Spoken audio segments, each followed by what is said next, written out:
Hi, John. This is an audio test. Are we supposed to say that sounds good? Perfect. Thank you, Counselor.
It's June 20th, 2023.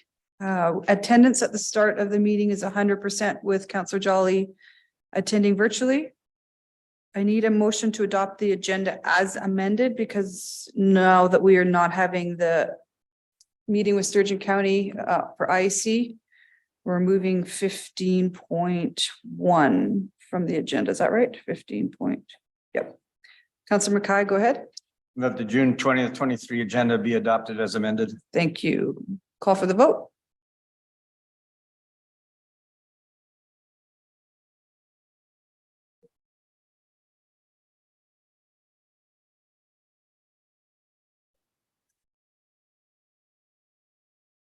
Motion or voting is closed and that motion passes unanimously.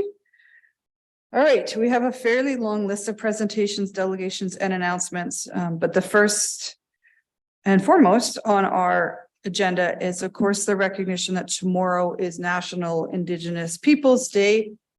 And we have Ryan, our friend of the city, and Archie with the Métis Local here to accept the proclamation when I read it. And for anyone's interest, you might even smell it in the room. We had a smudging about an hour ago to cleanse council chambers. And we had a few members of council come and participate in that. So I appreciate their participation, I guess. So tomorrow is a big day in St. Albert and of course across Canada. And I'm going to encourage people to participate in some of the events that are taking place in the region. But I'm going to read the proclamation and then I'm going to ask council members to join me on the floor with Archie and Ryan, and we'll get a picture. And I will also invite both of them to say a few words on what it means to them to have this day recognized. So, whereas on June 1996, the Governor General of Canada announced June 21st as National Aboriginal Day, thus marking the first National Day of Indigenous Acknowledgement and Recognition. And whereas in 2017, the Prime Minister of Canada announced changing the name to National Indigenous Peoples Day to align with the international recognition of Indigenous peoples and the United Nations Declaration on the Rights of Indigenous Peoples. And whereas on June 21st is the summer solstice and the longest day of the year, which has significance for Indigenous peoples and has been commemorated for generations. And whereas National Indigenous Peoples Day is a day to acknowledge the invaluable heritage, achievements, and diverse cultures of First Nations, Inuit, and Métis peoples of Canada, collectively referred to as Indigenous peoples. And whereas celebrations include ceremonies that highlight and honor diverse cultural performances, activities, arts and crafts, and events that recognize national contributions of Indigenous peoples. And whereas we acknowledge we are in Treaty 6 territory, the traditional homeland of the Métis Nation, and recognize the inherent Aboriginal rights of First Nations, Métis, and Inuit peoples within Alberta, as identified in Section 35 of the Constitution Act of 1992. Now, therefore, on behalf of City Council, I, Kathy Heron, Mayor of the City of St. Albert, do hereby proclaim June 21st as National Indigenous Peoples Day in the City of St. Albert. I encourage all residents to learn more about Indigenous culture and history. It is our collective responsibility as treaty people to move beyond mere words to achieve true change through our actions and move towards reconciliation within our community. So thank you. So let's get down here and we'll get you guys a microphone.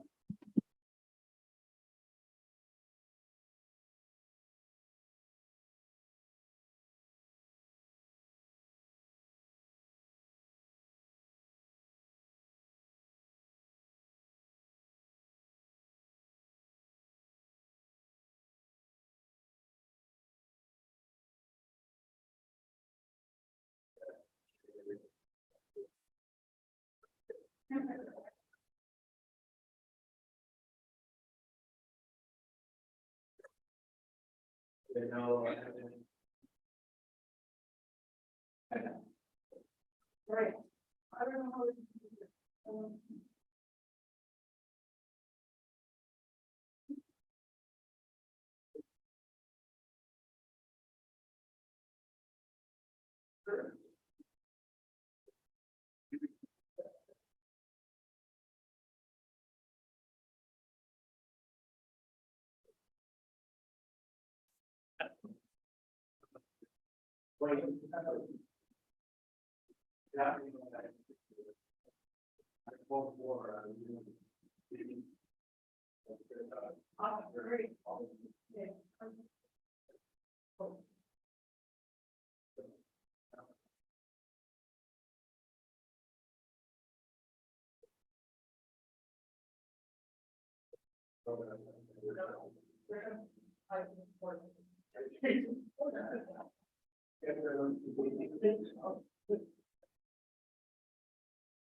Yes. Okay, go ahead. Okay, just a few words to say a big thank you to the mayor. You and council have certainly supported us, the Métis, and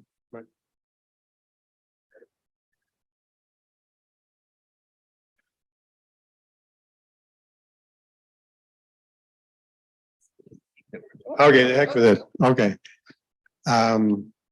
Yes, I totally appreciated the support we get, and I'm looking forward to the future. In St. Albert, we have a Métis local that's not very old, 2016.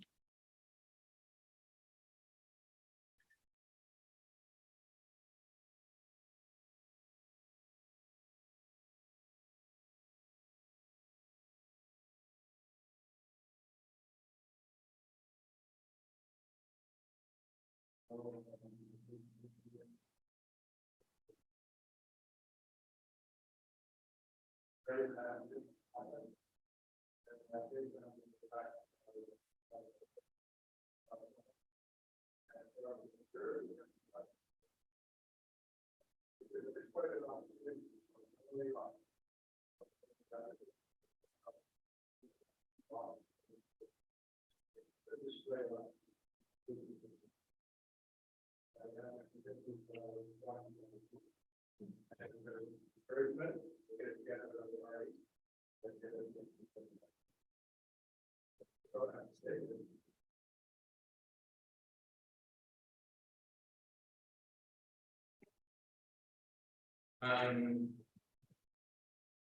like to thank Mayor Aaron and council members for integral in my life. And them supporting us, and us supporting the council and building the staff in whatever is getting invited so often. I mean, supporting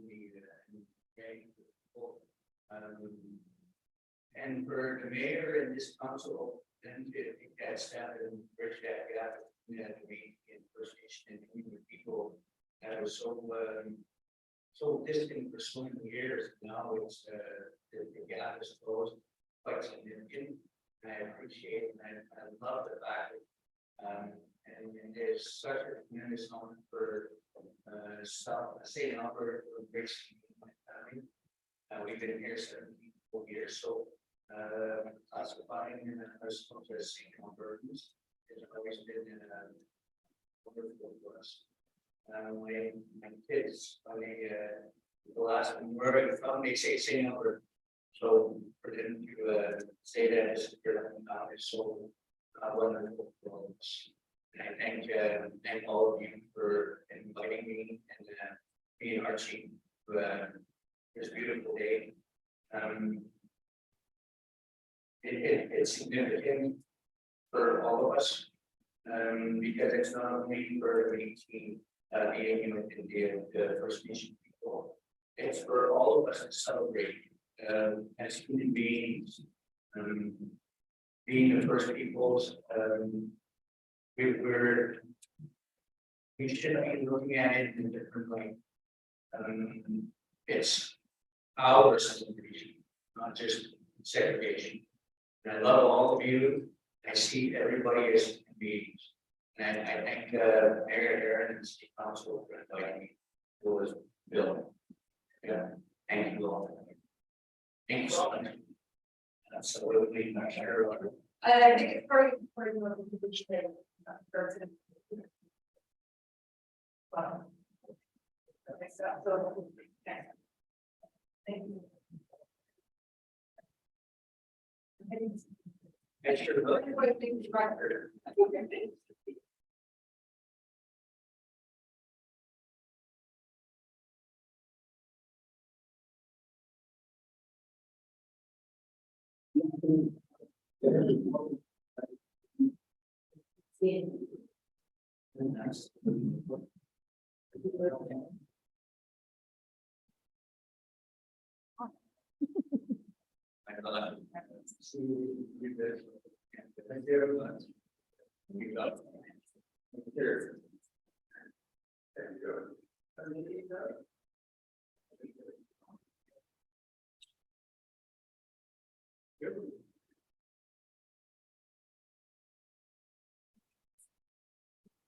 All right, continuing with the kind of the celebratory feeling here, I'm going to now invite Tony Kalbiski. Is that, am I saying that right, Tony? Are you coming down or are you going to just go to the mic? Okay.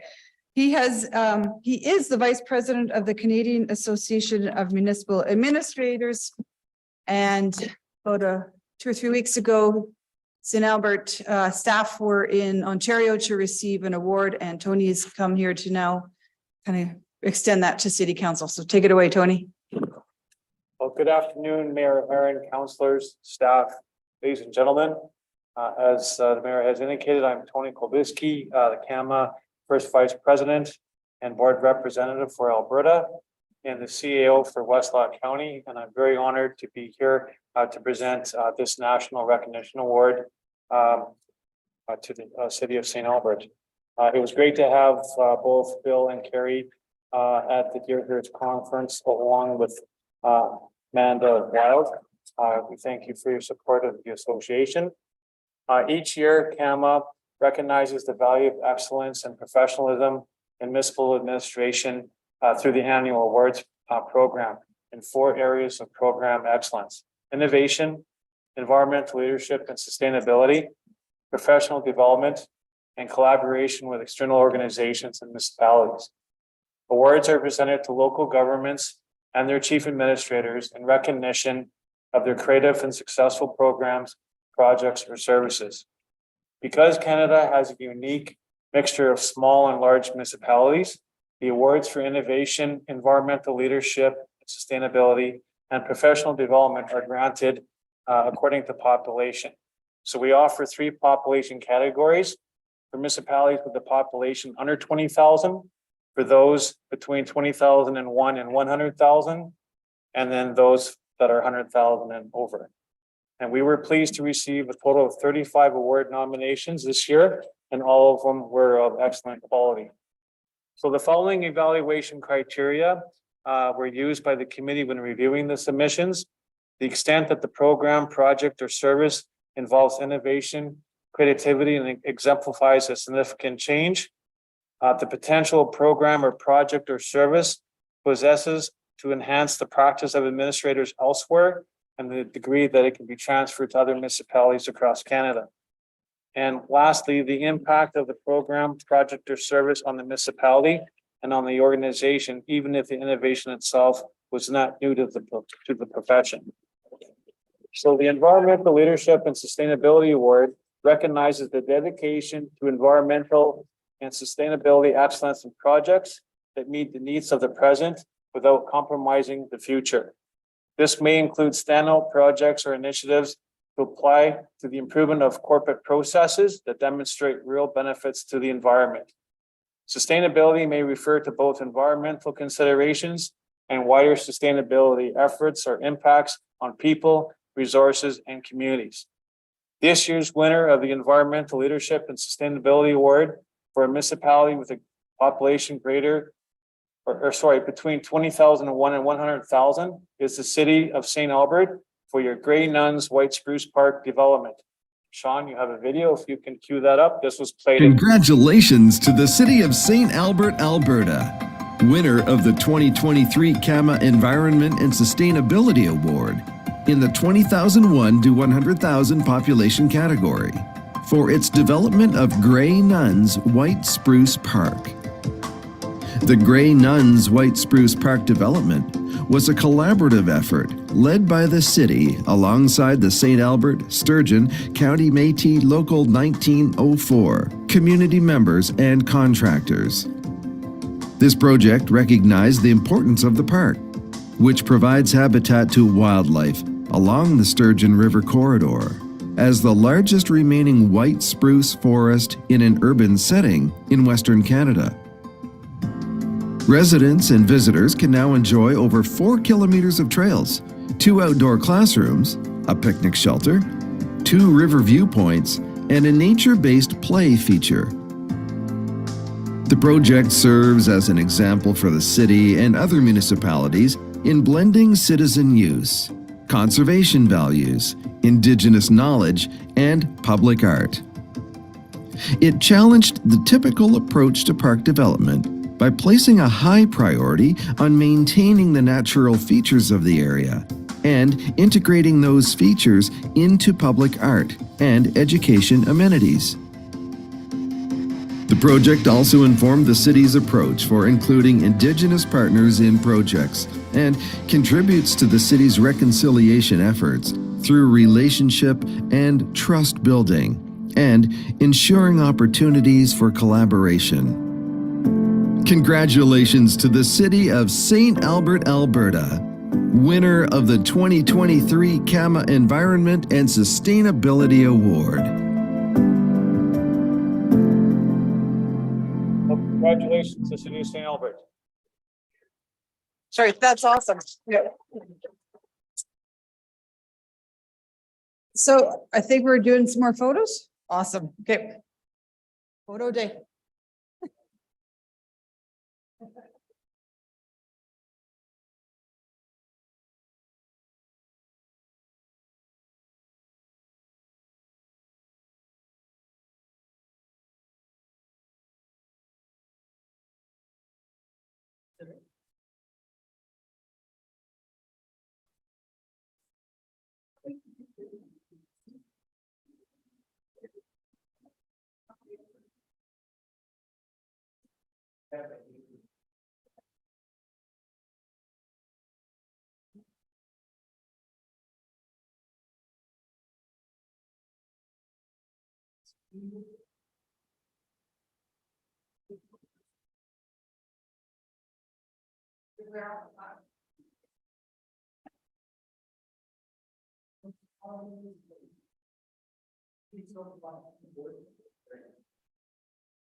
All right, my next couple of registered speakers are for public hearings, and then I have a couple ones to speak to items on the agenda. So we have Krista Osborne to speak on municipal naming policy. Krista, do you want to speak now or do you want to wait till we get to that? You can go now. All right. You're welcome to come up to the mic. As per our policy, you have 5 minutes. Sure you were told that. Hopefully I can say things in 5 minutes. I like to say a lot of words, so. There. So thank you, Council, for the time to speak here. I want to use the words of Councillor Bermanski repeated often during the Committee of the Whole on May 9th regarding the matter of the Naming Policy Committee. Words matter, but actions matter more. The phrase resonates with me, and this is why I'm here. I realize my words have little influence on the end of this process, as many decisions have already been made. So far we've seen lots of words, lots of money, and frankly, a process that did a lot of harm to this community due to a lack of action and leadership on this particular issue. Words matter, but actions matter more. That is why I've been involved in this process in one way or another for the past 2 years. My actions matter. Being here is an important act. So this is my part of following through on the relationships I've made along the way, and as a settler in my commitments to the TRC. Systematic racism exists in colonial structures. Governments, by definition, are colonial in nature. That is where they were there to created to dismantle and replace previously existing systems of government and community. Focus groups and community engagement are fancy words for sometimes colonizing processes. True learning only comes from real and valued relationships with people, as demonstrated earlier today through the lovely, what do you call it? Proclamation. Proclamation, yes. So that's wonderful. Not sterile questionnaires or expensive consultants. Government process is always will always sustain the status quo unless underlying issues of systems are acknowledged and addressed directly. Anything else ends up intentionally or unintentionally being a continued act of colonization. Actions matter. 2 years ago, I approached several of you to lead the way in the Health Oath renaming. There was an opportunity that I feel was missed at that point in time. At the time, I warned you of the dangers of a public process. While public process can be helpful, public debate on racism never is. It prioritizes voices of privilege and minimizes voices of marginalized groups, causing confusion, amplifying misinformation, and creates divisiveness. It emboldens extreme groups to use intimidation, threats, and bullying to take over conversations and silence others. Despite the consultant's best effort, not surprisingly, that is what happened in this process here. The racism, threats, intimidation, and whitewashed understanding of what happened in our history is demonstrated in the comments named to the naming consultants, and they were predictable. Sadly, racism and ignorance are part of this city, and to deny it is to be naive. Our community has been embarrassed at times by this process. Naming and renaming have always been a part of our community. We have the Jerome McGinley Arena. This happened quickly and without public debate. There was no focus group, there was only leadership. Settlers renamed all things in this community when they arrived. This tradition argument is only logical when we think of naming from a position of settler history. There are many traditions and histories of names in this land before we were here. As settlers, actions matter. Because actions matter, I'm asking council to be brave and be bold. Leadership is what was needed in the past, it is what is needed now, and it will continue to be needed in the future. Kicking the can down the road only costs money, creates unsafe environments and divisiveness. Standing up against oppressive forces is always hard. Making choices are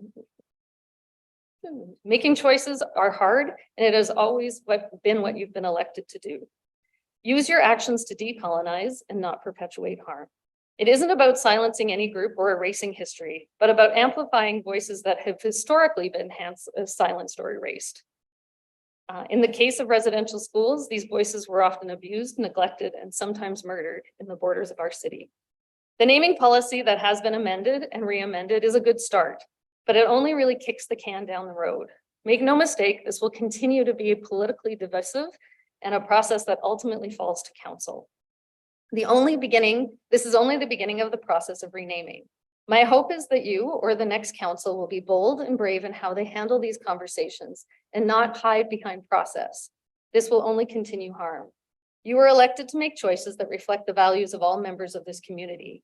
That means helping everyone feel welcome and reflected in our words and our everyday language. There you go. Well, actually, that's the 30-second warning bell. Okay, that's great. Great. You were elected to make choices that reflect the values of all members of our community. That means helping everyone feel welcome and reflected in our everyday language. Delaying further hard decisions is an act of colonization that will only prolong divisiveness and not end it. Because I'm an optimist, I believe that changes are inevitable. Other communities have taken the lead and paved the way. The longer we delay it, the more it says about our community and our council and the people who live here. Actions matter. Our society has no real choice but to become more inclusive, to change, and to honor the customs and traditions of all people that gather here. Bold, brave leaders know this and want to be part of the change, because actions matter, but so does inaction. Thank you. Thank you, Mrs. Osborne. Questions of our speaker? Anyone have any questions? Natalie, sorry, Councillor Jolly, go ahead. Thank you. So I suspect I know the answer, but is your ask that we kind of go ahead and rename all the municipal Grandin assets? Or do you have an ask? Well, that would be definitely ideal, right? I know the process was really put in place to have something that we would use moving forward. The problem is that I think no matter what happens, you put this naming idea forward, you put the policy in place, but it doesn't change the fact that specifically Grandin is going to be a problematic and divisive issue that will ultimately come back to here. So would I love you to be bold and just say no, Grandin needs to be removed? Absolutely. I certainly at a minimum think you could do that for things like Grandin Pond, for Grandin Clubhouse. I think Grandin Road might be more complicated, but I think taking a stand is ultimately an act of decolonization, saying this is something that we are committed to and we will follow process, but first we'll take action. Thank you. But overall, you're pleased with the policy, Well, which is what is in front of us today. yes, Yeah, I'm it's an okay with you improvement. going there. Any other questions? Councillor Killick. Krista, thanks for coming in and talking to us today.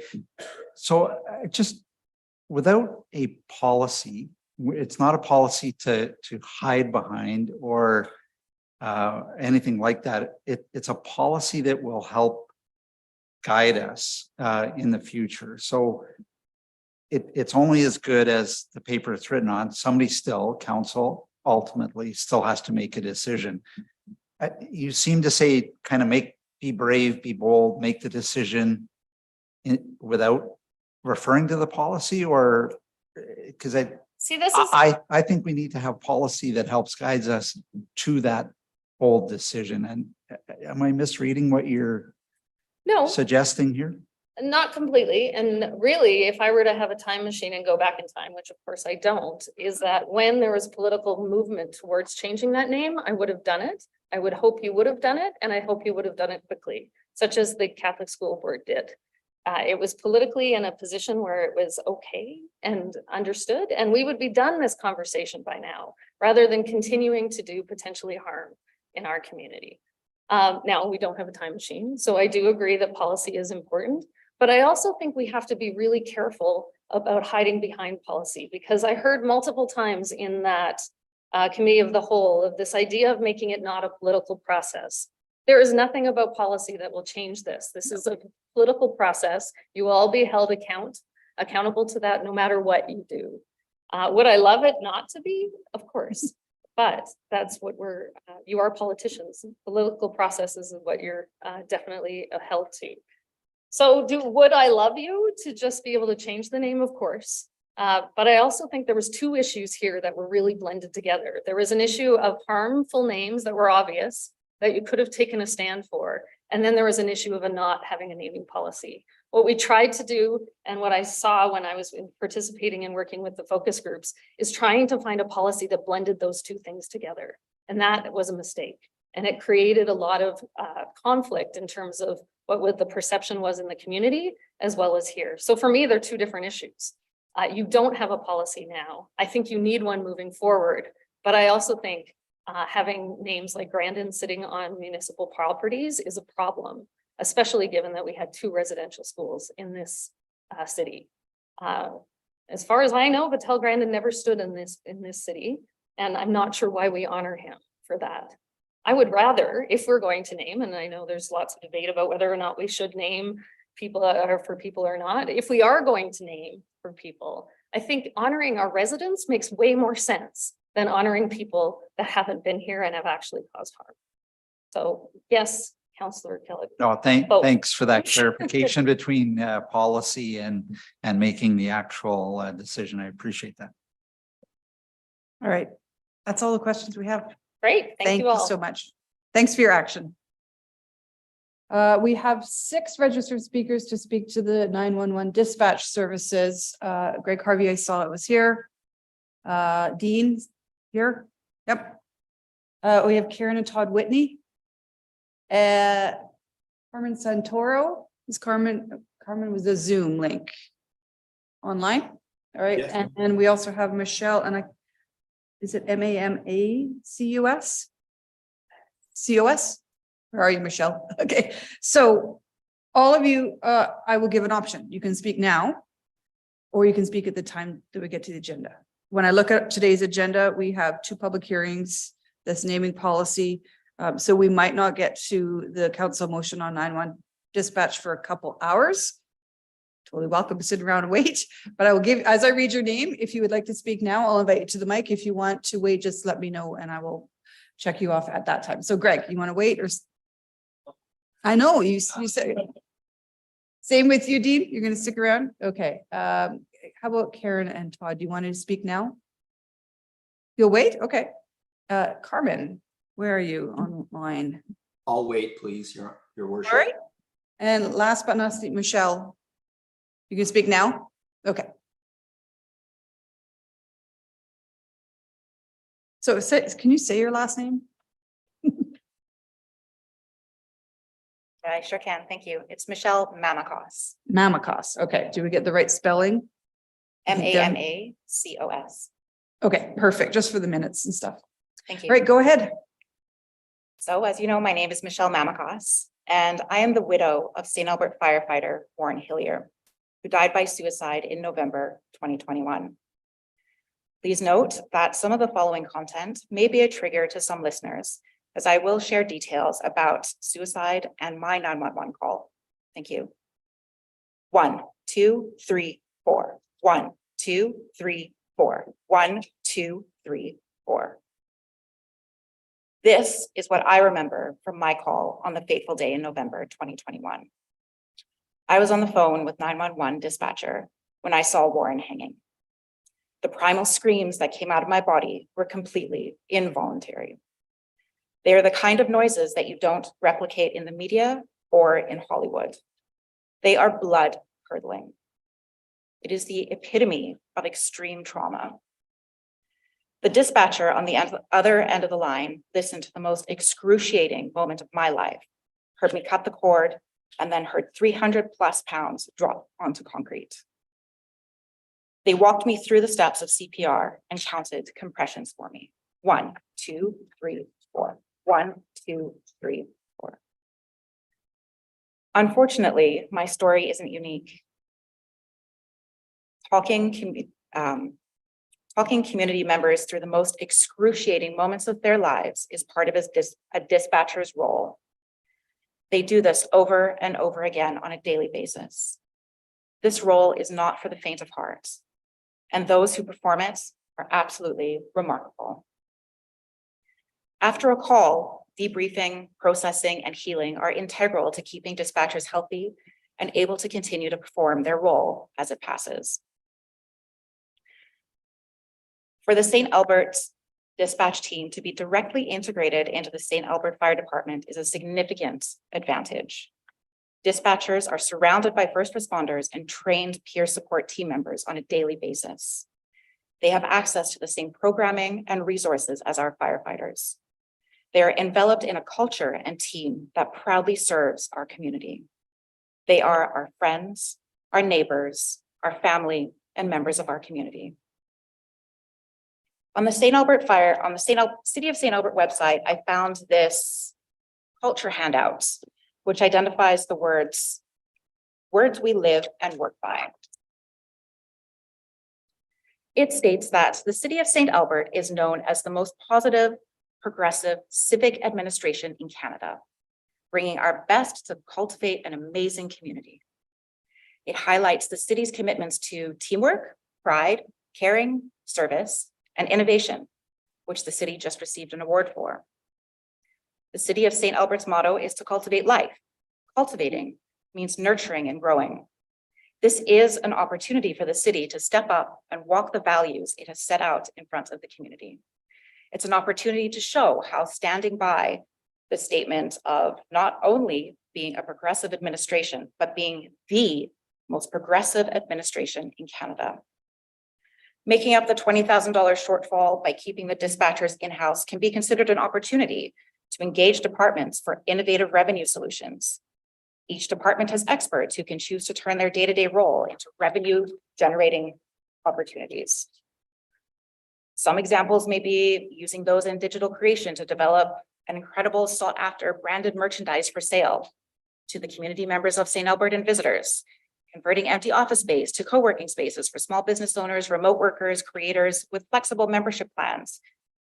Maybe perhaps an education and skills development program, offering specialized workshops, classes, or certification programs that enhance skills and knowledge in the areas such as entrepreneurship or sustainability. Charge tuition or fees, or even secure sponsorships from businesses interested in nurturing a skilled local workforce. The revenue opportunities are infinite. It is a chance for the city to step up and support those who are supporting us. The dispatchers, our friends, our neighbors, our community members are part of us. They deserve to be included. They deserve to have the best support for their extremely challenging role. You have the opportunity to step up, to live by our city values, and truly become world-class. Thank you. Thank you, Michelle. I'll apologize. I didn't actually realize who you were when I said I loved your hair. It is great hair. Thank you, I appreciate it. And I'm glad you're here because I missed the funeral and it broke my heart. And I watched it, and Councillor Broadhead did an amazing job saying a few words on behalf of myself. But you were so brave that day and brave to come today. So thank you. Thank you. Questions of Michelle? Seeing none. Thank you again for coming and sharing your story. Thank you. All right, council.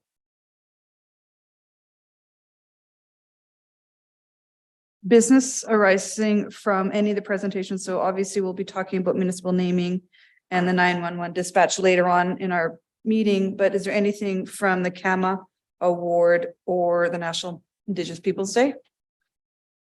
All right, seeing none, I'm going to go right to consent agenda, which is much smaller than it was.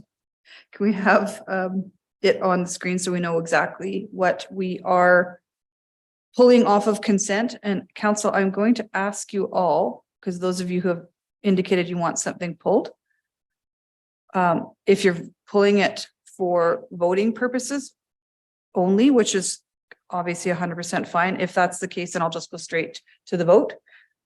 So I think it was, who pulled, you pulled naming policy, was it just for voting? For voting. Okay. And Mike, I already checked with you, 8.2 is for voting, thank you. Councillor Hughes, you did the seniors or the youth advisory and senior Yeah, I just have one question about question, that. okay. What was civic granting was not pulled. Councillor Romansky, you pulled 9.1, Yes, I just have a few questions. for Questions? administration. and was that it? Oh, 10.2 was as well, correct? Councillor Hughes, or that was you? Just for voting? That's for voting. Okay, perfect. Thank you for that. All right, Councillor Broadhead, can you make a motion to do the remainder on consent? Be happy to do so, Madam Mayor. That the recommendations in the following agenda reports be approved. 6.1, regular council meeting minutes of June the 6th, 2023. 8.4, standing committee of the whole item amendments to policy C-CC-23 civic granting. 10.1, bylaw 13/2023, council committee bylaws, first, second, and third readings. 10.3, bylaw 10/2023, amendment to water conservation bylaw, first, second, and third readings. And bylaw 4/12/2023, repeal of EMTSC loan guarantee bylaw 39/2021, first, second, and third readings. Thank you. I'll call for the vote on consent. Voting's closed. That passes unanimously. Next item was 6.1, which was our meetings, regular council meetings from June 6th, just approved on consent. In 20 minutes, I'm going to open up a couple public hearings, but in the meantime, we'll go to 8.1, which is a standing committee of the whole municipal naming policy, discussed at committee, hold off for voting purposes only. All right, so I'm going to call for the vote. We'll need a mover for that. Oh, Please. that would help, wouldn't it, I Cheryl? would. Councilor Broadhead, you're I good? can move it. Okay. Somebody? That the revisions to the municipal naming policy C-CC-05 shown on the marked up version of the policy that is attachment 1 to the agenda report dated June 20th, 2023, entitled Standing Committee of the Whole Item Municipal Naming Policy be approved with the revisions to take effect on January 1st, 2024. Thank you. Councilor Mackay, any opening comments on that? Not if it's, this is discussed at committee of the whole, and this is just for voting purposes. Okay. Anyone else? Councilor Killick? Thank you, Madam Mayor. The whole process, it's been 2 years to come up with a good policy. We've done 3 revisions. I personally I'm very happy to see the diversity, equity, and inclusion elements added to it. And I like the language that our legal team has come up with and the examples that they provided in the backgrounder package. So I can see that there was obviously a lot of work done in that. And in particular, the policy is there to help guide us. And I'm glad it has not lost the elements of both Indigenous and colonialization in it as well. It is a broad encompassing policy that could have easily been watered down if we had chosen to let that happen. And in the 3 draftings and 3 versions that we've had, I'm glad to see we haven't lost that focus. And in fact, we've enhanced it and broadened it. And we've ended up with a policy that truly will help guide us. I think it's probably one of the landmark policies that this council 4-year term will be recognized and remembered for. And I hope we'll be remembered for doing the right thing. And with that in mind, when I reread the document and redlined, I was glad to see the things we added to it. And I was equally, in fact, maybe more glad to see the things that we didn't lose from it.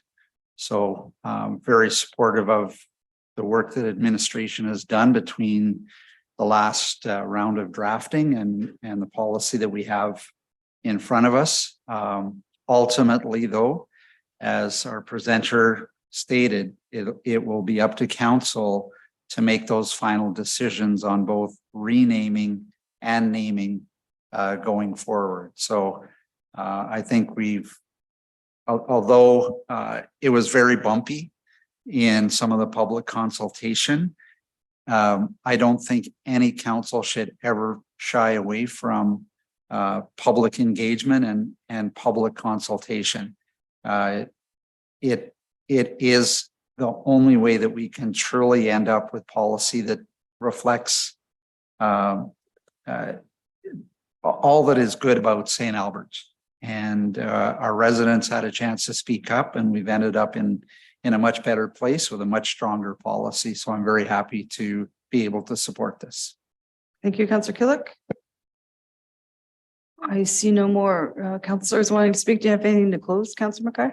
Other than just to pass on my gratitude and thanks to administration and to our consultants and to other members of the community who are involved in this process. So thank you very much. I know this was challenging and sometimes difficult, but I just want to make sure that I pass on my thanks to administration. Appreciate that, Councillor Mackay. Call for the vote.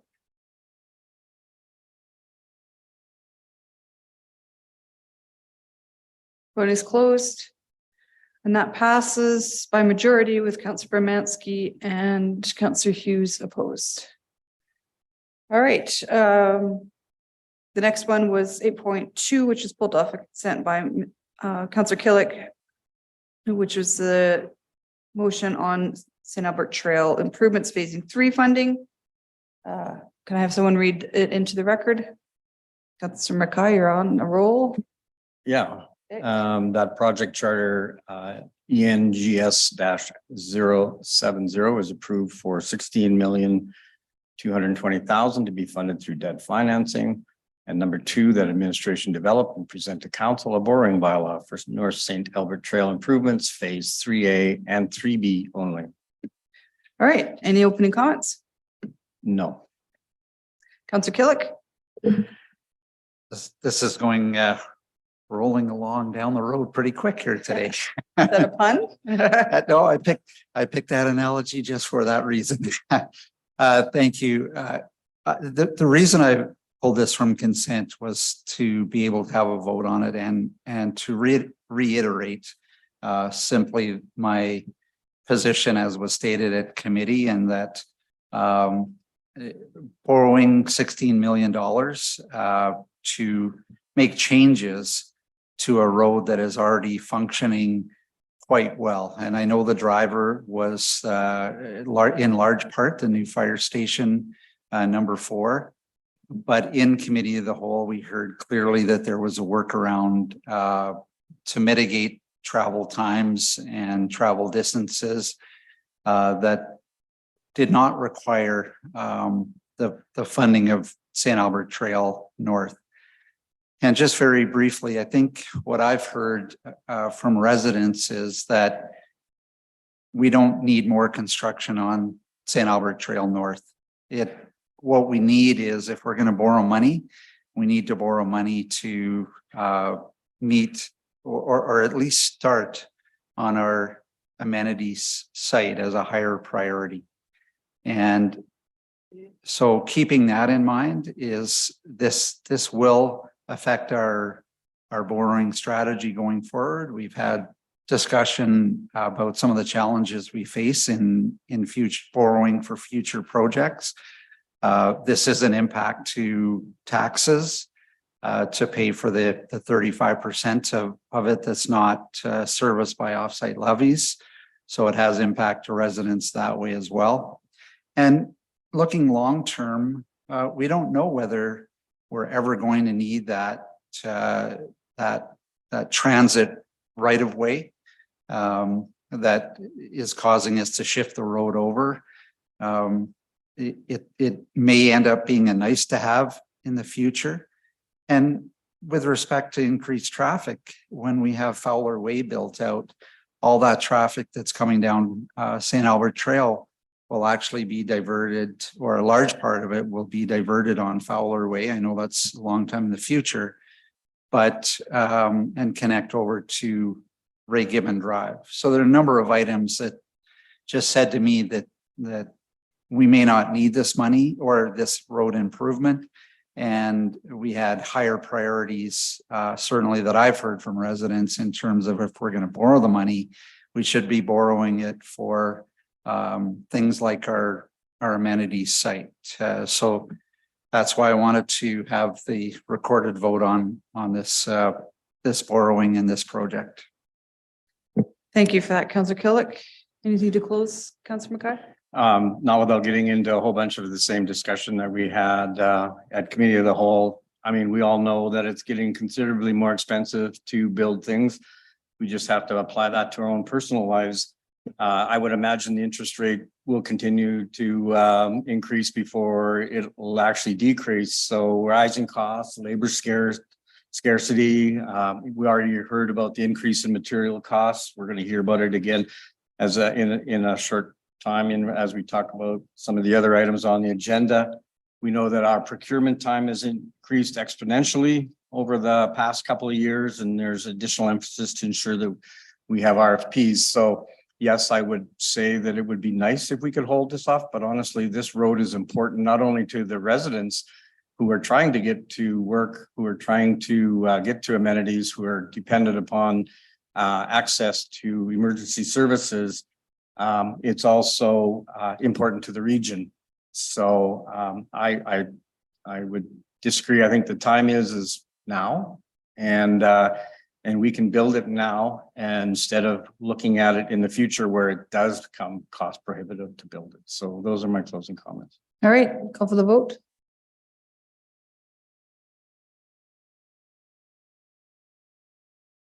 Voting's closed. And that motion passes by majority with Councillor Killick opposed. All right, Councillor Hughes, the next one I think was pulled by yourself, the Youth Advisory Committee and Seniors Advisory Committee review. I regret pulling it now that I see how long that motion is. We got 10 minutes before the public hearing. I will read it because I feel like it's my responsibility because I did. We'll just ask your question first. I had one question. So I'm just wondering why we didn't just come back with the final document for approval and why we're doing come back and then come back for the document. Why are we doing a two-stage approach? Because I was expecting to see, based on what we had, just whether it came now or July 6th, just the final document up front. Through the chair to Councillor Hughes, Standing Committee of the Whole can recommend to council that the bylaws be amended, but council is the only one that can direct administration to make the changes. So right now, administration is waiting for council to direct us to make these changes. And if this motion passes, this very long motion, then we will come back with the changes to the bylaws in an amending bylaw, probably on July 4th, unless it gets changed at agenda planning. Okay, I still think that we could have done it with one step, but it is what it is. Thank you for explaining it. I can bring forward the motion if you want, Mayor. Okay, one question, Marta. Is that something we should change? Giving Standing Committee of the Whole the authority to ask you to make changes to the bylaw, not approve it, but just bring forward changes. Yes, and we are bringing forward amendments to the procedure bylaw soon, so we can work that in for discussion at that time. Perfect. Okay, thanks. Go ahead. Thank you. It'll take you 10 minutes to read the motion. Do you want me to just say so moved? And read it. Okay. That the following amendments to the Youth Advisory Committee bylaw 26/2016 as recommended by the Youth Advisory Committee. A, that section 9 be amended to state that training for committee members regarding local governance be provided at least once per calendar year by administration. B, that subsection 19B be amended to state the council make efforts to refer 2 matters per calendar year to the Youth Advisory Committee for the consideration. C, that section 19 be amended to add a new subsection E1 to give the Youth Advisory Committee the authority to advise administration on city-led initiatives and programs to provide a youth perspective. D, that section 19 be amended to add a new subsection I to give the Youth Advisory Committee the authority to undertake volunteer opportunities in the city of St. Albert related to matters that impact youth and community. E, that a new section 21 be added to require committee to reevaluate its purpose to provide recommendations to council regarding its format and mandate during the year 2025.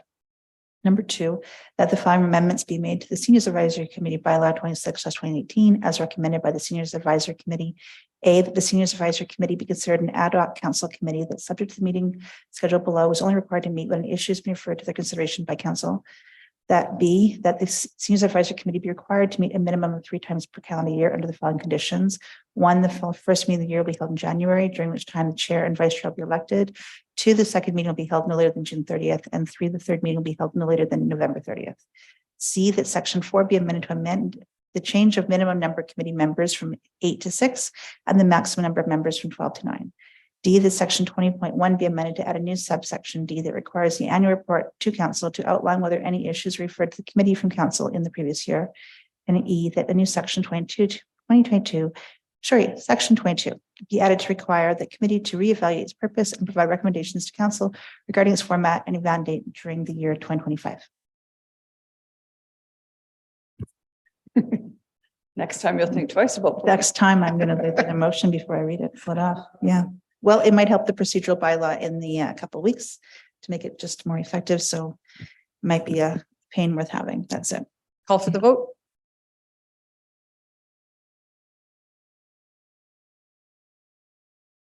Voting's closed. That passes unanimously. 8.4 was on consent. The motion read that the amendments to the policy CC 23 civic granting as outlined in the red line version attached to the agenda report detailed June 13th, 2023 be approved. And then I believe then Councillor Romansky, we're onto the annual contract consultant report. We have like 6 minutes to just have a quick question. Go ahead. Okay, thank you for administration for this report, and it's useful to the public to see actually where city dollars are going in the cost of the consultant. So I do appreciate this from last year.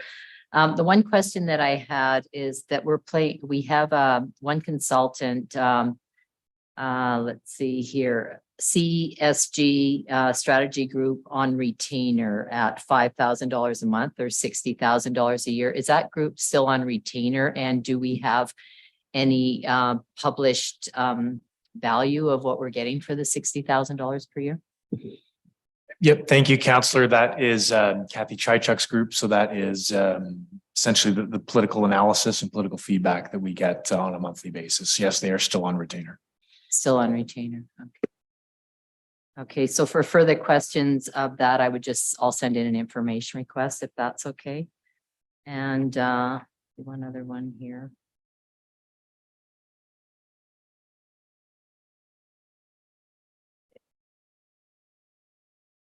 Okay, the other one's related, so I'll send it all through an information request. So that's it. Thank you. All right, can I get you to make the motion? Sure. That the June 20th report titled 2022 Annual Contract Consultant Report be received as information. Anything on debate on that one? No, that's it. I see no one else, so I'll call for the vote. Voting's closed, passes unanimously. All right, council, I'm not going to open up any more agenda topics because we only have 4 minutes. So you have 4 minutes to stretch and then I'll open the public hearing.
All right, it is 2:00.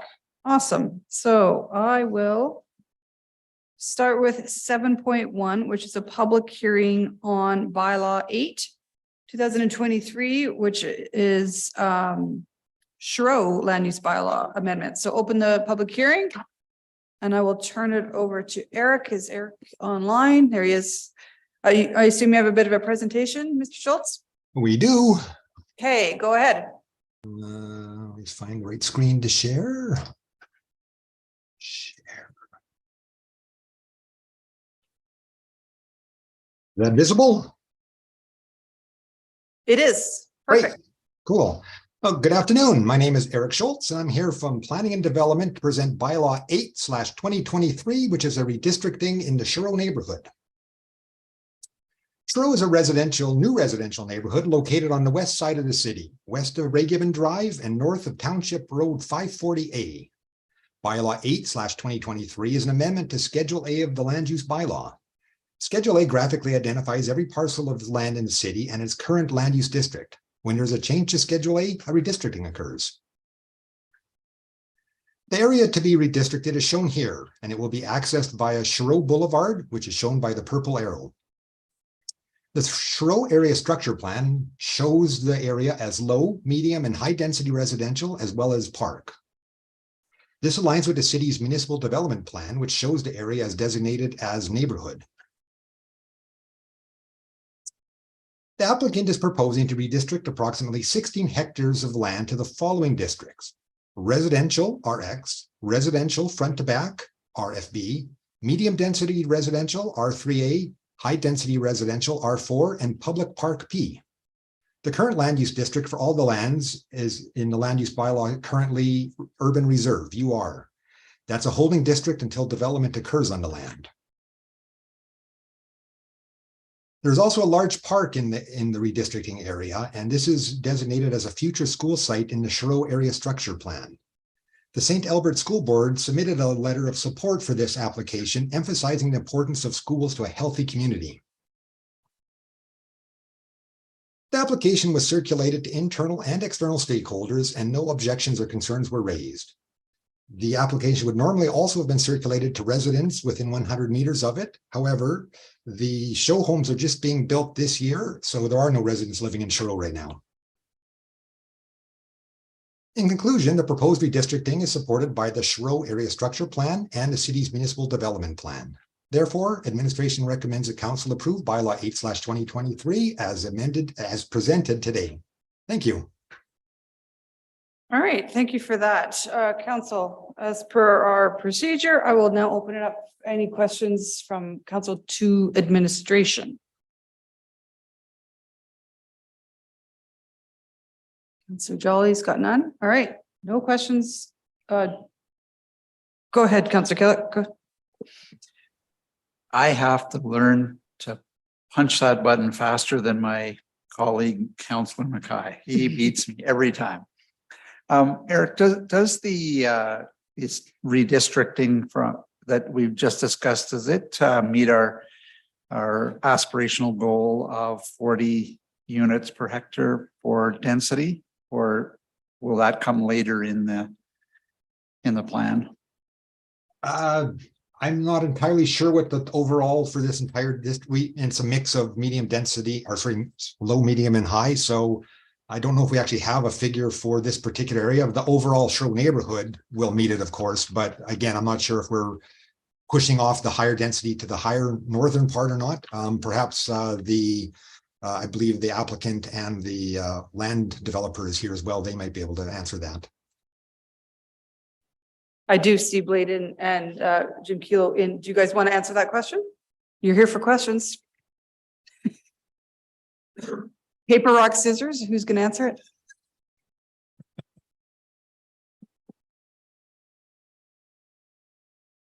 Thank you, Mayor and Council. Yeah, as Eric had mentioned, at ASP overall meets the goals of EMRB and that 40 units per hectare. But this, there are a couple of multifamily sites here which would contribute to that overall density.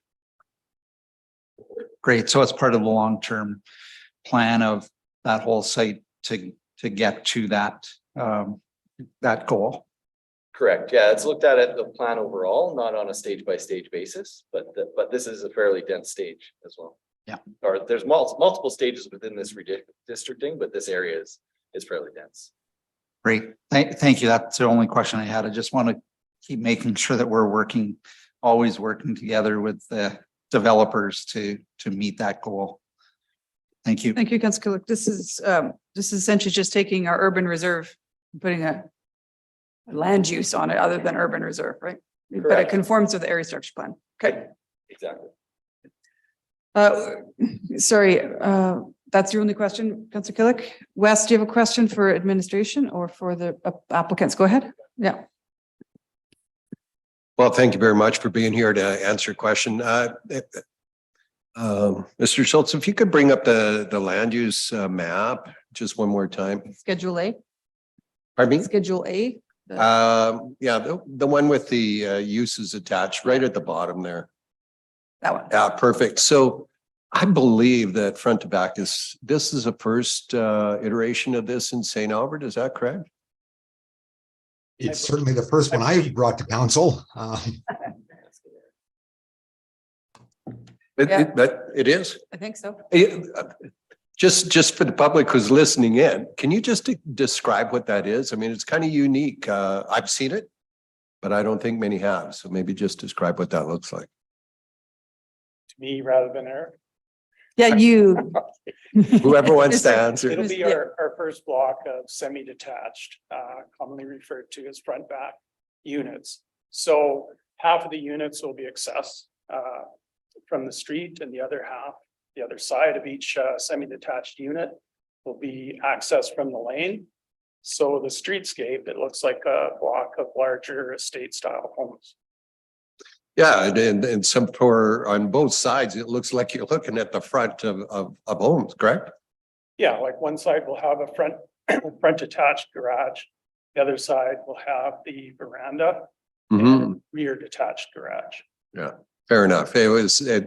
When people hear front to back, they don't understand it. So until you've seen it, yeah, anyway, that's why I asked the question. Thanks for saying that. And I believe one of the only reasons that's in St. Albert is because of the UDI tour that we did 6 years ago and Yeah. saw it being built in Yeah. Edmonton. So that's Exactly. good. I drove through Shiro the other day just to see, wow, you guys are going fast. It's good to see. That's just a comment, not a question, but so appreciate that. Question for you, Eric. In the next iteration of the land use bylaw, when it comes to us, I think probably later this year, is urban reserve going to be a term we're still using, or are we getting rid of it?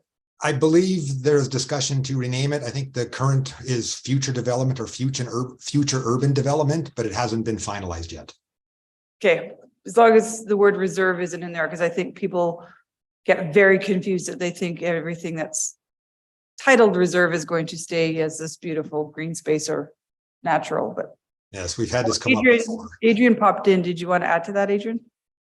Yeah, I just wanted to confirm that is the case. As we've identified in the past, we don't want to be using urban reserve. It's a confusing term. And the proposed nomenclature is future development, but it's a future urban development. FUD, it's a FUD area. Yeah. Perfect. Rolls off the tongue. All right. I think Councillor McKay, Patrick? This might be more. You want to make the motion? Yeah, just for the public hearing, sure. Oh, to close the public hearing, you don't want to do anything else? I can do them all. if you want. Go ahead. The public hearing on bylaw 8/2023 be closed. All right, I will call for the vote.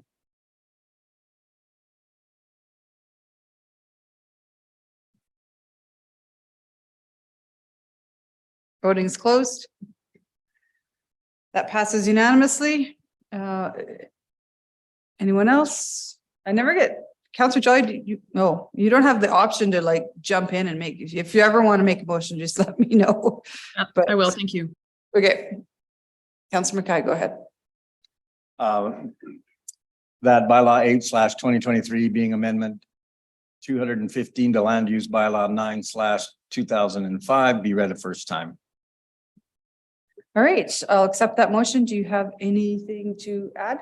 No, I think that was answered in questions. This is just normal process from switching from urban reserve to designations and redistricting to what they will eventually become. Look forward to it. Exciting. I also went on a tour. It was, I couldn't believe the development that's already there. So Oh, you congratulations. drove up there? Yeah. Okay, call for the vote.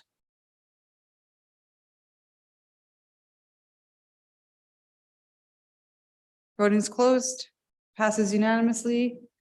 Second reading, That bylaw 8/2023 be read a second time. anything further? All right, call for the vote.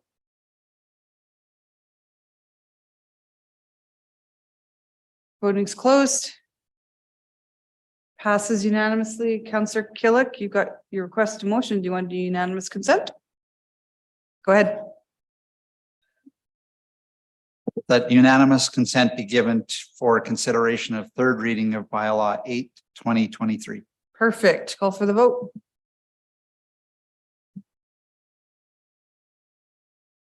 Yep, voting's closed and that passes unanimously. Councillor Mackay, we can go to third reading if you're ready. Yep, that bylaw 8/2023 be read a third and final time. Call for the vote. Voting's closed. And that is unanimous. Okay, 7.2 is another land use bylaw amendment, which is bylaw or amendment, sorry, part 6, general regulation schedule G. All of this around the flood lines. So Adrian, you're going to present this one? Oh, I will call the public hearing open. Now you can go.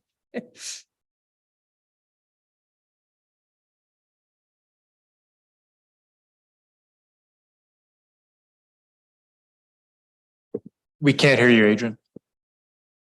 I think he's trying to share his screen. We do, yeah.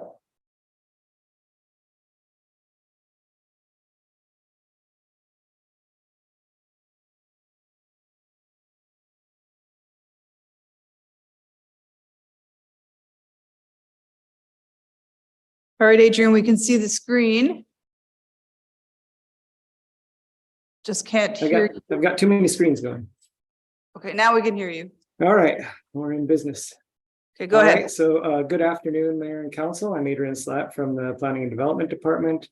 I'm here today to present bylaw 1/2023, which includes amendments to the land use bylaws part 6, general regulations, as well as Schedule G designated floodline. So the first of the amendments is what we consider to be a housekeeping item to ensure compliance with the policies of city approved policies within the municipal development plan, area structure plans, area redevelopment plans, neighborhood plans, and concept plans. And then going further, administration is also proposing amendments to part 6.11 of the land use bylaw, general regs. The requests are being made, this would impact the designated flood line. And the requests are being made to reflect more recently completed studies by the city, including the Carrot Creek Regional Drainage Master Plan in 2022 and the 2022 Provincial St. Albert Flood Hazard Study. The amendments also capture the recently annexed lands from Sturgeon County. And the amendments inform the St. Albert West Area Structure Plan. And behind these amendments, the mapping is assumed to be more accurate than previous. We have new survey data that complements the pre-existing LiDAR data. And we have better LiDAR data that we're utilizing as well. And administration finds these amendments to be supportive of policies approved within Flourish the city's municipal development plan. So the designated floodline amendments themselves, they update references to studies, they remove stormwater management facilities from development within the designated floodline, clarify the date of legal nonconformity, and remove specific citations to specific sections of the MGA because the MGA changes over time. So it just kind of cleans that up. And speaking to Schedule G, specifically, so within your council packet, you did get the complete list of maps. I'll only show the maps that are probably more of interest right now. It's actually a good news story when we review this. Out of the 22,000 some occupiable structures within the city, there's literally 3 that we could find. So it's less than 1/100% that are within the designated flood line. So it's a really good news story. I think the city, through their municipal reserve and environmental reserve policies and development approach, has protected a lot of the city. So I'll just go. There will be landowners from the northwest part of the city that will be here to speak about the amendments as they relate to their properties, and they would be in this area of Carrot Creek. So it's the northwest corner of the city, west of Range Road 260 in the Chereau neighborhood. And I'll just bring up the actual area structure plan map, and we've overlaid the flood map, the old map with the new map. So you can see in the north here, this new red line is the new flood line. And so to the north, this area is probably actually picked up almost, it's around 2 hectares of developable land. But with the proposed amendment regarding stormwater facilities, it's generally offset. And then further to the south, you can see that this land is, there's an increase in the amount of floodplain in that southwest corner of Chereau. And that also impacts the siting of the stormwater facility if council were to approve the amendments as written. And we show the floodplain over onto the west side of Carrot Creek as well, where there's a substantial increase in the amount of the land within the designated flood line on that west side of Carrot Creek. And then as we go into the city in the downtown and the riverside areas, we had significant discussions with the property owners, Genstar and adjacent property owners around 2023 Genstar Annex. And the city is proposing that we apply a 0.5 meter factor of safety on top of the floodplain so that no development could occur within that half meter buffer. And this, I should have said that this new flood line is kind of, it's also incorporating newer kind of newer climate information and newer water kind of data, which reflects like an increasing flashiness of our storms, increasing water in the environment in this area. And so our approach is to have this half meter factor of safety. The landowners in this area have already built substantially within this neighborhood using a half meter factor of safety and a half a meter of freeboard on top of that above an old elevation. So our floodplain level in this amount would be 653.27 meters, and the landowners in this area want to carry on developing at the even beyond what our recommended flood line would be. So they would have almost a 1.5 meter factor of safety on top of the identified flood line. As you'll probably have noticed, downtown St. Albert, there is an area that's identified as protected flood fringe. So this area is basically Millennium Park. We've got Red Willow Place, Millennium Park, and then the courthouse parking lot, and actually a portion of the courthouse building. And what this means is, absent the berm, which is the Red Willow, part of that Red Willow Trail system, that this area would be inundated by floodwaters in a 1 to 100 storm. However, that being said, we do have the berm in place. There's some shoring and armoring options that we probably need to consider as a part of a capital project. But as of right now, the berm is in place. So we would still be able to issue development permits within this area and feel fairly comfortable that those areas are relatively safe. As far as circulation of public comments, the administration email or mailed notices to all of the directly affected property owners of the potential changes. That included 7 affected property owners. As I noted, 2 of those property owners have agreed to the proposed flood line, and in fact will use their own flood line, which is higher than the city's recommended flood line, just for ease of engineering and drainage and so forth. And then 2 will be here speaking regarding concerns with the proposed amendment both to the flood line and to the requirement that stormwater facilities no longer be developed within the flood line.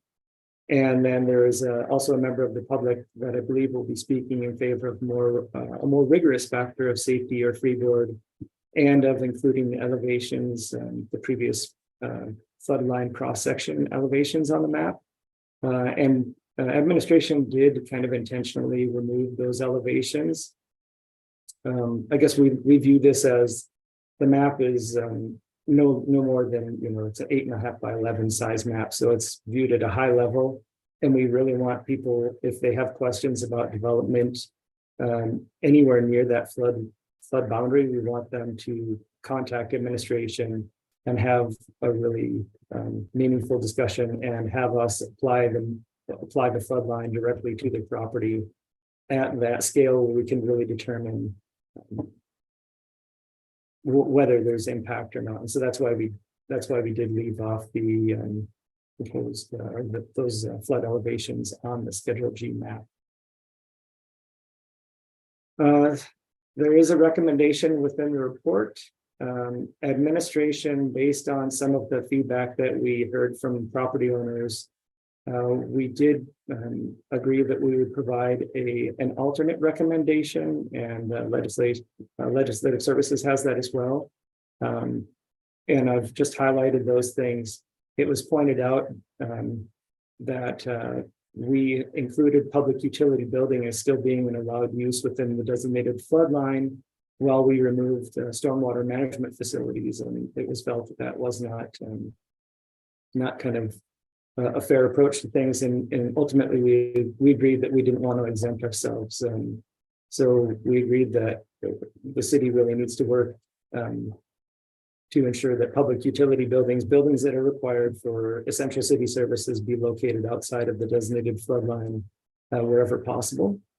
And then one of the things that we did do was based on some of our discussion, even though we I guess ultimately came down to the decision that it was no longer appropriate to build the stormwater management facility itself within the designated flood line. We thought, as somewhat of a conciliatory approach, we could enable constructed stormwater wetlands within the designated flood line, so those would not they would not take up a capacity per se within the designated flood line, whereas a stormwater facility is typically built up, and then you've got questions about access during flood events and so forth. With the constructed stormwater wetland facility, you're talking more about a end of pipe, kind of a Dodger dog park type of facility, where it enables some level of additional capacity, but that largely the stormwater utility function is located outside of the designated flood line. And with that, take questions. Adrian, can you go back one slide? Yes. So I want to be clear. Are you recommending your new, like the alternate motion that we don't have the wording, but Ledge does? Are you recommending this over what you had originally proposed? Yes, we are. So you would strike 4B, 6.114B, and then you would include the new add, okay. 4J. So one more time, let's just talk about the public utility building. Originally, you thought it was okay to be included and in the designated flood line, and now you're saying no. Can you say why? Yeah, so essentially, I think it was something that we know that there is one in Riverside, and it's not a best practice. And I guess it was something that we just didn't look particularly critically at because it was there. But when we started to have this discussion with one of the landowners that is impacted by the floodline and the proposal to remove the stormwater management facilities, they basically raised this. They said, well, you're telling us that we can't have our utility within the designated floodline, but you've preserved your own ability to have a utility. And ultimately, administration agreed that we don't think it's appropriate, to have a utility building within the designated floodline, especially if it's critical that it functions during flood events. So we agreed that we thought it should be removed. Okay, and then the second piece is you still don't think a naturalized stormwater management facility should be included within the designated floodline, although it was in the past. Do we have examples of a a naturalized stormwater management facility within the floodplain in St. Albert? I think Riverside has maybe one or two that are in there. I don't know if but you would be okay with a constructed stormwater wetland. Can you maybe even just explain the difference? Yeah, so if I can just, let's see. So as I mentioned, so there's kind of, and maybe Regan will have to jump in to help me out, but basically, so the constructed stormwater wetland is kind of an end of pipe thing. So you would have your wet pond outside of the designated flood line, and then you'd have your spillway plunge pool, and then you would have additional this marsh zone that could occur within the designated flood line. So this would create, some level of wildlife habitat. It would still allow some capacity for water and storm events, etc. And then it would be discharged, in this case, out to Carrot Creek eventually. So it's kind of it's a half measure. It's like a way for us to try to have some opportunity for the developers or the property owners here to utilize some of the lands within the designated flood line for some level of storm management. But overall, we felt like the utility itself, which is a stormwater management facility, that should be outside. So there's unfettered access to it. It doesn't affect overall, capacity of the lands to hold stormwater in a flood event, etc. So does that help? yeah, I think I apologize for making you answer engineering questions when that's really not your. No, yeah, that's okay. And Regan is online. If I'm too far off, he can correct me. And So I believe Sean Novak will speak, and he can correct me as well later on. So. This constructed wetland allows what I think is labeled wet pool to be just take up a smaller footprint than a full size naturalized storm pond. Is that right? Yeah, so it's different than I think your existing stormwater facilities are more this the wet pond that you typically see, and this is kind of a two-tiered kind of approach to things. And like I said, it's kind of trying to allow some utilization of the lands within the designated flood line, but trying to ensure that the critical stormwater utility function is outside of the flood lines. Okay, I've got a few council questions of administration, and then we have some registered speakers. So Councillor Broadhead, go ahead. Thank you, Madam Mayor, through you to administration. So there was a 100-year flood line, and then the province indicated a 200-year flood line. And then the proposal is a marriage between the two of them, 0.3 plus an additional 0.5, correct? How different is that between the 100 and the 200? So 100 years is 0.3 of a meter. What's 200? I can show you. If you give me a second here.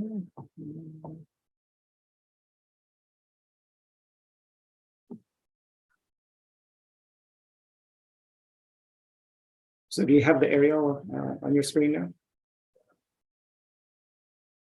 Yes, there, Andrew. Yeah, okay. So, for example, we've got downtown St. Albert here. So I mentioned this is that protected flood fringe area. In a 1 to 100, there's no connectivity of water here, right? If you go to this 1 to 200, then you've got this little finger of land that connects, and then you would have floodwaters in there. So that's a relatively simple fix. You could do some earthwork in here, and you could protect this whole area. Now, if I zoom out a little bit, it's actually, again, like all throughout the city, you've got just a couple of properties here. There's 3 properties that are impacted. I take it back. 1, 2, 3 properties that the structures are impacted by the flood line in the 1 to 100 event. If you go to this 1 to 200 event, it just increases a little bit. And I think it catches that 4th one. And you can go all the way up to even a 1 to 500 is when you really start to see, I think it's, no, okay, at 1 to 350, it reaches into that lower corner of downtown. But if you go further throughout the Sturgeon River Valley, basically you don't impact any of the existing structures, even at that 1 to 350 level. And if I pump it up here to 1 to 500, there's just, I mean, I don't know if you saw it move, but it's, again, when I've spoken about this in the past, the city has done a really good job of protecting that Sturgeon River Valley.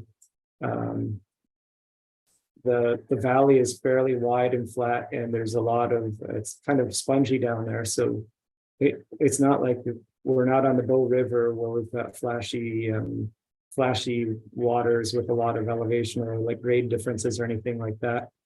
Sorry, Councillor Jolly, but we'll never get that class 5 for you. But yeah, it's a really positive story that almost all of the city, even in a really extreme storm event, even if you extrapolate some climatic data over time, you're not seeing impacts to almost any of the developed properties. And I think so. This is even in 1 to 750. You're still not to structures. You're still in people's backyards. So you're talking about an extremely rare event where you're starting to see really impacts. And even this, I think, Botanic, I think, yeah, 1 to 750.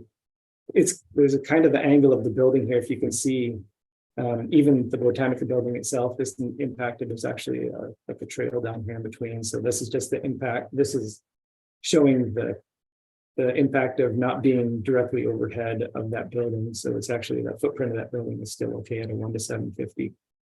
I don't know if, does that answer your question, Councilor Broad? Adrian, can you keep moving to the west? Yeah, they would like to see, I think. You want to go back west? Much concerned about what's already developed, but. Yeah. So Future this is only for west. St. Albert. So for this is for the Sturgeon Valley and Big Lake. So this doesn't include the Carrot Creek? This does not have Carrot Creek. I can go back to the map that shows the Carrot Creek, the static map itself, but not the, it wouldn't have this level of functionality. And so here's an example. So this is our provincial mapping, and I'll just bring it down to 1 to 100. So this is Genstar's lands, and there's development here. If you can see this hard line here is where Genstar had already gotten approval to develop through the province and through the city back in time, and so they were able to fill this area. So this area is shown on the draft provincial map, but in actuality, this land is much higher than the flood line. And so this is kind of this is an area where the map is a little bit incorrect because they didn't have that elevational data, but the province didn't have that elevational data, but it's in their model. But this is an area where we feel comfortable based on our recommended floodline and the additional factors of safety that GenStar has applied, that this neighborhood will not be impacted either, even by a significant flood event.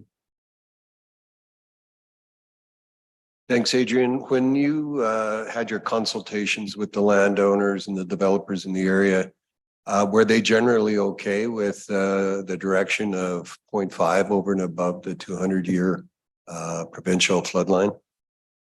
I think so. Again, the one impacted, the one potentially impacted landowner will be doing beyond that, an additional factor of safety. We've got another landowner that I think is okay with the technical line as proposed with the flood line plus that 0.5, which is actually the practice that we do currently in the city. And then we have one landowner, which, and again, they can speak for themselves, but to my understanding, they have concerns about how so much more of their land ended up within the flood line, and are actually hoping that there's additional time to study this and to figure out other opportunities for them to use their lands. Yeah. So, my follow-up question then is that in Riverside, GenStar, by filling the land, they changed the flood line in their property. First off, did I read that correctly? So they filled to the prior identified flood line. So they went outside, they went up to the flood line, and then they added fill above and beyond that to protect their development and the residents in their development from being impacted by that rare flood event or even high waters. So they didn't technically fill floodland and displace that capacity somewhere else downstream or something like that. They filled up to the flood line at the time when they got their approvals in place. So I guess my follow-up question is that if somebody wants to reclaim some of the land that is undevelopable because it's in the flood line, I recognize it's very expensive to do so, but can they raise the land by bringing in fill and then make it developable? It's not something that we would typically recommend. This is probably more of a city engineer question, but I would say that, like, from an MDP policy perspective, it's generally not good to add fill and add development in the flood line or in the flood prone areas if you can help it. You want to work outside of those areas generally. I could talk a lot about it, but generally not. Fair enough. It just, I was reading this 6.11 designated front line. So the designated flood line is the boundary of any filling of land. Yes, that would be correct. It's true, but it's not generally recommended to do that. Is that correct? It's both generally not recommended, and that is the boundary. Okay. Fair enough. I think that's my question. All right, thank you. Questions of administration, Councilor Bermansky? Yes, thank you, Mayor. I guess the question would be for Adrian, if you can answer it. When we did our environmental advisory committee tour of the naturalized storm ponds, it was expressed that they're seeing better drainage and better results with those type of ponds rather than the constructed ones, is what it was described to us, and that they would be doing more naturalized ones in the future. So I'm just concerned when you're saying constructed is better in specific situations that you were describing compared to the naturalized. I'm not sure why that is. Yeah, and I've got Melissa Logan from Environment and Regan Lefebvre from Utilities on, and I think Melissa has her hand up, so I'll let her speak to that. Thank you. Thank you. So yeah, that comment, I think it comes down to a terminology understanding. So naturalized facilities would be facilities that either include natural wetland in it already or have been constructed like the Mason and Grove Pond or like Legacy Pond to have a naturalized shoreline, to have differences in water levels and have a meandering kind of course of water. Constructed wetland typically is more highly engineered and may require more maintenance. So typically we just try to naturalize the facilities that we have. So I think it's a terminology thing, and Reagan, please feel free to step in if you have anything to add. So I think they're close cousins, but my understanding is it's different plant life that you're going to attract with a constructed wetland, because you'll have a high water table. With our main two types of stormwater management facilities, the wet pond and the dry pond, there's not a lot of opportunity for the substantial shrub growth or the like, because in the one case we have 1.5 meters of water to prevent vegetation except along the shoreline, and then in the other we keep it dry. So this is sort of somewhere in between those two, and what you end up with is a lot of plant growth and very much a naturalized area. So Thank you. That good? All right, I see no more. Okay, go ahead. I apologize, just based off some of Reagan's comments and Megan's. So when you had that picture up, Adrian, in relation to a constructed wetland moving into a pond, are you talking about the same general area, surface area that you would have if you would have a normal built constructed pond? Or are you looking at would it actually take more area to accomplish what you're trying to achieve in a stormwater event or occurrence versus a flood occurrence? Roughly, I think it's the areas are similar, but it's probably a slightly larger area, because you're going to have some additional limitations. Like they'll be digging down. There's going to be water table issues that they need to consider. So I expect the constructed wetland will probably be larger than what a typical stormwater management facility would be. And depending on the space, because they're more complicated to design. So it really depends on the space, and they'll have to factor in things like the water table and the existing soils. Yes. So complicated is equivalent to cost then? It can be, yes. I think constructed wetlands, I mean, there's a hesitancy to build them because they're not typical, and I think they're almost uniquely designed for the site and the location. So it's not something that you can cookie cutter. It's something that's unique for the soils that you're dealing with, and the depth of the water table. Very, very configured to the site. So have we ever looked at, or have we ever had any experience with like temporary flooding facilities in the sense of holding kind of, whether it be parks or, not playgrounds necessarily, but sports fields? You wouldn't want playgrounds, but sports fields or something like that would actually facilitate a 1 in 200 year event or something like that. Do we do anything like that? Through the chair, we have a number of dry pond facilities, very, very small number. The preference has been for the wet pond facilities over the years, but Adrian mentioned Dodger Park here in the Campbell Industrial Park. That's an example, and there was actually plans to put a football field in there as well. The discussions we've had with Rec and Parks is that's not a preferred location for active spaces, because they do get complaints. It becomes even difficult to cut the grass after a heavy rainfall event, and then they get complaints from sports teams because it's really difficult to schedule. And it takes a week or two for things to really dry out in those types of areas. So passive recreation uses, dog walking park, but those kinds of things, those seem to work well in the dry ponds, but not a huge demand from the developers, because the wet ponds are seen as more of an amenity within the residential areas anyways. So Yeah, I mean, I think my question would be more in a floodplain that might only see a 1 in 100 year or something event versus an actual functioning stormwater, but are they pretty much the same thing being, I'm not a hydrologist or an engineer, so are they pretty much, is that what you mean by like a dry pond? There's similarities. A dry pond I would consider to be different than a constructed wetland, just because the dry pond is meant to be dry most of the time, right? So you can build in those passive uses. With a constructed wetland, the whole area is going to be naturalized, and there's very little opportunity for public access or recreation.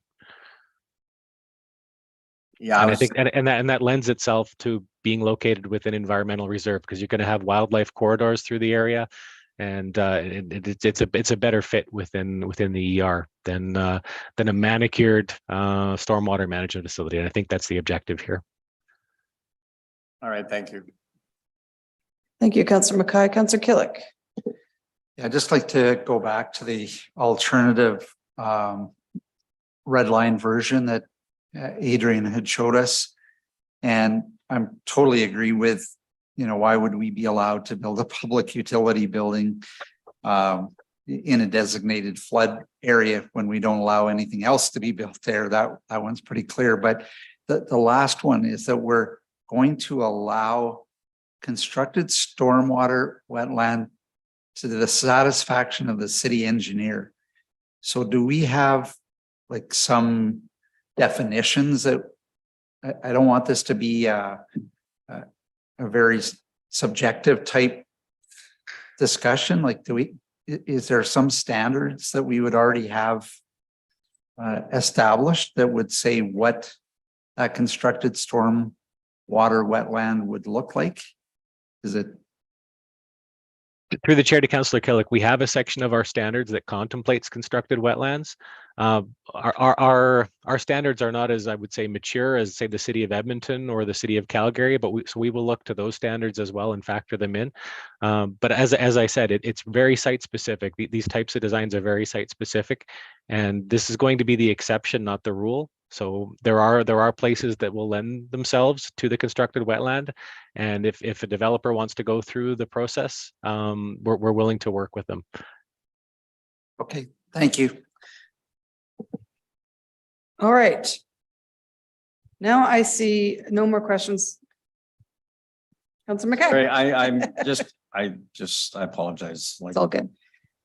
this is way above my knowledge, and so I think a little slower. Is there any examples of stormwater facilities in a floodplain in any other community, or is this just something that we're doing because it's just our recommendations or standards? Want to repeat that? Are there any, I'm sorry, I apologize. Do we have, I mean, you're recommending that we're not going to allow an actual stormwater pond within a floodplain, correct? Except for unless it's a constructed wetland. Right. Are there any examples in other municipalities that have built a stormwater pond, a normal facility in a floodplain? Well, I asked that. We have one in Riverside. Well, we have one in Riverside. Yeah. Okay. But what is it? Is it substantially different then? Good question. So on that, Councillor Mackay, I've talked to a few different communities about, what they do with their stormwater facilities. And there's honestly, there's a number of them that don't have quite the concerns because they don't have the water bodies that we do within their boundaries. And so there's not that level of concern in those communities. There's a couple of them that have said that they don't typically allow any sort of construction of anything within their flood-prone areas. And then it sounds like, yeah, there has been in the past some previous public utility, storm utility type of things within the designated floodline areas. Thanks. That's all I was trying to get at. I appreciate that. No, and I'll come back to questions of administration, but we do have some registered speakers. I just have one question from a process point of view. Go ahead. How do we actually move forward with this with the alternative wording that administration has actually proposed. Yeah, once we close the public hearing, we could take a motion. Okay. Yeah. All right, let me see, let me make sure I've got everybody on Zoom here, because mostly we are participating by Zoom. Okay. I have registered David Bromley to speak. David, are you online with us? I am. It's good to All see right. everyone. Yeah, welcome I'd back. like to yield my time to Sean. Okay, I'm just actually gonna do a little bit of a roll call. So I've got Okay, sure. self-registered. I've got Sean Novak. Sean's with us. Is that correct? Yeah. Okay, and then I've got Constance Gurley. Constance online? Not seeing, so I've got Ken Crutchfield in Chambers, and I see Sue Keating, and I think that is it for this bylaw. Okay, so Mr. Bromley, you said you wanted to yield your time to Sean? Yes. Madam Mayor, I am online. Oh, good. Okay, thank you, Constance. All right, so I'll go straight to you, Sean. Thank you. I'll just share screen. Hopefully you can see the screen here. We can. Perfect. So we support the idea of having constructed wetlands below the designated flood line. So we've marked up the exhibit that cities released here. So that's that 1 in 100 year that I'm tracing out here as the designated flood line. And this is, roughly 4 acres of development that we're talking about on the flood fringe or below the designated flood line. And I think this is the area where there's some differences of opinion on what could potentially go in here. And so this 4-acre stormwater management facility, well, at one time there was in the previous area structure plan, stormwater management facilities proposed below floodplain, and that is what was approved. And so what we would prefer is having the opportunity to also have wet ponds, not just constructed wetlands, built or constructed below the floodplain. And the reason why we are interested in that is because wetlands generally only have about a meter of storage, like height-wise, and that's because of the natural vegetation in wetlands. They can't handle large fluctuations of water without basically dying. Whereas a wet pond, which doesn't have that naturalized vegetation here, it's, you see a bunch of them in the city of St. Albert in terms of being constructed. They generally allow 2 meters of storm depth, not 1. And so what that does is it shrinks basically the size of the stormwater area substantially, and it also reduces costs. And so why that's important is because without having a wet pond opportunity below the floodplain, what ends up happening is we're going to start increasing. If we had constructed wetlands, there's a high likelihood that that wetland will start, growing in size and taking away developable land, kind of like what we're showing there in the green area. And so what that does is it reduces developable area, which will then increase costing on housing, and it'll reduce your taxable area, to be honest with you, because there'll be areas in here where we can't put residential developments, and it will be a storm pond facility versus something where it could be a more compact wetland facility. And I did hear administration's concerns about access if that was below the designated floodplain of the 1 in 100 year event. I think there's ways around that where we could design this such that it has berms or other opportunities to give access to that wet pond, even in 1 in 100 year events. So what we're requesting is that there be language, at least in the bylaw, that maybe says stormwater wet ponds to the satisfaction of city engineering as well. So just one other line item there, so that we can discuss and collaborate on ways to maybe facilitate that in the future, but not totally exclude it at this stage without more detailed conversations. Okay. I'm going to open it up to council, and you're putting council in a engineer's seat today. One more time, difference between a constructed wetland and a stormwater wet pond. One more time, just for me. Yeah, for sure. So I'll maybe show it in a figure here. It's slightly different, but wetland generally has, a permanent kind of pool here that's generally a couple meters deep. And then as soon as you get out of that pool, this is usually a low marsh area. So that's usually 300 millimeters kind of deep of permanent water. And then, ultimately, if a storm rain event happens, these will fill up a full meter. Okay. On a wet pond, you have a permanent storage that's basically 2 to 2.5 meters deep all the time. So it's not shallow, it's deeper. And so you can't have that, vegetation, naturalized vegetation, cattails, et cetera, growing in there. And generally you can have 2 meters above that where water can be stored. Whereas a wetland, you can only have 1 meter above that is typically stored. Okay. That makes sense?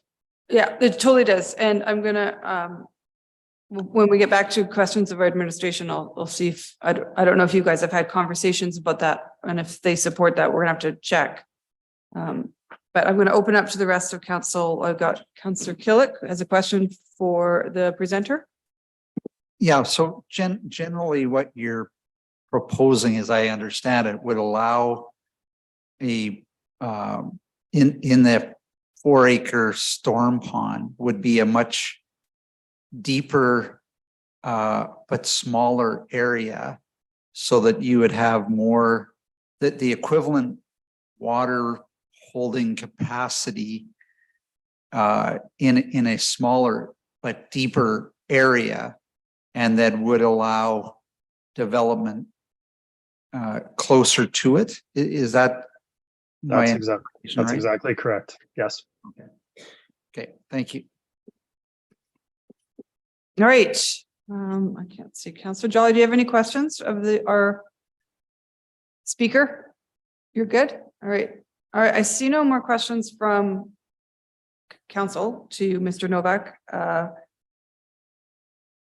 But I obviously encourage you to stick around and see when we ask that question to administration. I'm going to go to the next registered speaker, which is Constance Gourlay, which is again an agent representing Frederick and Katarina, France. So Constance, you with us? There you are. Yes, I am. And I would like to yield a few moments of my speaking time to respond to a question that one of the councillors asked earlier, if I may, Mayor. And that is, where are there examples of wet ponds within the designated floodlines in other municipalities? So I yield back to Sean Novak to come in for a few comments in that regard. Good question, Connie. There's definitely facilities within the city of Calgary that are wet ponds within floodplains. And we're seeing it, I would say, more. I heard some of the council conversations about St. Albert, St. Albert Trail, rising costs, etc. We're dealing with that on the private development side as well. So that is becoming more of a concern, is how do we maximize developable area to yield affordable product, to the end user, home buyers, right? So it's definitely prevalent in the city of Calgary. All right, Constance, do you have a presentation, or do you have? I have a few comments to make, Madam Mayor, members of council, and that is to say we appreciate the alternate motion that administration has brought forward with the addition of the constructed stormwater facilities. But we would also request that council would add to section 611, subsection 4 of part 6 general regulations in the bylaw in front of you today to allow further flexibility from a design sense. This is requested because the Chirot Area Structure Plan was an approved plan that had contemplated stormwater ponds, and now with this change, moves them to displace residential opportunity. And that is causing some great concern to our client in terms of the viability of that project. And we would appreciate the design flexibility.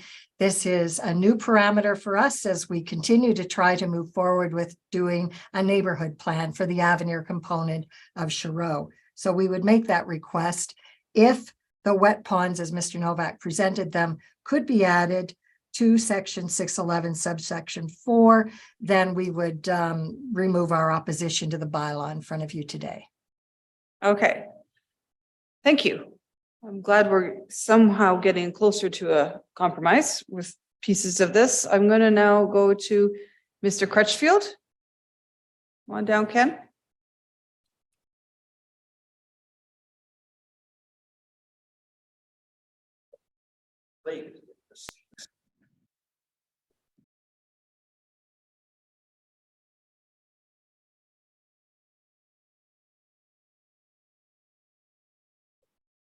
Well, devil's in the detail. And you're in the middle of it.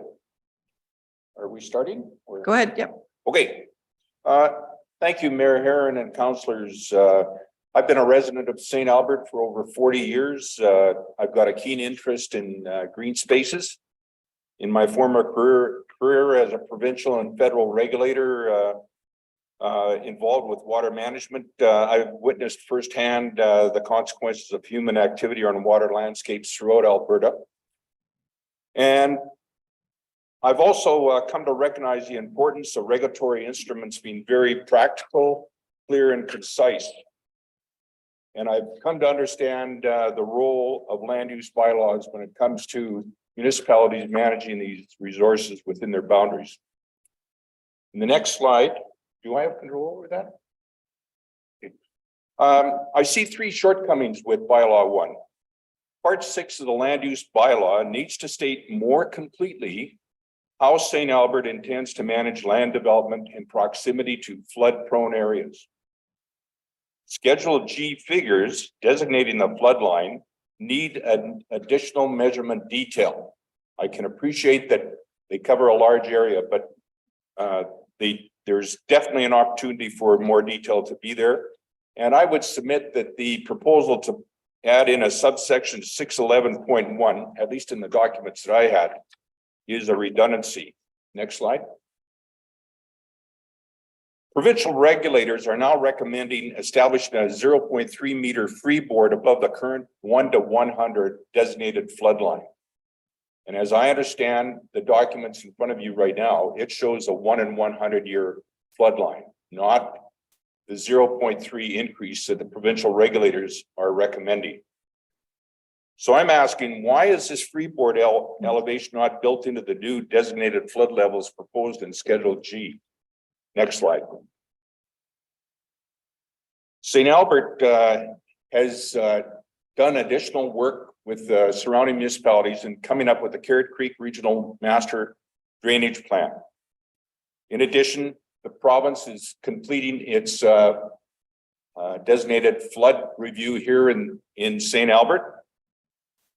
And the interesting thing is here, the city of St. Albert is prepared to adopt the new hydraulic analysis to establish the designated flood line for Carrot Creek while retaining the land surveyor approach used in the original Schedule G, which a figure will come up here shortly. So my question is, why is there no reference in bylaw 1 that the 0.3 meter be added to the designated flood level elevations shown in Schedule G of the bylaw? Next slide. The current and amended Part 6 references a minimum safety factor of 0.5. So you have the province on the one hand saying you should increase your designated flood level from the 1 in 100 to the 1 in 200, which is 0.3 meters higher. This 0.5 additional freeboard that the city administration has in the existing bylaw right now and the amended one is not identified on the Schedule G figures. So when you look at those Schedule G figures, they are the 1 in 100 year flood level, but it doesn't show the 0.5 meters over and above that. So I am saying that the amended Schedule G should at the very least include text on each figure that identifies that building permits will only be issued for developments 0.5 meters above the stated designated flood line, except for instances set out in the land use bylaw. Next slide. This slide reveals a text of an amended Schedule 6. The red font is my own making. Now, a resident, and the city encourages residents, if they're proposing development, to in fact go into the land use bylaw and review it. Well, as a resident, if the resident were to reference the figures in Schedule G, they would not be alerted to the additional 0.3 freeboard that the province is suggesting, nor the 0.5 that administration has been recommending with the old and the new land use bylaw amendment. Further, when you look at points 2 and 3, any infilling permitted below the stated safety factor is 0.5 meters above the designated flood line should not be allowed. Council needs to also critically revisit the list of development it's prepared to risk at the discretion of the development officer. And I believe Mr. Slate identified an amendment that they're making there, which was not part of the original public hearing package. I'm already through 5 minutes. Yep. Can I real quickly? Real quick, sure. Okay, next slide, please. In this slides, this shows the existing Schedule G, and you will note that on that slide, they have cross sections and they've identified the water elevation of that flood line at that point. The next slide, please. It has no cross sections, shows no elevations. So how is a layperson to interpret the benchmark elevation for the designated flood level on or abutting their land holding? The St. Albert resident should be able to understand the land use bylaw more explicitly than a shaded area on a two-dimensional map. And last, next slide, please. Last slide. My last issue rests with the new subsection that does nothing more than describe a variety of land use planning documents that obligate the development officer to follow them. I question the need for the inclusion of this new subsection into the land use bylaw. The introduced amendment is an unneeded redundancy and may, on closer examination, exceed the authority council wants to invest in a development officer. To sum up, council decides the direction and scope of the land use bylaw. The land use bylaw should be practical, clear, and concise. And the development officer should be constrained to the direction set by council without the need for interpretation except by council. I believe that authority has been set out and there is no need for the new subsection. Thank you. All right. Any questions of Mr. Crutchfield? I think there might be questions that you brought up that we might propose to administration. Pardon me? Right. Oh, go ahead, Councilor. And with your history involving in regulatory, you've heard the discussion on wet ponds versus a constructed wetland. What's your history or opinion or experience with them? I was the first habitat biologist hired by the province, the Fish and Wildlife Division, and we had a habitat development program which was actually involved in developing fisheries structures, and subsequently also became involved in charge of the wildlife habitat development program, and we developed wetlands along with Ducks Limit and the like. So it's an interesting discussion that you've got, and the debate will go on. The one thing that I keep on hearing here is that you know, there is concern or consideration about you know, if you set aside this designated flood line without provision for allowing some sort of use for flood control, or in this case, stormwater coming down to Carrot Creek or the Sturgeon River, that it's going to increase the cost of land and everything else like that for development. Well, let's face it, anything that you want to do is going to cost a little bit more money. But where I'm coming from right now is that I believe that there are options. The last presenter outlined this pond idea, but ultimately what that involves going in below that designated flood line to dig a bigger hole to give them the freeboard and the allowance to take that water. So the question then becomes, for your environmental reserve that typically lies below the designated flood line, are you wanting this type of development? I believe that the option of using a, if you will, kind of a naturalized the wetland, all the ingredients are there. The one of the earlier presenters talked about the unique dynamics of wetlands, and with wetlands, there's a sedge community. There's a whole biological community that really comes into play that can really moderate your stormwater, the quality of your stormwater going into your receiving stream. And I would be, if anything, I would be more interested in additional discussion taking place on both those options. But I think right now, council's confronted with make a decision now. And in that regard, I think that the designated flood line needs to be very clear. I think that the allowed uses within it, if there was a preference from my standpoint in terms of what you're going to get involved with, because the pond idea is an engineered solution. I believe that there's a lot of natural processes that can be accommodating to the need without having to construct that additional depth of pond. Thank you. Go ahead.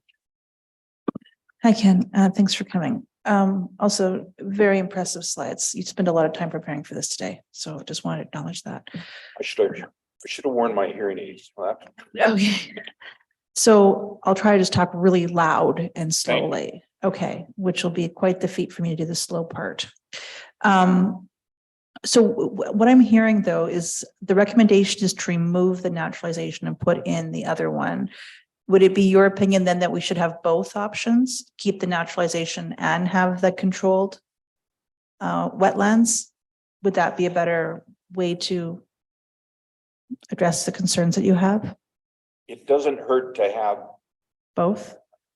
yeah, to have a wider kitty. But one thing I would encourage, I know that reference is continuing to be made to the city engineer, and I don't want to diss the city engineer. In fact, in the works that we were involved with, we hired the engineers to help us out, but it was a good exchange between biologist and engineer, talking about the dynamics of the pond in terms of what you're wanting to accomplish. But in answer to your question, Councillor Hughes, I would say that you would want to have an arsenal available to you, but put the onus on those interests involving biologists as well as the engineers and the developer talking, and the city talking about how these ought to be placed and constructed for the benefit of residents.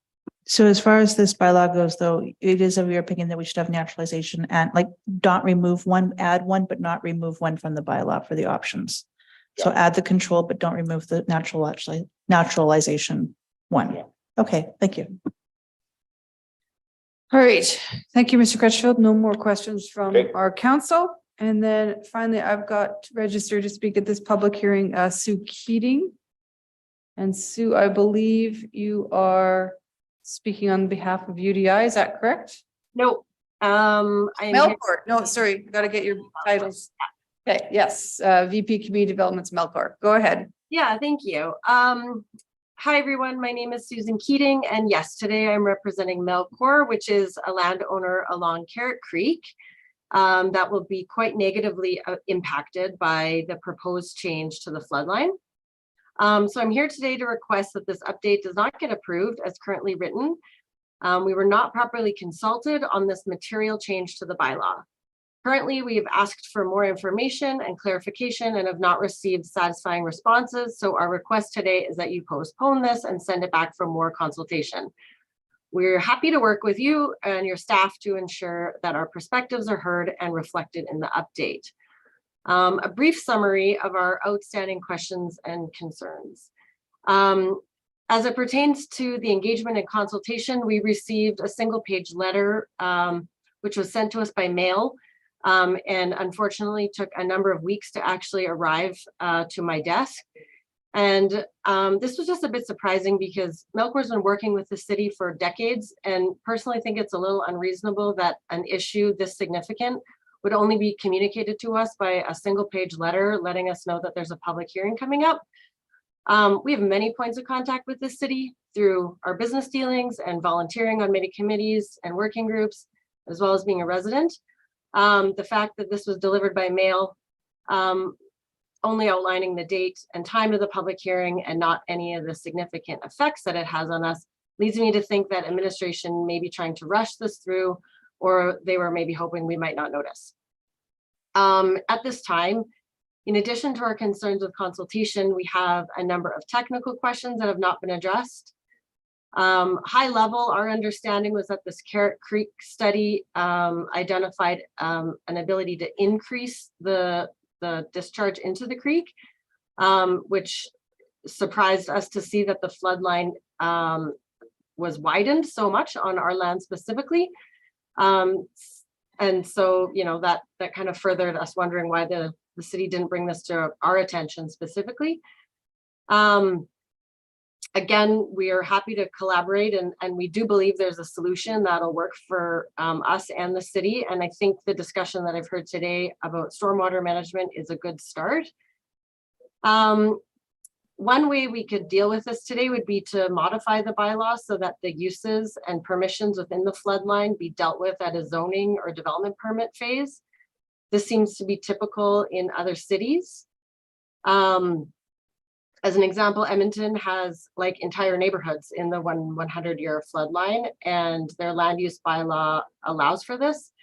It identifies that development is allowed in the 101 and 100-year flood line, and that a development officer can confirm flood proofing and other mitigations that are being added to the development.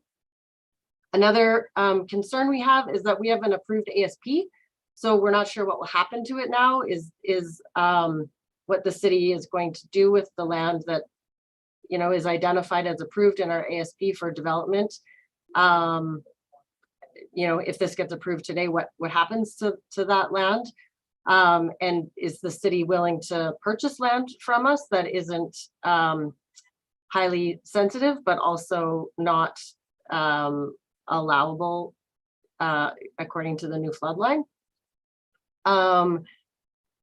Also curious about why grading and filling is not permitted in this land. This doesn't make a ton of sense because I think that's a way to flood proof an area. It is not, it's not, our land specifically isn't identified as highly sensitive, so it isn't considered ER. And so grading and filling would be a good solution to make, you know, us have the ability to use our land inside this line. So hopefully I've successfully highlighted the need to send this back for further engagement with affected owners. My understanding is that there isn't an absolute urgent need to confirm, or to confirm this today. So once again, just in summary, please give us more time to work on this with administration. Thanks. Okay, Sue or Ms. Keating, we're not talking about Jensen Lakes, are we talking about the tiny corner you have down at the bottom of Shiro? Yeah, I wouldn't call it tiny, but yeah, we have 80 acres in St. Albert, You're right. Along Carrot Creek in Shiro. Yes, that's right. Yeah, I don't think maybe members of council realize that you are a property owner in Shiro as well. Okay. Yeah, Yeah. just sure. And sorry, tiny. No, that's okay. Thank you. All right. Any questions of Sue? Councillor Hughes has one. Go ahead. Hi, Sue. Thanks for coming. Once again, I love your hair, but anyway, it's a different thing altogether. I'll just sit there and jealous for the next hour. So you were talking about the zoning at the permanent development permit phase. So I think that basically your ask today is we don't do anything right now and come back. Because I'm like, this is too complicated for us to figure out the motion and even how to address this. So you said that other municipalities have it. I know Edmonton does. They have that whole area by the river, which is not good when it floods. Is there other areas that you're aware of that beyond that where development has occurred? My understanding, and I am not an expert on this, but in the kind of rush to prepare for this, as I said, had limited time, is that there is typically no development allowed in the 1 in 25-year flood line, but in the 1 in 100, there's the opportunity to, I guess, have mitigating clauses in the land use bylaw to flood proof. Okay, just trying to think of anything else I have. I wrote down your asks. The filling within the flood line. I know when I saw that as well, I thought that was a little unusual. Are you aware of any other municipalities that have that as well, or that you guys have dealt with that also have it where you say you can't do any filling within the flood line? I'm not aware of that. I guess at the moment at Melcor, we don't have, we're not dealing with this specific issue in any of other communities. Like, we're not, we don't own land right along a creek where we're kind of up against this specific issue. So I could take that back definitely and probably find something to kind of back up my request. The only thing I looked at today, and not to, like, you're right about the, I guess, not to compare this to like Riverdale in Edmonton, because that's not really apples to apples, is very old. established community. But in Edmonton, in the land use bylaw, there is like a floodplain protection overlay clause in their bylaw, and it just talks about when a development permit application is submitted, the development officer may require that the applicant submit additional information regarding the elevation of the proposed building locations and the elevation of the lowest point to the opening of the proposed buildings. So I mean, that's saying that there's consideration of buildings in the floodline, let alone a storm pond. Okay, thank you very much. All right, any further questions of Sue? All right, I'm seeing none. So that means everyone who's registered to speak at the public hearing has been given that opportunity. I'm gonna go back to administration, but before I do, we've been sitting in our chairs for over or almost 2.5 hours. We'll call a 15-minute bio break. I'm sure there's a few of us that need it. So it's 3:21. How about I say 3:35? Sound good? Okay.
Yeah.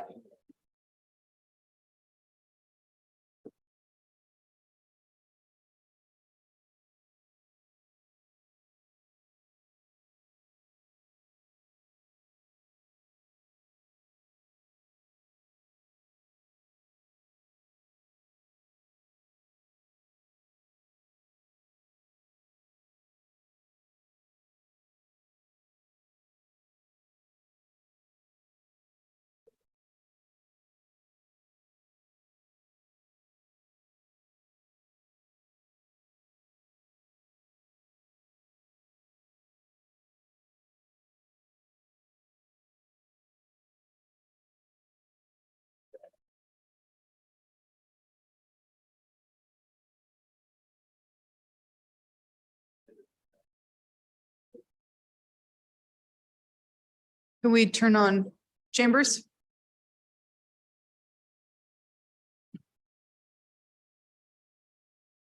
Are we good to go? All right. Okay, thanks, council. I hope you got a break. Sorry to keep you in your chairs that long. So we're back to questions of administration, and I've got Councillor Hughes up to start. Hi, I'm gonna look, hey, Adrian, how you doing? Okay, so a couple of questions. So Ken came and talked about his concerns about the 0.3 versus the 0.5 and the floodplain year discussion. Could you expand on just how you came to your conclusions for your recommendations as it relates to that?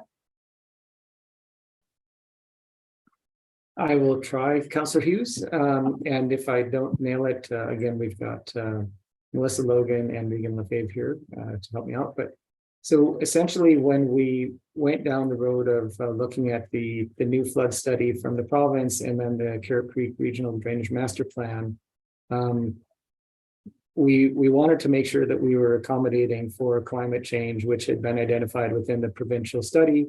We talked with the province about this, and basically as a result of the mapping, the new provincial mapping, I think that the overall flood line had increased by, I think it was like maybe 0.2 of a meter or something like that. And then we had this discussion about what is an adequate factor of safety. The province is recommending that with climate change, you could see 0.3 of a meter of additional change over time.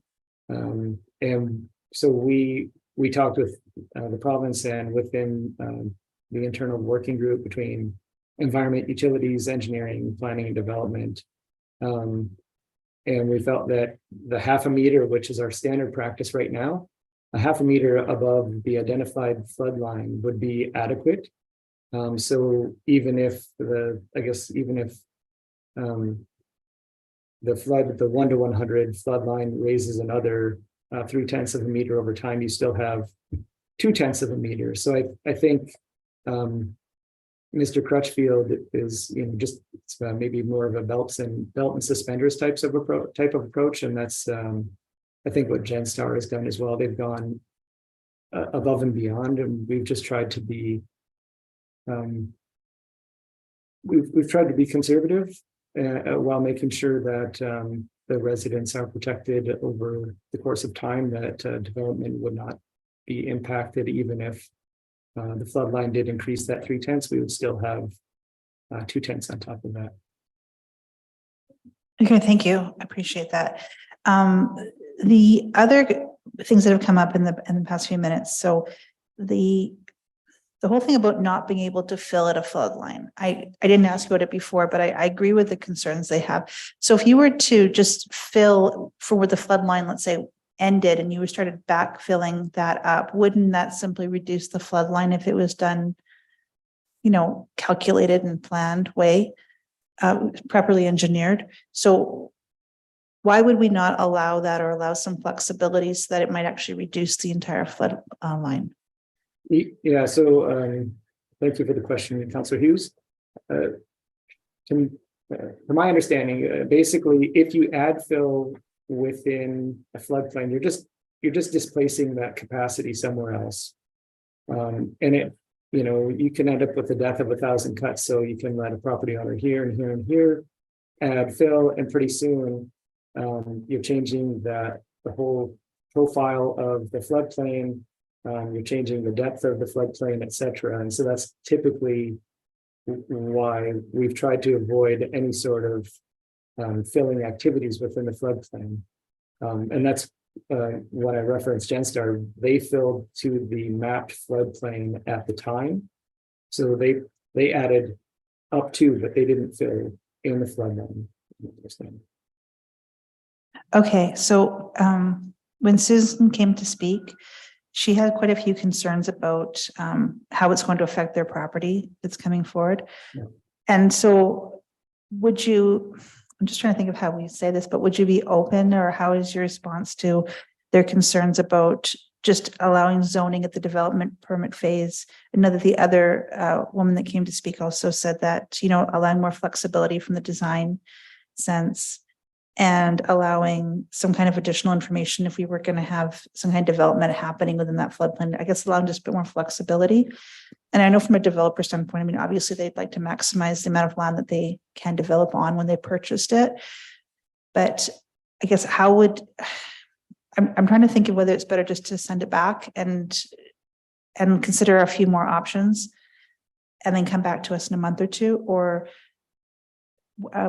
if it would be meaningless, I guess, to do that because we come back with the same recommendations as relates to their concerns. Yeah, so thank you for the question. I guess I would say that I've never been anywhere where it's been looked upon that you would encourage development in the floodplain. And the headline news is full of examples of instances where it just doesn't work out. And so I fully, completely understand Melcor's concerns because the flood line does, impact their lands. That being said, I don't know how, in good faith and good conscience, as administration, I would encourage development within a floodplain. And I think if they're, and I mentioned this to Sue, if they can show us that our modeling is off, or that the elevational data is different, maybe they have more detailed survey data on their lands that would tell us that there's a piece that's out or something like that. Absolutely, I think we could reconsider that. I don't know how we go forward with encouraging development within a flood prone area.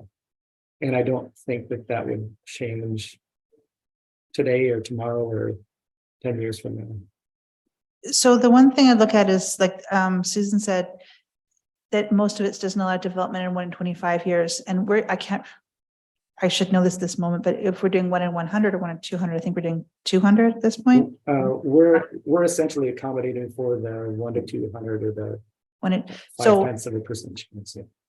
So 1 in 200 is pretty unlikely, right? It's a 0.05% chance any 1 year that it's going to hit that. So I guess the next question would be, do we think that the 1 in 200 is overly cautious?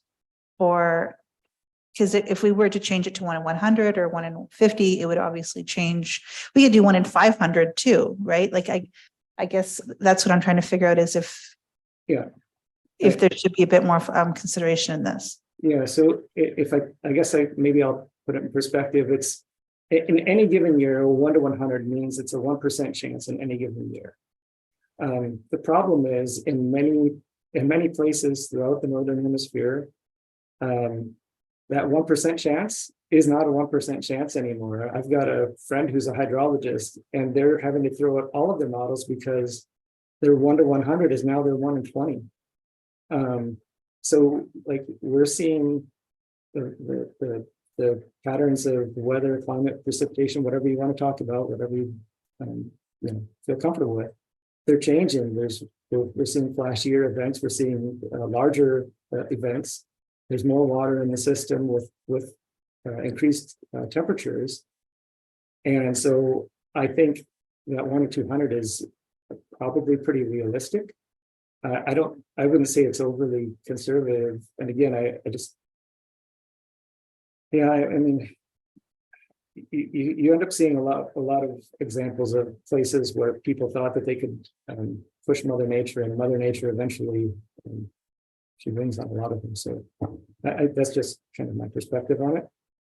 Okay, and just one more question. So again, what was also brought forward was that we have approved ASPs that are within the flood line at this moment. So how would this be handled if we've already approved a structure to be developed there, but now we've changed the flood line area? Yeah, so the city is working on the St. Albert West area structure plan right now, which would incorporate these lands. And the notion is that if this floodline goes forward, then you would identify the ER and the MR off of those lands. There would obviously still have to be some rework in like the Shiro neighborhood, because I guess going back to my previous point, to allow residential development within a floodplain, I don't know how, as a subdivision authority, I don't think that we can sign off on that, really. It would definitely probably shouldn't be. So there has to be some rework on that. So from that perspective, high level, we would be remapping that whole St. Albert West with our new flood line and then the ER, MR. And then from there, the landowners would have to revise their plans accordingly. Okay, I thought I was done, but I have one more. So Ken brought forward the concept of, and that was also one of the thoughts I had in my head was, why are we removing naturalization off the board altogether? I know the charts. I know you showed it to us. They're very pretty. And I think we've all learned a lot about naturalized versus controlled flood swamps going on right now. But the point is there actually any harm in keeping naturalization on the table and just adding a controlled to the list? There's definitely a risk associated with having the wet facilities within the floodplain, and Melissa can speak more to it if she wants to from the environment perspective. Sure. Thank you. So, Councillor Hughes, the move to remove the naturalized wet ponds is because of that wet portion of the pond. In our naturalized facilities and in our other stormwater facilities in the city, the goal is not only storage, but it is also water treatment and water quality improvement. So to have a wet pond that stores stormwater and have it immediately in the floodplain area increases the risk of the introduction of deleterious substances into Carrot Creek and subsequently to the river. And we have residents that have a propensity to introduce species to our stormwater facilities. And that pretty much gives them a straight shot right into our natural environment. Granted, in high water events, it is difficult in any scenario to control the water quality. However, having these wet, deeper ponds out of the floodplain area allows us more control and more time to have that water polishing and improvement of water quality take place. Okay, thank you. I have no more questions. All right. I find this conversation very timely and interesting, considering I'm sure if the mayor of Edson was given this question right now, he would be having maybe a different opinion than us. And today's the 10th anniversary of the state of declaration of the floods in Calgary, $5 billion in natural resources. So this is very timely, and I think we need to take our time and make sure we do this correctly. I've got Councillor Jolly and then Councillor Killick. But just as a reminder, and maybe this is a question for you, Marta, the MGA has changed that puts some liability onto municipalities to, I just want to get it said, to be responsible for natural disasters on the insurance, like the recovery costs of those. Oh, am I putting you? I'd have to take a look. I'm not sure exactly. I think what I'm referring to. You are correct, Yeah. Your Worship. Municipalities now share a caution of the cleanup, essentially the reconstitution after a natural disaster. I think equally, when we look at deliberate development in a floodplain, there are liability and insurance concerns there as well. Right, and so that's my biggest concern is if there was a flood and people were to look back at this tape and we were made aware that this could be a problem and we didn't take the most cautious route, we might be on the hook. There's some risk, but that's just my thinking. I'm going to go to you, Councillor Jolly, and then I'll go to you, Councillor Killick. Thank you. You took my first question, so that's great. So my first question is to Adrian, just some clarification. You were talking about the impact of adding fill kind of being like the 1,000 cuts. So just so that I understand that. So if we allow kind of fill on new areas to allow them to develop, basically that would put other properties in St. Albert at risk because it would change the high water level. Am I getting that right? Yeah, that's the big picture idea, Councillor Jolly, is that over time, the water has to go somewhere, and you've got so much space. And if you keep adding to the land that's there, then that water needs to find a home somewhere else. And it's either going to spread out or go higher or both, depending on how much you feel you add over time. And so that's kind of what you see in some of these areas is like, I'll just keep it short and say yes. Okay, thank you so much. And I actually have Edson on my list here, Mayor, as kind of part of my question. So Edson right now is experiencing quite severe floods, and I understand that that's not only a function of the amount of water, but also a function of how much water the land could absorb because of forest fires. Is that, Melissa, I'm going to look to you, Melissa, because you're an environment person, but is that kind of part of the climate change risk and extreme weather risk that we're dealing with in terms of floods? It's not just the water, but also the land's ability to deal with that water, or can you comment on that? Yeah, absolutely. I'll use yesterday as an example. We received a tremendous rainfall, and the river rose 80 centimeters in a matter of hours. Like, that is really significant. And that's just in a short amount of time. So it's I mean, in Edson, it's the wildfire. The ground isn't able to absorb as much. But here we have increased impermeable areas. So we have less chance for infiltration of the water into the groundwater table. And flashiness, these flashy events that are predicted to be more and more common with climate change, there simply isn't time for infiltration. There just isn't the time for the water to sit there. It runs off quickly and straight into the water bodies. And when you have a narrowed floodplain, that speeds up the water and causes more problems downstream. Okay, thank you. So that's why those 1 in 100 and 1 in 200 numbers are kind of out the window. Is that right? Just because of those flashy events and. Yeah, well, that's why they're going more towards the 1 in 200, because those events can be so large and so intense. Yeah. Thank you. And then my last question. So do municipalities have any legal obligations in terms of, if I own land in a floodplain and I can no longer, expand my house on that area or whatever, does the municipality have any kind of legal obligation to buy me out or anything like that? No, I'm comfortable saying the answer is no. I think what you're referring to, Councillor Jolly, is recent case out of the Supreme Court of Canada with respect to constructive takings, but regulation of land and land use bylaws is not considered on its own a constructive taking. And generally these kinds of things are very fact specific, but I'm comfortable saying that that shouldn't be a concern with respect to this. Okay, thank you. That's all I have. Councillor Killick.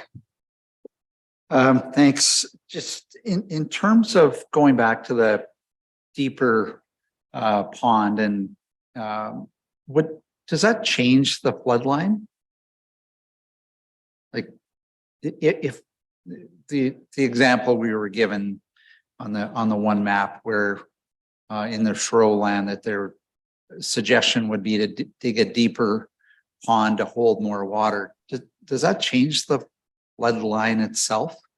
So I'll respond to that one through the chair to Councillor Killick. That is the intent. We need additional storage volume.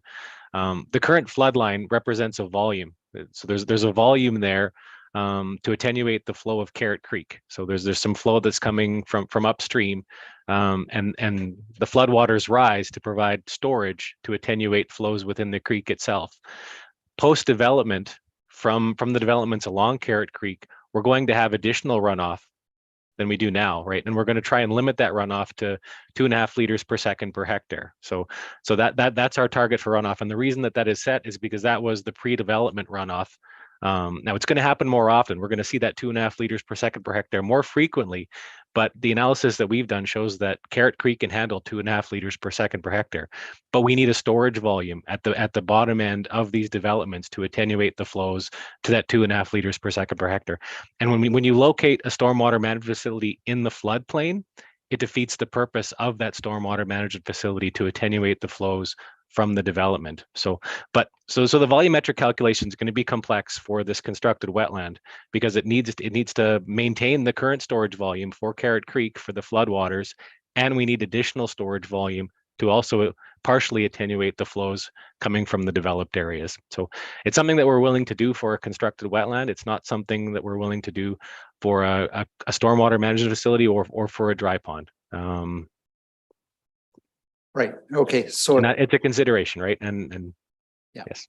So it's an option. So. And then even Melissa's point about we don't want goldfish overflowing into the Carrot Creek when it does overflow or anything else, right? It doesn't help solve that potential problem.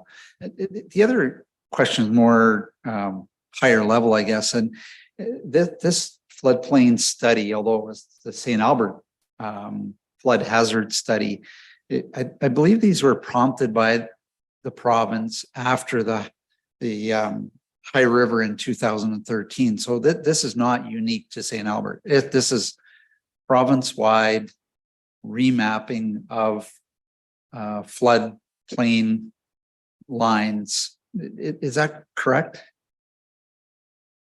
Yes, that's correct. I don't know how many, there's probably 10 or 15 communities in the province that were remapped following the Calgary and High River floods. And this is kind of the end result of that. They're just finishing their studies on these. Yeah.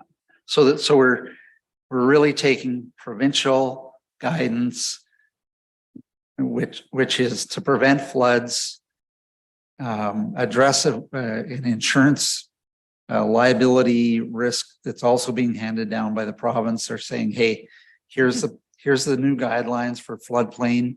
And by the way, if you ignore them, you're going to be on the hook for financial. So we're trying to find a way now to implement them in our own St. Albert region. Everybody is probably doing this across the province as well. So this is not unique. We're not treating our developers or landowners any differently than anywhere else in the province. Is that fair? Yeah, I would say that's fair, Councillor Killick. We have new information now, which is in part delivered by the province, in part delivered through our own studies, and we're just trying to react to that and apply the best information that we have available at the time. In 10 years' time, we might find that we need to update it again. Might happen in 5 years' time, I don't know, but we're just trying to implement the best knowledge that we have to date, and part of that was due to this provincial flood hazard mapping, and we are not by any means the only community that's been mapped or remapped. So the follow on to that then is that the mapping that we've seen today is just illustrative.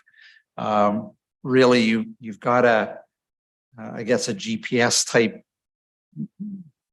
data point here of 654.7 meters above sea level. So that is a very specific number. We could never capture that in an exact map. And I'm trying to address the concern that Mr. Crutchfield raised around not showing it clearly enough. That to me is a pretty definitive number. And you could never show that level of detail on a piece of paper. Is that generally why we've stated that clear number? Yeah, so in the past, when we did our previous flood mapping, that was part of the flood study. We come up with cross sections that identified in this stretch, you're at 654.7, in this stretch, you're at 653.9, whatever it may be. Again, going back to the original feedback, when we look at it, it's a really critical discussion about how close you're developing to floodplains and potential impacts of floodplains. And so we chose, when we did the mapping, to not have any of these cross sections on there because we don't want somebody else interpreting, well, this must be somewhere between here and here, and I bet it's closer to this than that. We wanted, if somebody has a question, and to be honest, throughout if you look at the Sturgeon River Valley, almost the entirety of the property that's abutting the floodplain is city owned. There are some properties that, further down, they're already developed. So theoretically, you shouldn't have too much question. But at the end of the day, we thought it's much, much safer to force people to have that discussion directly with administration and find out for their specific parcel where exactly that flood line lays than to try to make a guess off of interpolating between 2 points on 8.5 by 11 map that shows, a 14th of the city or whatever it may be. It's not accurate enough for what we're concerned about, I guess, to allow people to make decisions on it. Yeah. And just to try and give me some clarity around the communication process, Adrian, with developers on how this information was shared across multiple developers. Could you just give us a little bit of a background around the process that you would have gone through? Yes. So essentially, Councilor Kulik, essentially we contacted all of the property owners within the city that had property that we identified as being potentially impacted by the new flood maps. And that was 7 property owners. And we've had a little bit of back and forth here and there on some things since then between the different property owners. So like I said, some have chosen to continue to build at a more conservative level with their flood adjacent development. Others have concerns about the technical flood line and impacts to the property, and others have concerns about the ability to locate their stormwater facilities within the flood, that designated flood line. But this has been a 3 or 4 month process of. I think we probably notified them, I don't know, probably in the night or something like that. Okay, thank you. You good? Council, I did ask our legal and ledge at the break, if we're not comfortable making a decision today, because we've had some new information with a proposed amendment by our administration. We've talked about naturalized storm ponds, constructed wetlands, and then stormwater wet ponds, which if you guys want, we can absolutely 100% adjourn with a date in the motion to when we would reconvene. That's an option. If you aren't comfortable today, my only caveat with that one is then you could not speak to any developers on this because it has to be presented in the public. But just so you know that that's an option. Councillor Hughes. Thank you. So just on that, if we were just to simply say we're voting against first reading, and then administration could come back and just do another public hearing in the future. No, if you vote against first reading, the whole thing's dead. Yeah, but that doesn't mean that it can't come back with a revised vision later. It just means you have to re-advertise a public hearing. We would adjourn the public hearing. There would be a 6-month delay if first reading wasn't granted. Typically, that's not a good practice, not to give first reading to a bylaw, but if that happened, yeah, there would be a requirement not to bring the application again for another 6 months. I believe, Adrian, correct me if I'm wrong. There is the option to just close the public hearing and make a decision, or to adjourn to a new date. And then when more information is presented in front of council, make a decision during the new date when the public hearing is continued. If we were to adjourn though, would we come back with a revised document? Because one of the questions is just whether or not, like, I don't want us necessarily having to do this on the fly because administration's got a much better idea of how the wording should be. Yeah, I don't know if the document would be revised or not. To be perfectly honest with you, the solution that we're presenting may well be the solution, but if you wish to adjourn and have further discussions, then we would do that and come back for that to present that to council. And is it by law that we have to wait 6 months before it comes back? I'm pretty sure it's in the land use bylaw, right, Adrian? Yes, that's correct. It's in the land use bylaw. So if we said no today, then basically you can come back in December. Yes. And is there any consequences if we were to have to delay it by 6 months? Like, is there something that's imminently happening in the next 6 months that would affect it if this was not approved? Yes, Councillor, if you don't approve this, the technical line for the designated flood line, then we will have to revert in the St. Albert West ASP to utilizing the old line, which we know is out of date. And we will base our municipal reserve and environmental reserve calculations off of that. And if we do get a new line approved by council at some future date, then we'll have to amend the whole tolerance. Okay, just to challenge you on that though, couldn't we just, for our own ASP, decide that we're going to use we're going to exceed the minimum requirement? Like, there's nothing preventing a developer from saying that here's the flood line, but we're going to make it even larger. Well, yeah, I mean, you're getting into a bit of a gray area. I think we own 170 acres out of that land, and we're doing the area structure plan for all of those lands. So then we could subject ourselves to challenges depending on what landowners otherwise disagree with another map. So I guess, I mean, you're opening a door and closing a window, probably.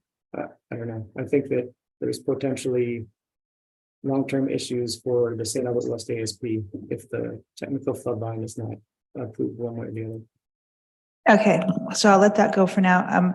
The question I had, I hit the button to begin with, is there not a way that the city could actually mitigate many of the potential flooding issues upstream, and then it would actually decrease the amount of the effect of the flooding downstream? Have we ever said, okay, this is how we plan to do it, as opposed to just simply saying this is where the water is going and everybody accept it? Is there some way that we could, within our area, like I'm looking at Carrot Creek, for example, that we would actually say we're going to be proactive in handling it so that, yes, there would still be water flow, but we would be at least mitigating it at some juncture at the beginning of the entrance to our lands? Councillor Hughes, I guess in part the Carrot Creek Regional Drainage Master Plan involved that very question about total flood capacity, stormwater capacity, and again, it's kind of it starts to get murky. You're starting to talk about upstream detention or retention of waters, and then as Regan said, we're looking at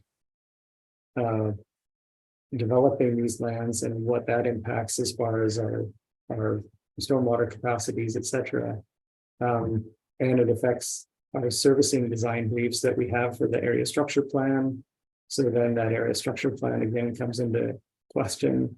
So I don't know if Regan or Melissa, if you want to say anything else to it, but I think technically you can always find other ways to provide detention or retention. And then you'd have to go about proving whether that actually affects the system downstream. I think the only thing that I would add through the chair to Councillor Hughes is that it becomes problematic to manage. If you're doing puts and takes with multiple properties, it's going to be very difficult to manage something like that. Whereas the way we're setting this up is each property owner that has a volume assigned to it, a pre-development volume associated with Carrot Creek, has to maintain that same volume. Okay, thank you for explaining that. So just as my takeaway from past 2 hours, is it 2 and well, at least an hour and a half now, is I'm getting the impression that the recommendations that are being brought forward today, regardless if council may make a different decision, but the recommendations to administration would not waver based on what we've heard today and the feedback that we've heard. At the end of the day, and if we said go back and look at it again, that the recommendations would be the same as what we're seeing in front of us today. Would that be fair to say? Or would you say that they're, based on what we've had for discussions and feedback, that there would be potential different recommendations? Or would you say that you're pretty confident that this is what would we still be seeing even if we delayed it by however much time? Yeah, thank you for the question, Councillor Hughes. It's a good one. I think from an administration perspective, the technical floodline is the technical floodline, and now that we know that the floodline is different than our previous, and we know that we've got newly annexed areas that aren't covered by a floodline, I don't see that really changing. It impacts landowners, and that's unfortunate, but I don't see how we change the technical floodline. If we got new information that said that the elevations were different or something like that, I think we'd be amenable to looking at that. And then as far as the stormwater management facilities, again, I think that we've highlighted there are some definite risks to the city, and I don't know, I think we've tried to provide at least an option to use some of their land for some level of capacity by doing this constructed stormwater wetland. But it's I struggle with continuing on with the practice that we've got multiple departments within the city and other water professionals that we've talked to that have said it's probably not best to continue this. So I struggle from an administration perspective to provide a recommendation to council to do something that again, what we're learning is probably saying maybe we should stop doing those things. Okay, thank you. I think it applies to whether or not we actually want to delay it or not, or if we have a different effect. So thank you for that, Adrian. I appreciate it. All right, Councillor Broadhead. Thank you, Madam Mayor. Thank you for that last question, Councillor Hughes. I think it's almost identical to what I'm going to ask, but I'll ask it my way only because it will maybe work better in my brain. So you've heard the arguments that have been presented to us today, and yet you have come forward with a recommendation. So basically what you're asking council now to do is be solemn and make a decision and divide the baby here. Is that correct?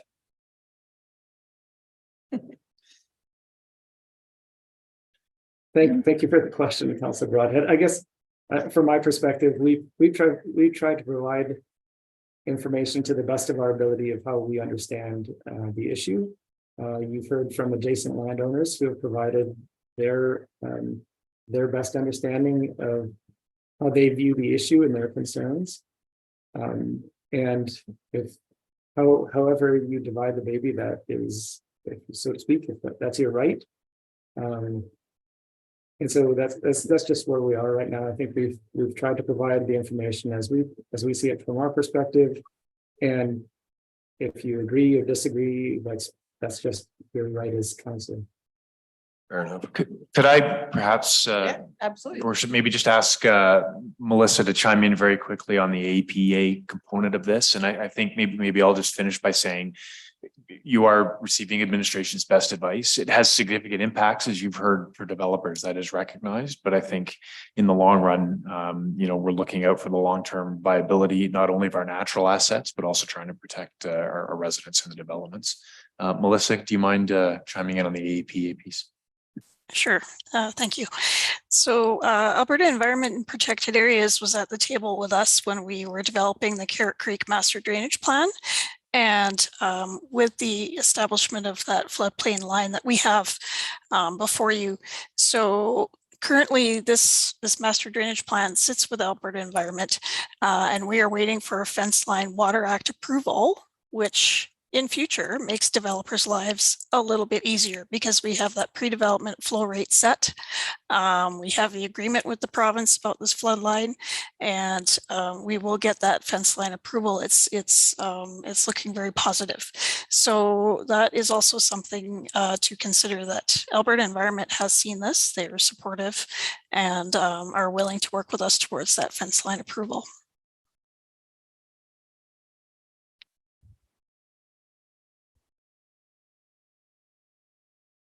Good. Yep. Go ahead. So, however, you've got, I just want to go back to the two yellow highlighted portions, one about the utilities building and the other one about the stormwater management. So those are highlighted. Are those changes that need to be incorporated into it? They have another motion. that So would my reflect question that. is if we were to adjourn the public hearing for 2 weeks and allowed a clean copy to come forward, would the proponents of the changes today have an opportunity to speak one more time to administration and make their case, or would that be forbidden? So council has the ability to direct administration during the 2-week period to seek further public feedback if that is so desired. If any additional public feedback is received, administration will make it part of the agenda package for when the public hearing is the new date for the continuation of the public hearing. So all of the information presented during that time will be presented to everybody. So you have it all before you when you're making your decision. That is one of the advantages, although it's kind of hard to manage not speaking with the developers during that time. It's one of the advantages to adjourning as opposed to closing the public hearing, because then any new information administration receives will be presented at the resumption of the public hearing on the new date. Fair enough. I'm just wondering if that might not be the plan. So anyway. That's what I'm thinking too. Councilor Romanski. Thank you again through the mayor to Adrian, I guess. The amendments that you made to the motion today, you put in place because you spoke to a landowner in the area. And so that was, when did you speak to them? Like, because this is kind of last minute amendment. Thank you for the question, Councilor Romanski. I think that this whole, I guess, conversation happened probably 2 weeks ago.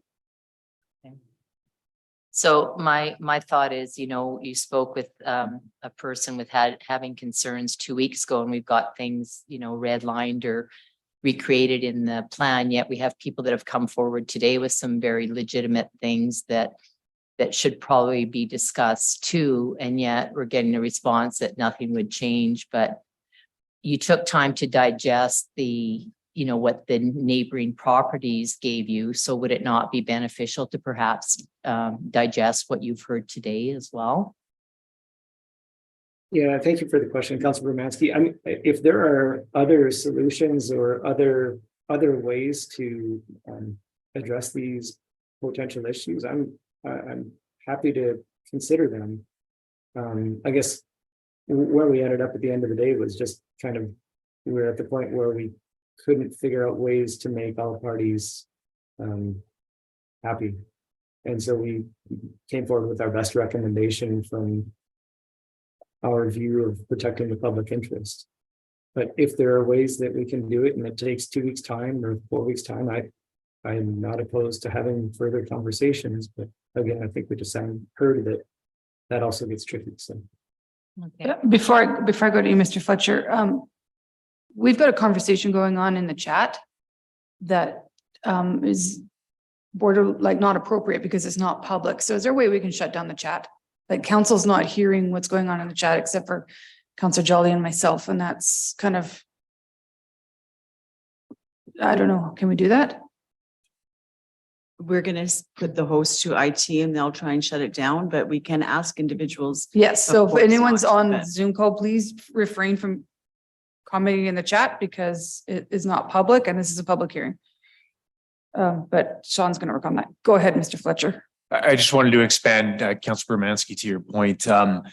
The red line suggestions that were made were because of those engagements, the concerns that you've heard today. That was the compromise that we felt was within an acceptable risk to present. And so it wasn't that we're receiving a lot of new information today. This was the previous conversations that resulted in our recommendation. Okay, because there was commonality in between, you know, a few of the developers and presenters today of, you know, the naturalization ponds being added to the conversation. So you've already discussed that in your background, is what you're telling me? They absolutely presented that. We've considered it. Originally, the going in position was that there would be nothing. And I think ultimately where we ended up was, you know, there's acceptable risk to go with the recommendation. Adrian, did you want to expand on that? Yeah, I think that's correct. That we've tried to respond to some of the comments that we've received or been made aware of. And at the end of the day, that the highlighted version that I showed was us trying to accommodate some of those concerns, recognizing that we, again, probably couldn't get to, or we didn't know how to get to a place where all concerns would be addressed to the satisfaction of some of those landowners.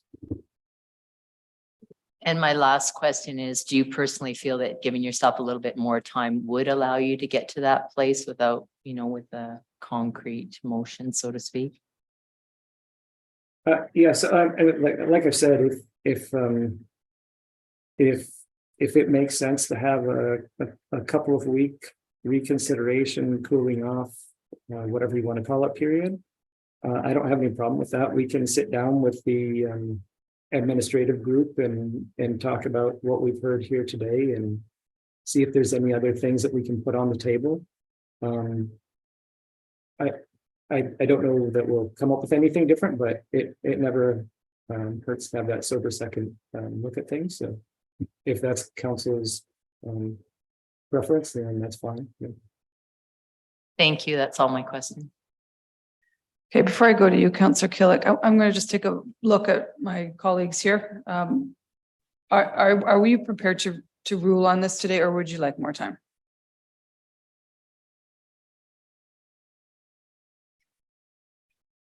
Councillor Broadhead's looking for adjournment. Councillor Bermansky, more time? 2 weeks, yeah.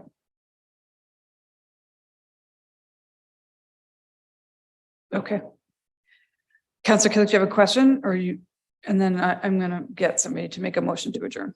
Yeah, I did have a question. I think the one big thing is that on in the package, it said the amendment approval of the amendment will trigger the Charo structure plan to remove 2 planned stormwater management facilities as well as planned low density residential area from within the designated flood line. That to me is what is, I think, one of the biggest challenges that we probably have to try and see if there's a resolution to.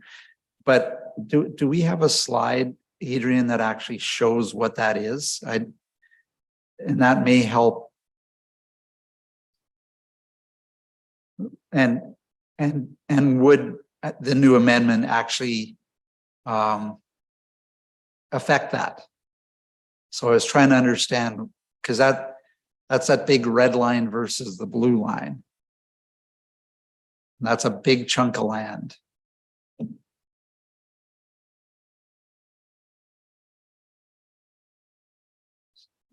So would I think, Adrian, you're on mute, but okay, that's the slide that shows the land.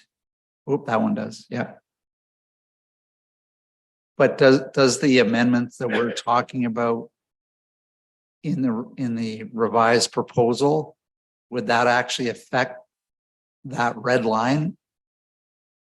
Because that to me is kind of the crux of the issue, right? That's Yeah, so Councillor Killick, if I can just speak to it, so the entire red line is the new flood line based on the Carrot Creek Regional Drainage Master Plan. And so when in the agenda package, that comment about removing residential and stormwater facilities based on the land use bylaw, if approved, that refers to this entire area down here is shown as low density residential, and that would be within the new floodplain. And then you've got this stormwater facility here that would be within the floodplain. This stormwater facility here, half of which would be within that designated flood line. And then, of course, obviously, all these lands out here that are outside of an ASP that would now be a part of a new flood line. Thanks. That's kind of, we've been talking about this, but that picture really shows exactly what we have been talking about. So I appreciate the clarification there, Adrian. It's picture is worth 1,000 words, I think. Thank you. Especially better than my words. Sorry, I didn't catch that, but I didn't either. I think it was just Joe. Yes. Mr. Fletcher, did you want to jump in? Oh, you look like you did. I sort of did and sort of Okay, didn't. go ahead. I just think as we look at this, if ultimately the decision is to adjourn, I would recommend that probably more than 2 weeks. I'm not sure 2 weeks is sufficient to round the horn on all this, and it may be worth going to that mid-August as the latest. After our break.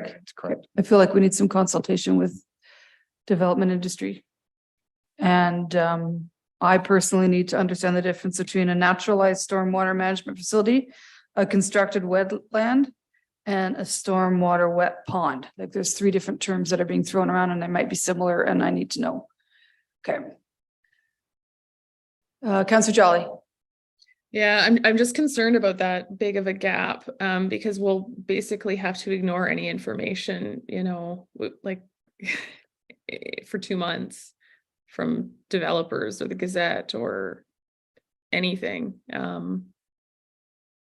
If I may offer some assistance, so we're not closing the public hearing. The public hearing would, if the decision was made to adjourn, that means that any information that is received from councillors may be forwarded to administration, to legislative services, and then that will all be collected and made sure to be included as part of the agenda package for when the hearing resumes. So it will be incumbent upon the councillors to ensure that anybody who wants to speak on this matter is invited to come to the next date and to also submit their written submissions if they so choose. That will all be included. If the public hearing was closed, then you would not be able to entertain any new information. It's just that we have to ensure that any new information received is part of the public record. Right. Yeah. So we can't be doing research on our own or reading the Gazette opinions and things like that. But that's kind of what I'm thinking You can of. do research on your own. You can do a Google search on storm plans or whatever, but you cannot. Yeah. You but will you're bring your right. experience to the decision. Yes, that's correct. But any information that you rely on as a counselor to make the decision has to be part of the public record. That's just kind of the distinction. What's today? The 20th. And our next council meeting is the 4th. So it's either that or the break.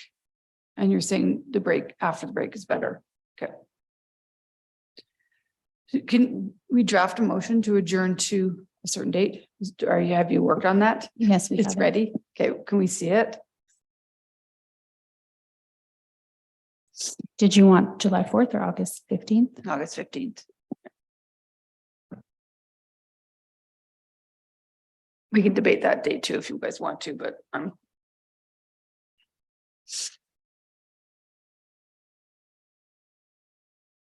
okay, so Councillor McKay's indicated that he would make this motion, so that would, okay, so, but I just want to be very clear with members of council and all those who are on Zoom and in the gallery or anyone watching now is, especially from the development industry, council cannot entertain a single email or opinion about this. It has to all go through Adrian. Essentially, well, like. Yeah, so Adrian's group will be leading the public consultation portion of this, so they should be properly directed to Adrian. Yeah. And then Adrian will make sure that everything received is part of the agenda package, but also if there's any new information received that you would like to have added to the package, you can send it to Legislative Services, and we'll be collecting it to make sure it's all included. Or sorry, and the public can send it to the public hearings at stalbert.ca, right? That's a whole public hearings. Hearings at saintalbert.ca. Right. Go ahead, Councillor Mackay. Wow. I know. Okay, the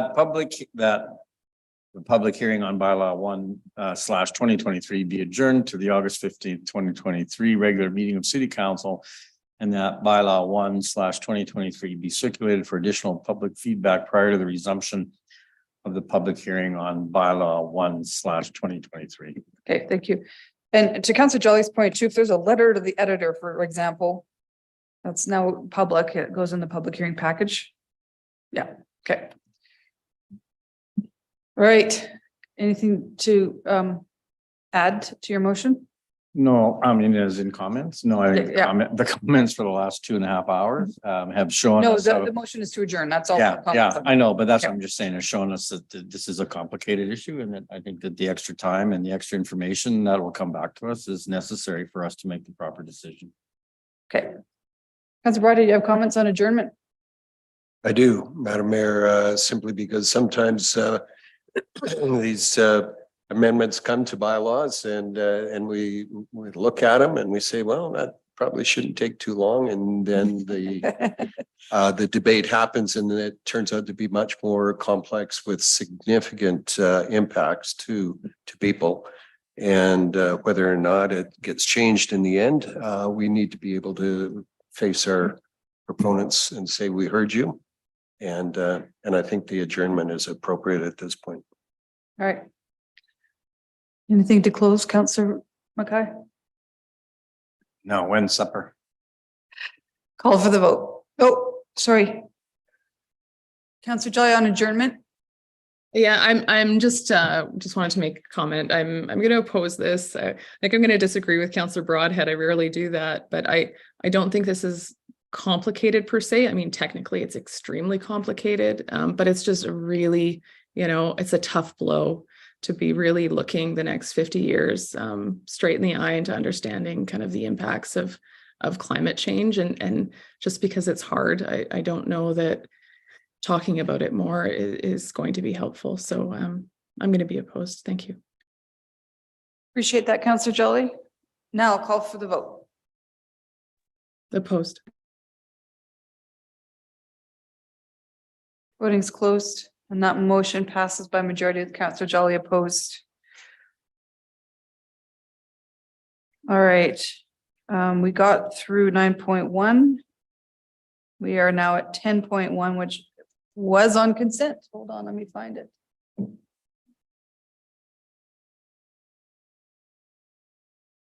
Was 10.1 on consent? Yes. Yeah. Sorry. Just want to read it into the record. Give me 2 secs.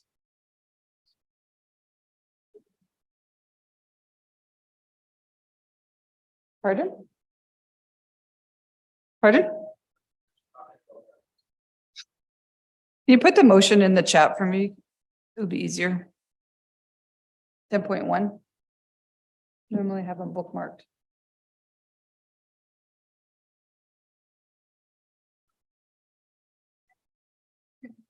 I have to read the motion that we approved, right? Yeah, that's all.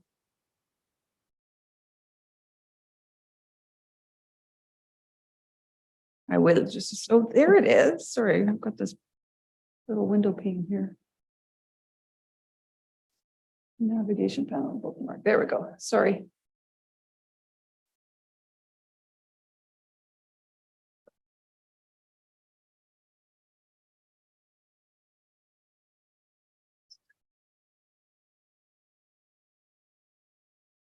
All right, this was bylaw 13 that we did 3 readings. And it was the council committee bylaws. So it was bylaw 13, 2023, being an amendment to various council committee bylaws be read a first time, and we did second and unanimous consent and third reading all in one. And then 10.2 was parental leave for counselors, which was pulled off for voting purposes. So I'll actually go to Councillor Jolly maybe to make that motion, and then we'll just have a vote.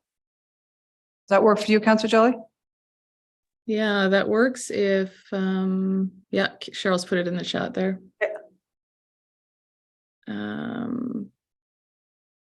Sorry, let's see, that bylaw 13/2023 being a bylaw to amend various council, oh no, that's not right. Sorry, the chat all changed when it got closed down. It's on page 132 of our agenda package. I've now put it in the chat. Now it's in the chat. Thanks so much, Cheryl. So that bylaw 32/2022 being amended as outlined in the red line version attached to the agenda report entitled bylaw 30/2022 parental leave for counselors dated June 20th, 2023. And that bylaw 32/2022 as amendment be read a third time. All right, so we did second and third reading on our parental leave bylaw. And then, oh no, that you're making that motion, so I need to call for the vote. Call for the vote. In favor.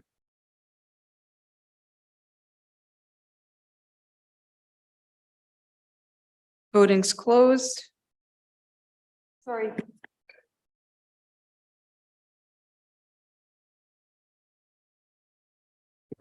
Yeah, okay. Just making sure. All right, sorry, I missed the vote. So that motion passes by majority with Councillor Bermansky opposed. And then 10.3 was on consent, which was an amendment to the water conservation bylaw, which read as follows. Sorry, it's a bylaw 10/23, which is amendment to the water conservation bylaw, which we discussed at committee, was read, was approved first, second, and unanimous consent, and then third reading was done on consent. And then finally, we had a motion to repeal the Edmonton Metro Transit Servicing Commission loan guarantee, which was bylaw 39/2021. And for second and third reading, we're approved on consent to repeal that one. Council updates is the next thing because we had no emergent items. So I will start with, how about you, Councillor Jolly? You ready to go? I think everyone has the updates from the Youth and Seniors Advisory Committee meetings. And Homeland Housing is Thursday. So okay. Yes, I think we discussed your committees in length. Councillor Bermansky, how about you? I don't have any further comments. Our meeting's in a few days, and the last meeting at Arts Advisory Committee was for the Children's Fest and everything that's passed now because of our timing. So I just want to congratulate everyone in arts on all their efforts in that. Councillor Broadhead, how about you? Thank you, Madam Mayor. I think the biggest thing that I would like to report on is the fact that I attended the FCM conference in Toronto, and it was an engaging conference. Quite honestly, we talked about the need for a new economic framework for municipalities, talked about the urgent and imminent demand for housing, particularly transitional housing. I had the privilege of going on some fairly interesting tours. One, Conserving Heritage in Old Town Toronto. It was interesting how they were trying to deal with the diminishing heritage areas of their community and maintaining that within the context of having to densify.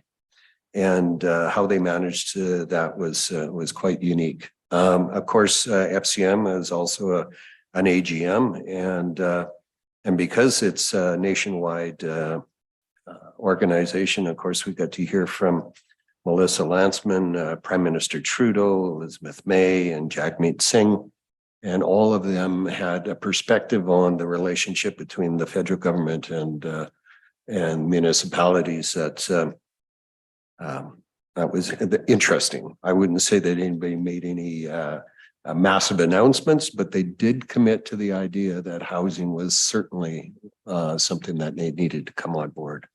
Regional meetings, also in terms of elections, officers for the organization. Then, of course, there was the networking events that we all attended to. By and large, Madam Mayor, I thought it was one of the better MCMs that I've attended to, and certainly would recommend that other council colleagues attend the future ones. They're worth it. Thanks. Thank you. Councillor Killick. Thank you. So I'll start with the easy one, and that was that our May 23rd CSAC meeting was canceled because there was no new business. That is easy.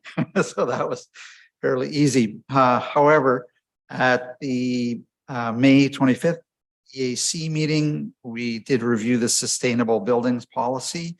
It was a requirement to have it updated from 2017. So it set out new standards, reporting, set standards that were required to apply for provincial and federal grants, clarified wording around how it would be applicable to heritage buildings, set out good discussion around the requirement for third-party verification.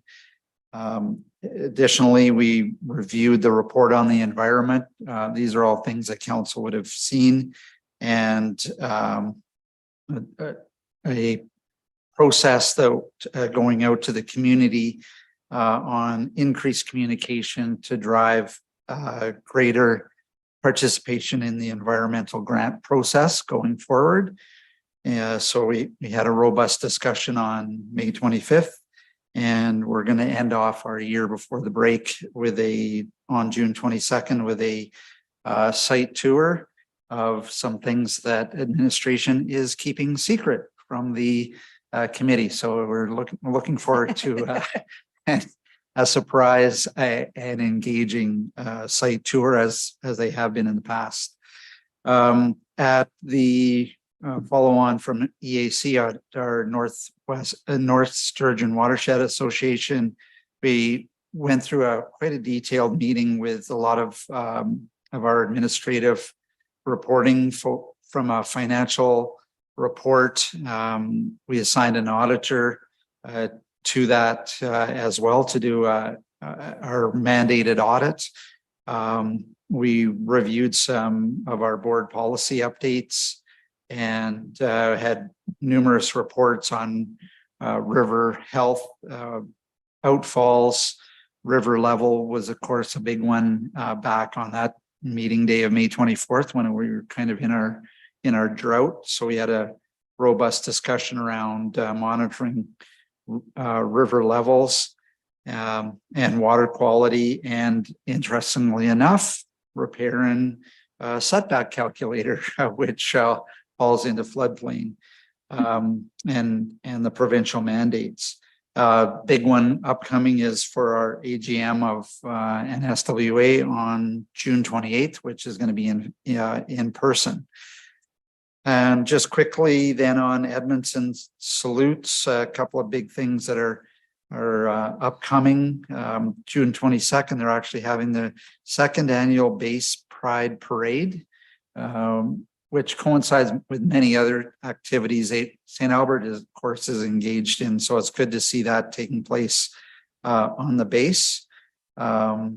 We had a significant update by the president of Edmonton Salutes to the mayor of Edmonton and all of council on all of the activities that are going on within the city of Edmonton. And this was really a kind of a refresher course of all of the good work that Edmonton Salutes is doing, primarily on the food bank for veterans and how Edmonton is addressing homelessness for veterans. But it was very interesting that this was at the request of the mayor of Edmonton to have that face-to-face update of activities.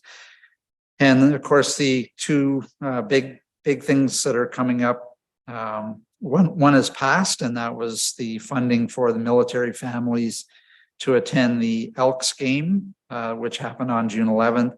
And then, of course, as we've discussed, the funding for the 121st anniversary of the first field ambulance, and that is quite an honor to be hosted by St. Albert on July 30th. So that's something we should all keep on our calendars. And the next meeting of Edmonton Salutes exec team is June 23rd upcoming. So that's all I have. Awesome. The tour that you're getting with the Environmental Advisory Committee, I checked, I can't come because there's something else going on, but I was going to jump on board. So if you Okay. think that's something that the council maybe should see, let us know and maybe we can have a little private tour because that would be interesting. Good. Okay. Councillor McKay, Yeah, I'll be quick. The Alberta. you always say that. Oh, he said really quickly at the end and I was 2 minutes. But the Alberta Capital Region Wastewater Commission met just general meeting in relation to we did update some of our bylaws. We did approve 2 new debentures. So it was quite busy. And then we did have an update in relation to some of the changes in the government as it related to after the election. Thanks to Councillor Broadhead for going through the FCM. I also attended, and so that's good feedback. So I don't need to go over that. The policing committee, we had our meeting last Tuesday. A lot of general discussion around staffing, and there will be a presentation July 4th by the detachment commander around some staffing challenges. And also there will be potentially, I mean, it's yet to be determined at the agenda planning, but there is a recommendation coming forward from the policing committee around some action for council. So, I mean, I'll wait until that gets on the agenda committee. And there was a couple of EMRB meetings that I attended, but I mean, I think they were all in Mayor Herron's update report. She did leave me one time, left me to hang on a vote. But thank you very much. Anyway, Councillor Hughes. Well, I went to the garbage meeting, so I'm sure you all want to know about this because actually every time I go, more excitement ensues. So Edmonton is now, as of July 1st, putting in a single-use policy. I'm not sure if everyone's aware of the details of it, but basically all single-use plastic shopping bags can no longer be used. Businesses must charge if they want to use paper bags. They must charge if they want reusable bags. And there's a minimum charge with both. There will be no longer being allowed to have anything foam, being plates, cups, anything can't be done. If you go to an Edmonton business and it's a fast food and you order something, you have to ask if you want utensils, straws, or napkins. So it won't be an automatic, it'll be like a hamburger and a napkin, please. Will be how it has to go. If you are dine in, you have to have a dine-in cup and you will be charged for that in the case that they don't automatically have dining cups.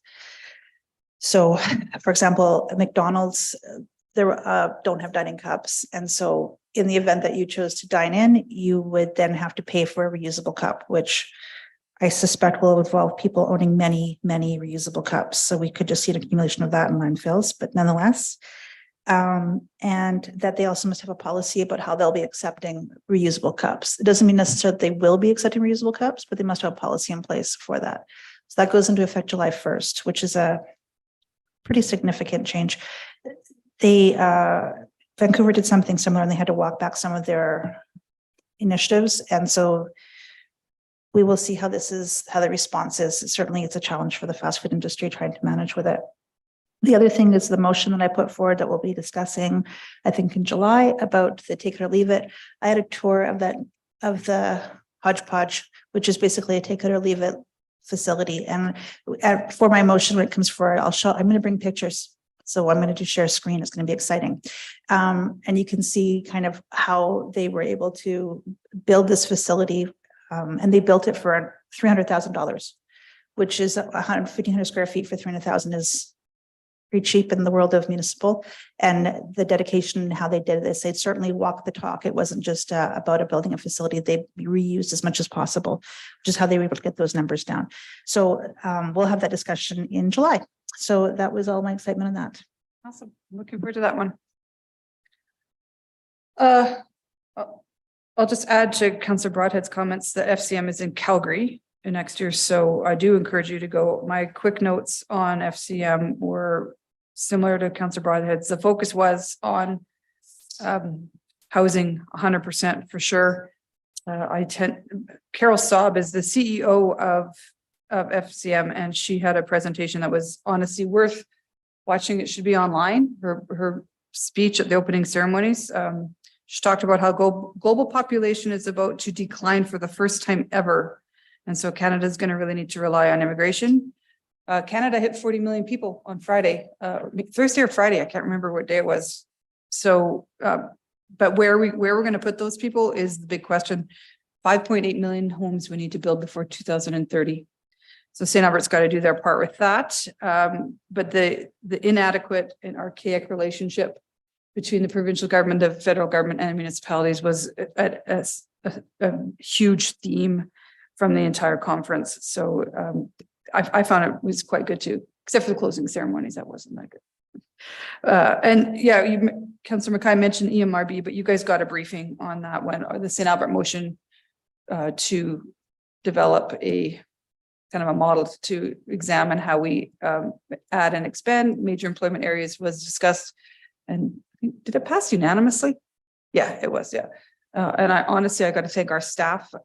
I got pulled aside many times by mayors saying this was the motion that was needed to kind of get us through this problem with Villeneuve Landing Network. And so I really need to thank Trevor and yourself because it was very much appreciated by the mayors.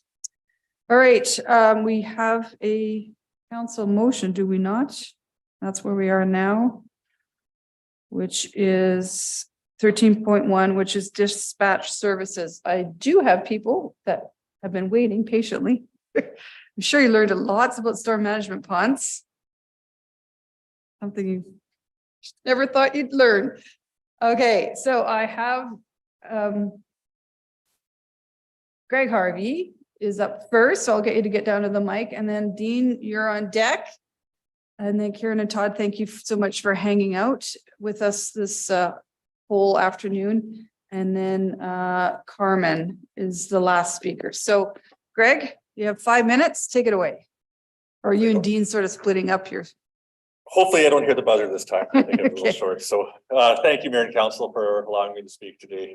And yes, I did learn a lot about storm ponds. So I stood here 1 year ago to advocate for public safety for not only the city, but our membership firefighters who do this job every day.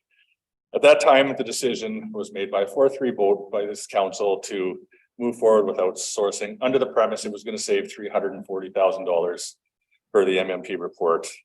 We're here a year later and the numbers have actually come back and we're looking at $20,000 annually savings over this report. That's not $340,000 like you guys voted on. Much of the debate last year as well. So this is my one graphic. There's nothing fancy about it. A lot of the discussion was on 350 calls that our fire dispatch handled. Here's the reality. This was put out in the RFP that was put to the bidders to look at. And as you can see, highlighted right there is 2022, when the call volume is handled through this dispatcher, whether it's direct calls or other interactions, that's 9,077. And as you can see, the numbers are rising as the city grows and our call volume is not going to go anywhere but down. So the fact is these dispatchers in one way or another are handling over 9,000 events through there. So $20,000, I can't see. I mean, we're going to lose control of this. So is council comfortable with letting another agency handle this many calls? And as the city grows, these numbers of course are going to grow. No city in this province our size has given up fire dispatch. We would be a first, and I don't think we want to be setting that example. The one city that was compared to during deliberations last year was Airdrie. Airdrie never had a fire dispatch, and I understand if this dispatch were to disappear from here, we'd never get back into it. The cost would be far too much to hire staff, buy equipment, build a dispatch. So this is the chance. This is, I know I get there is other capital costs, but an upgrade is going to pay off for the city. We do not want to be a city that is the first to lose their fire dispatch. And with that, will the outsourced dispatchers and a potential, I mean, if somebody takes this, are they ever going to be able to guide our emergency responders to emergencies? They're not going to know the city. I mean, this city growing up here, I don't know half the city with the names and everything. I can get there on my bike or my vehicle, but I couldn't tell you where. I mean, but you know, you tell me that Snake Hill behind Paul Kane, yeah, there's some good fights up there back in my day. So the MMP report assumes that the next gen technology is going to be somewhat foolproof. We just have to look at our current radio system, the AFRAX that we switched to, the provincial network.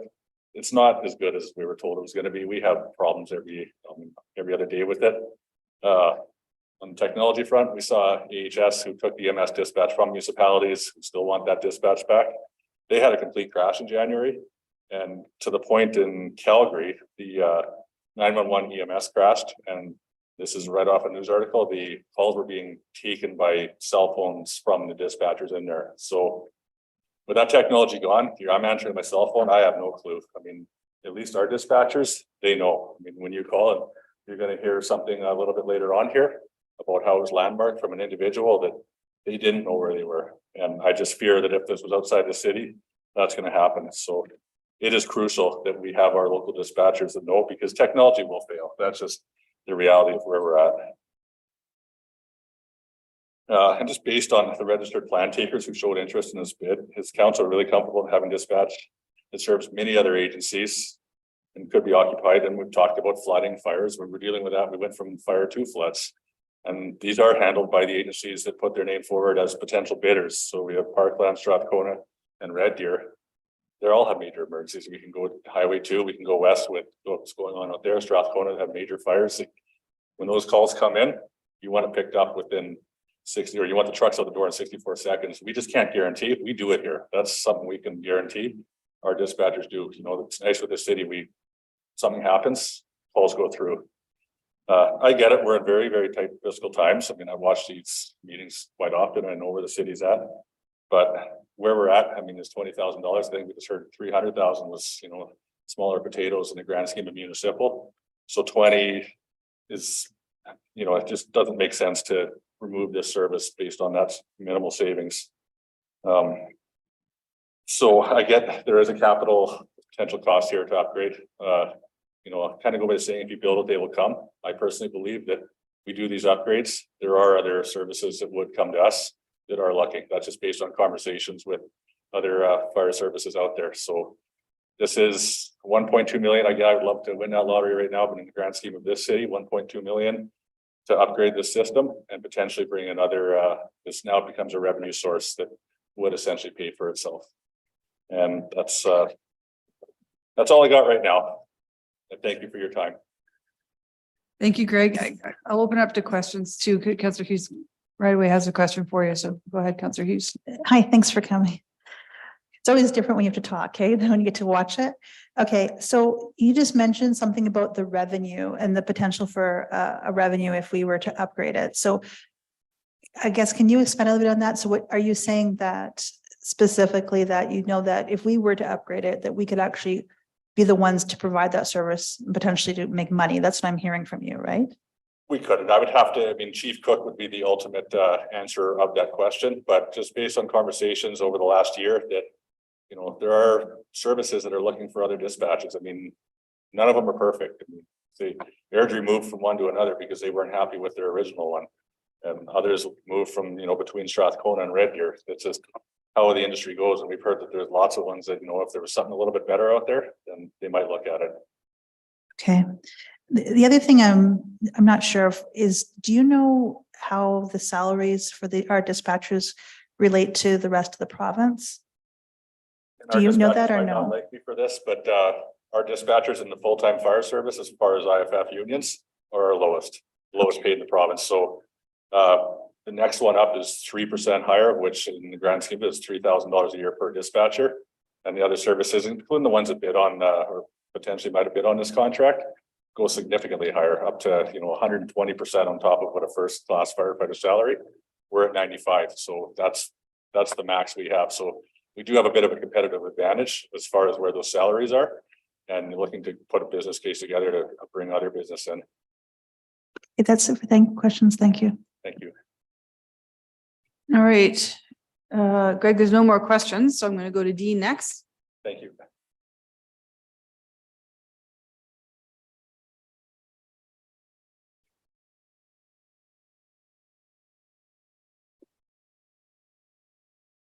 Good evening. Mayor and Yeah, council. exactly. Good evening. Good late afternoon. Yep. First of all, I'd like to start off by saying thank you to Councillor Hughes for the motion put forward tonight. I would also say thank you to the rest of council for your willingness to listen with open ears to the presentation tonight and the information that you have at hand. The floor has changed. The field has changed. The numbers are not where we were a year ago, like Greg had mentioned. But I'm not here to talk about numbers. I'm here to talk about perspective on outsourcing to a third party. This kind of echoes what I said a year ago, and I'll say it again in a little way. In 22 years in emergency services, I've been dispatched by a variety of centers. I've been dispatched by third-party private for-profit centers, third-party public not-for-profit centers, such as ones that bid on this contract or expressed interest in the contract. And then here in St. Albert, a local municipality who runs our own dispatch center. And I can tell you with certainty that when I have called for help with an urgent radio message or from needing information from dispatch, that the only reliably answered radio call has been one from our St. Albert Fire dispatchers. When calling into these other types of dispatch centers, which we're proposing to go to for resource requests or updates, the background always sounds like a chaotic call center with loud conversation, alarm bells going off, and a dispatcher who's often multitasking, often at any given time to over several different incidents for other various agencies. The benefit we as St. Albert firefighters are getting when our dispatchers are on their call with us is that dispatcher is dedicated to listening to our radio, our updates, and our calls for help or our maydays. This simply cannot be guaranteed elsewhere. I can tell you without a doubt that the change to the proposed dispatch center will not meet or exceed the current level of service provided by our St. Albert dispatchers. The decision that you're faced with again today affects over 120 of your firefighters and over 70,000 of our residents. The fact is that when someone is on the worst day of their life calling for help and their home is on fire, that they will simply be transferred from St. Albert to somewhere else in the province, such as any of those other agencies that expressed interest, is simply not going to be their interest is simply not going to be in the best interest of the citizens of St. Albert and the St. Albert firefighters. Thank you. Thank you. Any questions for Dean? I see none. Thank you. Thank you. So Karen, Whitney, are you guys coming up together? Okay.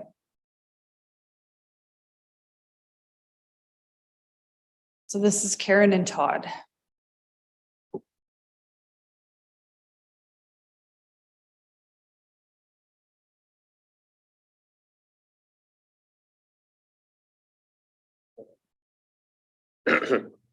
Hi, I'm Todd Whitney. I just wanted to thank you guys for having me out here. I'm 19. I play sports such as baseball and hockey here in St. Albert. And I go to school and I'm going to school to become a paramedic / firefighter. And my story started on April 18th, 2022, when I was out with my friends at a small pond just outside St. Albert, when I slipped and fell into the water and couldn't get myself out. While it wasn't deep, I wasn't in a good mental state, which I was able to get myself out. My friends tried to piece everything together and then decided that it was time to call 911. I spent over just 2 months in hospital between the Royal Alec in Edmonton and the Sturgeon in St. Albert. Since then, I made a full recovery and I'm back to doing the things I love and school. I'm playing baseball. I'm playing baseball again for the St. Albert Cardinals organization. I still enjoy evenings out with my friends and for spending time with my family. I'm very thankful for everyone who helped me in any way, whether it was nurses, doctors in the hospital, or people I had met a few times reaching out and saying, I'm so glad you're okay. I couldn't imagine a world where things had gone a little different. My friends waited a few more minutes to call 911.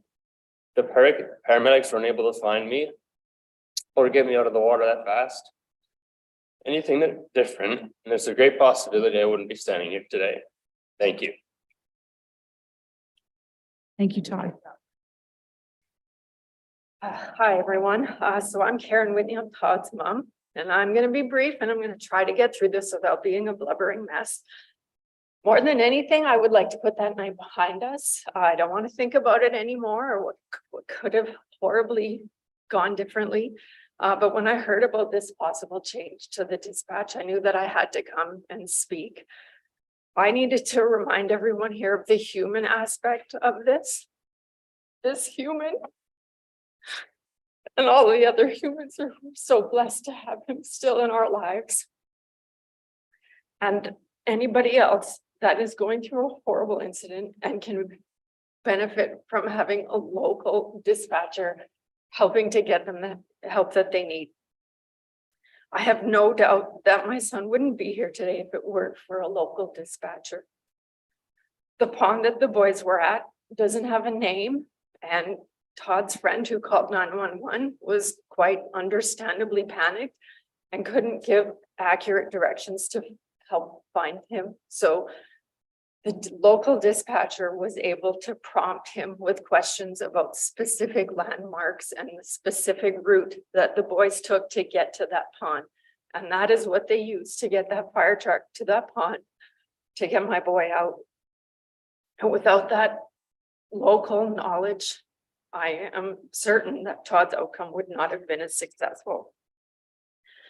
Now, I fully understand that budgets and expenditures of an entire municipality is a huge and complicated task, but I have the benefit of being an outsider and I just look at it more simplified.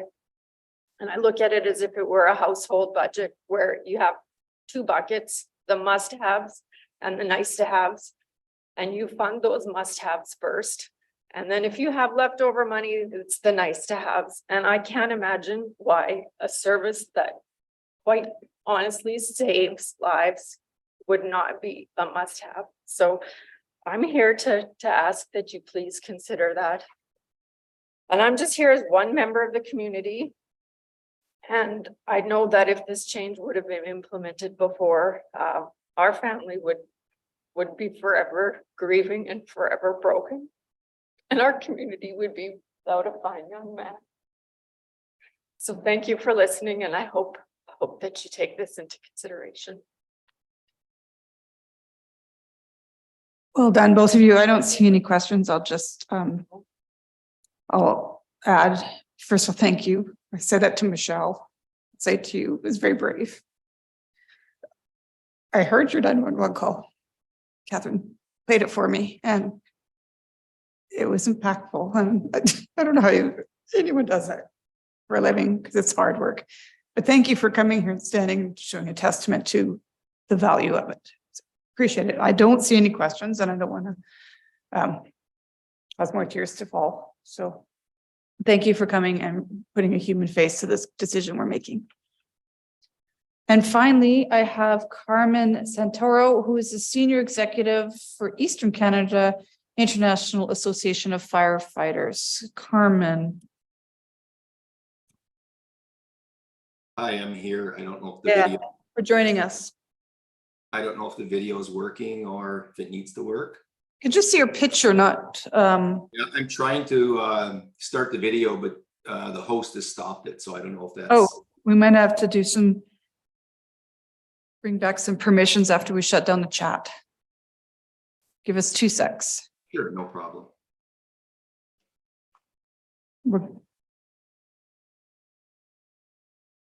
There we go. Yeah. Great. Go ahead. Thank you, Your Worship and Council, for this opportunity to speak to you on this important issue. I just couldn't help but feel for the Whitneys there, and it's a very telling story. My name is Carmen Santoro, as you said, and we represent 26,000 firefighters across Canada.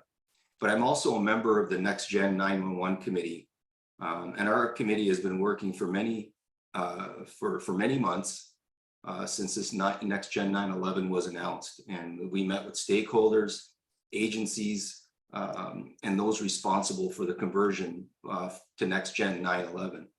We've met with the National Director at NENA, the National Emergency Number Association, We met with 911 communication specialist, the senior management from Bell, which is a 911 provider. And we gathered as much information as possible. And last year I came in at the tail end of the issue here in St. Albert and the vote of 4-3 to outsource the communications.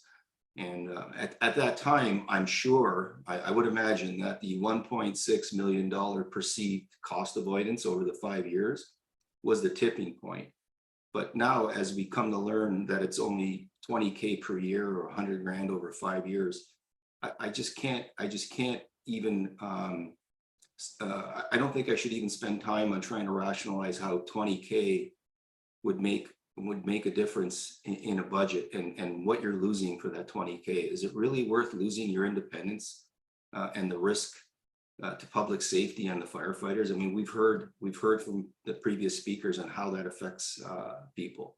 And have we looked at the compatibility issue with our emergency radios? Maybe they are compatible with the outsourcing company, but I believe the mobile units are not. And is that cost of replacing those included in that cost avoidance? And I don't see the details, and I'm not sure whether there is or not, but you really need to look at that, because there are other factors that don't have a zero cost. And how about the other services that our dispatchers provide, like answering calls after hours and for public works and everything else, and admin calls, and these are not zero cost transfers either. And I'm not sure that the option of a hosted or tenancy agreement was looked at, or a cloud-based system has been properly explored. But there are ways to cut those costs, and we would love to work collaboratively with the city to try to bring those costs down, and in order to keep your professional dispatchers where they are and providing the services to the citizens of St. Albert. Have we explored the possibility of using the CAD system at St. Albert Police and the RCMP? And doing so will significantly impact the capital cost. I spent 37 years in the fire service, and I spent 3 of those years as a part-time fire service dispatcher. And I know the value and importance of having your own in-house dispatchers. When the city that I worked at moved their dispatching to the neighboring fire dispatch, we thought it would be seamless. And it was relatively seamless, but as a frontline captain, the change was immediate. We weren't their priority, and no disrespect to them. Their priority is their home city, just their home dispatching services, just like maybe whoever you're planning on outsourcing to. Their priority will be at home first. Secondary will be all their contract dispatching services. So is it really worth that minor cost savings? And is it really about that? Dispatchers are more than receptionists who answer the phone, and no disrespect to receptionists. My wife was a receptionist, but they just don't click buttons and transfer calls. They are an integral part of the incident command system. When one of our citizens is having their worst day, these communicators, they're the first person they speak to, and that skill can't be replaced. And they first take the call, take the vital information, and sometimes they keep the caller on the line to calm them down, to get more information. As they're doing that, they're dispatching the services that they know are necessary. They ensure the proper resources are being dispatched, their own city's resources that they are intimately familiar with. And they know their community, like President Harvey mentioned. They know where every nook and corner is, and whether that caller doesn't know where they are, the landmarks to get those fire trucks or emergency services there. And seconds do count, as we heard from the Whitneys. And during an emergency incident, they monitor things like how long personnel are on air. If I'm a fire captain and I've been in a building, I'm not keeping track of how long I've been on air. Mr. Santoro, your 5 minutes is up. I'm just wondering if you have anything to just quickly wrap up. Sure. I've got about 30 seconds if I can, please. I know it's been a long day. And please consider the cost avoidance and how accurate that may even be. And just lastly, I'll skip a few things here that I really wanted to mention, but in the sake of time, I just want you, is it really worth the dispatchers that you have, Kathy, Leslie, Louis, and Kayla, they're real people. They're part of the fire department family. They're part of the city of St. Albert working group. And is it worth the 20K to see them lose their livelihoods and risk public safety and firefighter safety? And thank you for your time. I apologize for going over. No, it's no big deal. And actually, we have a couple of questions for you if you don't mind answering them. Councillor Hughes? Thank you. Thanks for coming to talk today. So you mentioned about there's a potential for cost savings with the 911 next gen implementation. So can you briefly, because you were saying something with the cloud. So is it that because we have to put it for police and for fire dispatch, correct? And so you're saying that there might be an opportunity for some cost savings? Sure. So I'm not sure what type of CAD systems are being used over at St. Albert Police or RCMP, but if there's some compatibility there and if you can make it work, you can use their CAD systems and avoid the capital cost. And just as President Harvey mentioned, it could be a revenue generator if you have to update all your hardware and spend that capital cost. It would be up to the city or the fire chief or the fire department whether they would want to put in proposals when a lot of these communities, when their current contracts are up, who outsource, put it out there that if St. Albert, the city of St. Albert wanted to put in part of that RFP to try to gain that work, it could end up being a revenue generator and totally offset the cost of that capital. And one thing you need to remember is if you dissolve your dispatch, there's no going back. So it's a really big decision, and I hope you really take some deep thought in that decision. Thank you. All right, Councillor Killick. Thank you for coming to speak, Mr. Santoro. You mentioned you're on the working committee with Next Gen 911. My question is that my understanding of Next Gen 911 is that it handles, the whole idea is that it's coming in to handle cell phone calls, which are far more prevalent than landline, and cell phones are not fixed to an address. It's going to handle voice over IP calls, which are definitely not fixed to a location. VoIP calls can be from anywhere essentially in the world, but it's somebody on the end of the phone asking for help. It can handle video calls, text messages, and I'm not sure what else, but that's the whole idea of next gen. So that my question is, with all that data coming into a call center, which is supposed to provide information to allow a better dispatch outcome, it's still, now we're flooding that person that's answering the call, wherever it's coming from. We're actually giving them far more data that they have to mentally sort through and apply local knowledge to get the fire and response team to that location. So even though this technology is supposed to help us, it's actually going to make the dispatch function more complex. That's my understanding. So the person on the end that is taking all of those variety of calls is going to play a bigger role in kind of sorting through that information before they do a dispatch or an update or a relaying of information between if we have a call out for 4-alarm fire and we bring in Edmonton to St. Albert, please, hopefully we never have to do that again. But so could you speak to maybe that increased role and complexity that our dispatchers would have to look at, or maybe, because that's just my understanding, but you've been on the steering committee. Sure. So just to be clear, the committee that I'm on is an IAFF committee that we've established as far as the International Association of Firefighters, but we've been working with those that are leading the next gen 911 system. And it's been an open line of communication. I just spoke to the national director this morning again, just to confirm some of the information I have. But to answer your question, the information that's coming in will be more complex, but the system and the upgrades will make it much easier to dispatch.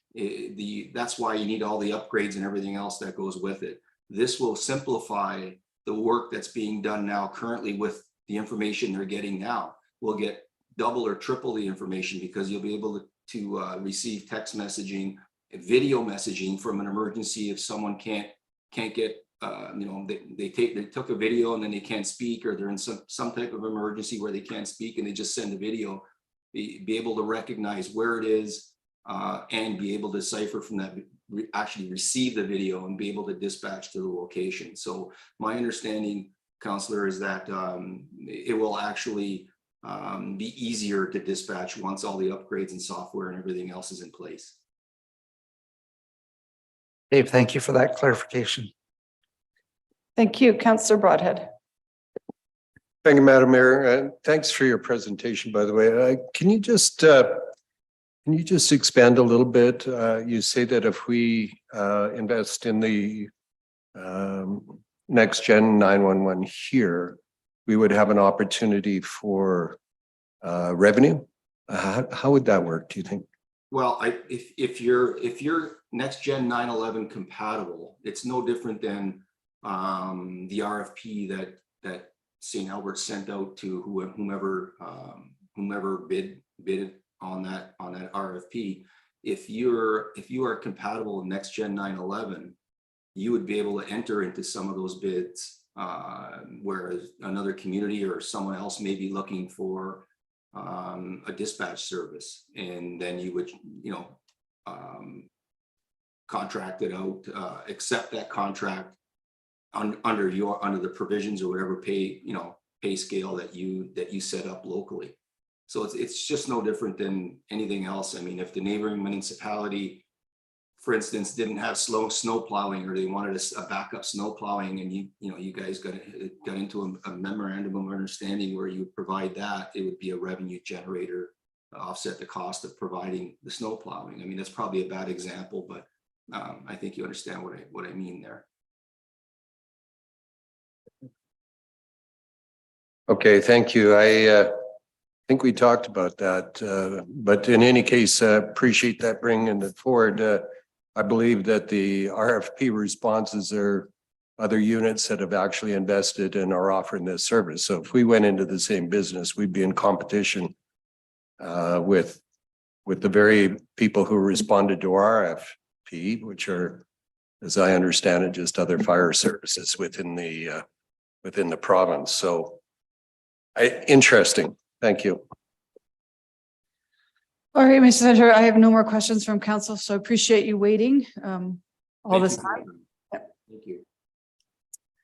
All right, council, any questions of administration or of Councillor Hughes? And I kind of want to just kind of get a gauge of what we got in front of us, because it's 5:30. Councillor Jolly, Councillor Mackay, are you guys good to just plow through this and then we'll take our break after? Yep, go ahead.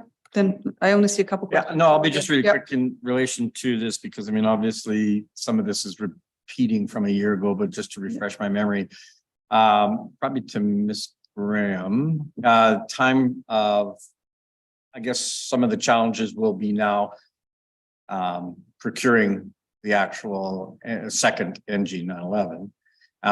So last year, when I look back on the conversation, you said you would have to have an order in by October 2024 to be able to be compliant by March 2022 in relation to just obtaining the actual NG 911 next generation. Is that still the timeframes? Through the chair to Councillor Mackay, those are still the rough timeframes. We're in a situation, so it's well known that the CRTC, I call it the drop dead deadline, is March of 2025. We'll need to be prepared closer to the end of 2024 in order to get onboarded through TELUS for the NG 911 systems. So we are most definitely running out of runway, if you would, for the procurement of the systems that we would need, because we would need to be procuring call handling systems, which we have some experience with because we are almost complete doing that for the RCMP call taking. We would need to procure a new CAD system as well as a records management system. So we would definitely need to start the procurement process as soon as possible to make those deadlines. Okay, you kind of segued into my second question. So the fire records management system is different than the actual CAD system that you're talking about. So you would have to have the NG 911, the CAD system, because you can't have a, I'll maybe answer this question, you can confirm, you can't, the RCMP will not share their CAD system with a fire. I mean, there's just too many levels of security, too many levels of complexity there. And then, so you would need a new CAD system plus a new fire records management system that you've identified in the background.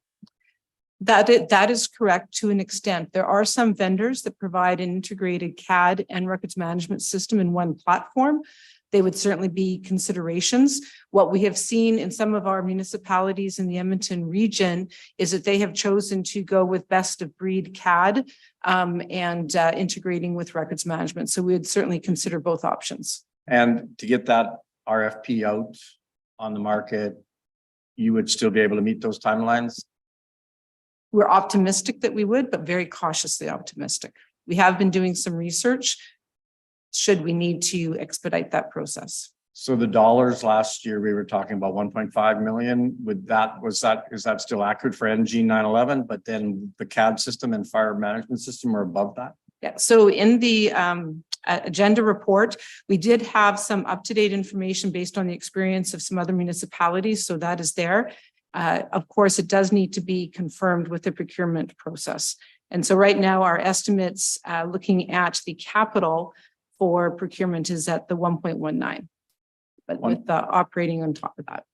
Okay, so and then we would have to identify that in a new business case, a budget, or we would have to identify the dollars somewhere. So it would have to come out of a new business case as part of the budget. There are some elements that may need to go into a business case, in particular with respect to IT staffing to support it. But we currently do have an RMR charter that is providing the majority of the capital funding. Okay, all right. I'll I don't think I have any more direct questions in relation to that. Thank you. But I think it goes without saying that if this motion passes, there will be a required, like it's not waiting for budget, there's a required capital investment. Wouldn't it?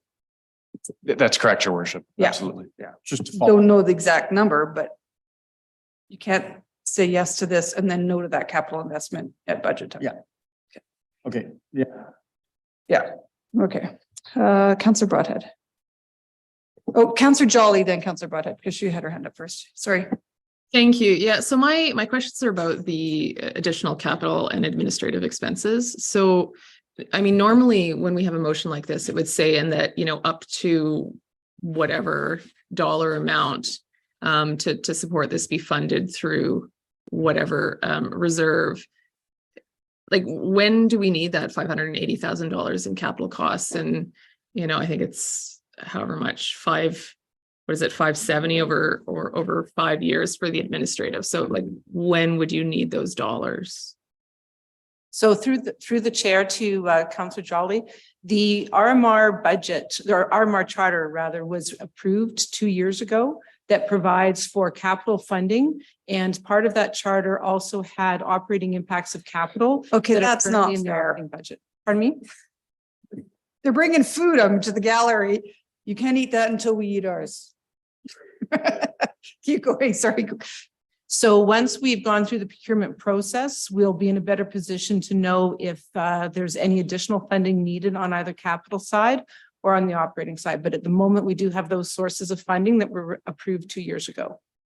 Okay, so it's already there, but just to be clear, this would be an extra, you know, million plus to do this over 5 years.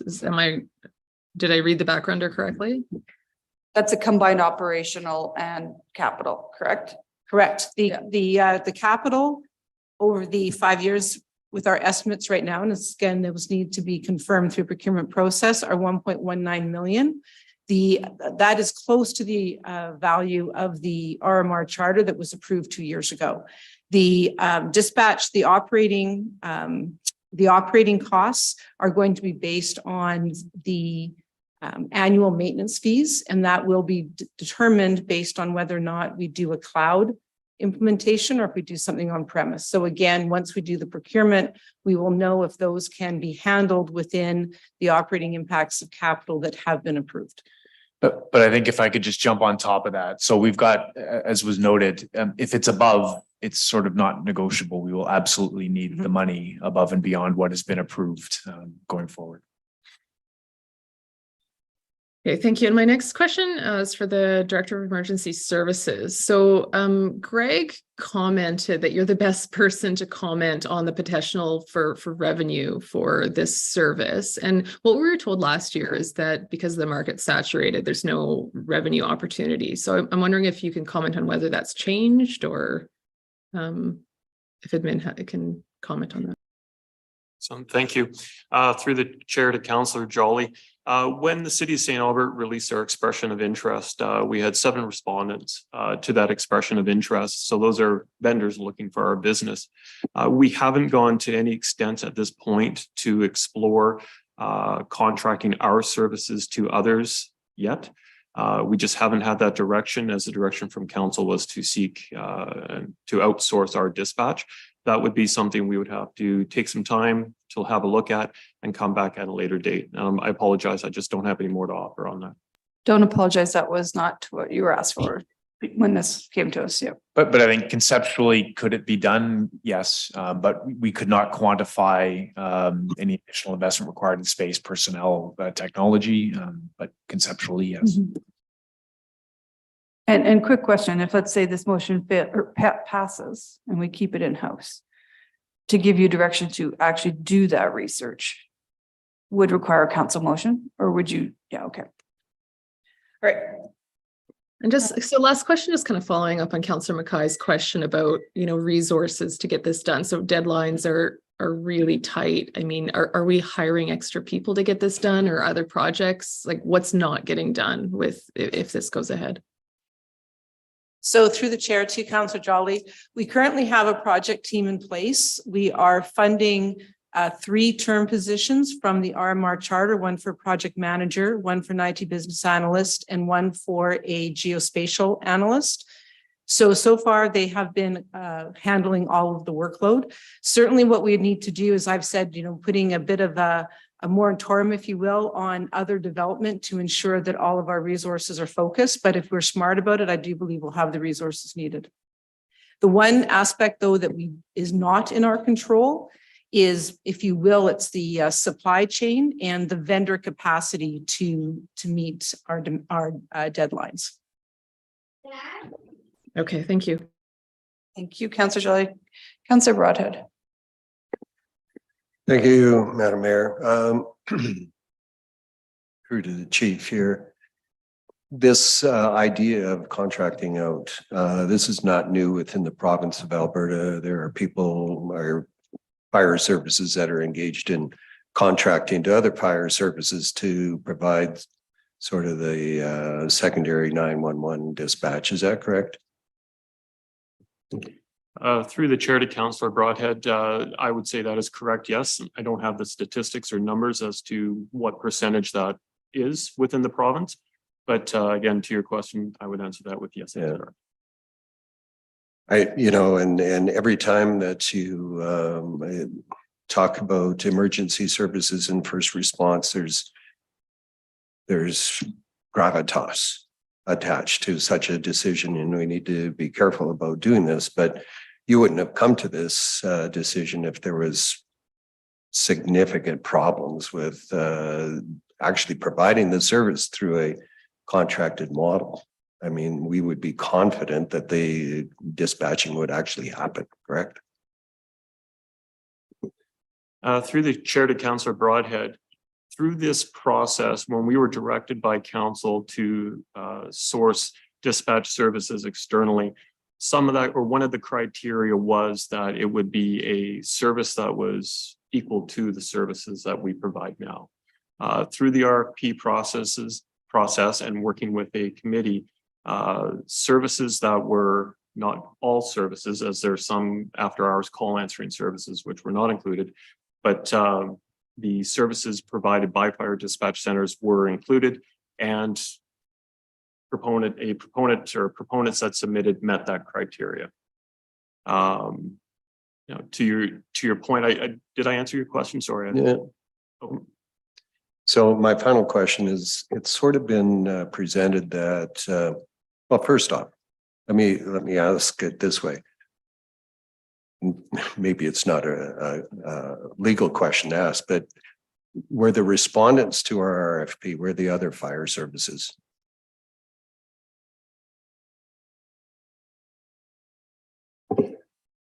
Through the chair to Councillor Broadhead, yes. Okay. So if we procured this 911 next gen equipment and set ourselves up, and we went out, we would be offering our services to other fire services if we were to enter into the marketplace. Is that correct? Through the chair to Councillor Broadhead, that would be the intent, yes. So we would be offering our services to other fire services, and fire services are offering their services to us. So I'm just wondering who wins and who loses here. We have an opportunity to, oh, I'll get into debate. Sorry, Madam Mayor, that's the end of my question. All good. Councillor Killick. Yeah, we've talked a lot about the capital, and as I understand it, it's largely within the RMR charter, and if we go that way, we may have to top it up. Totally get that.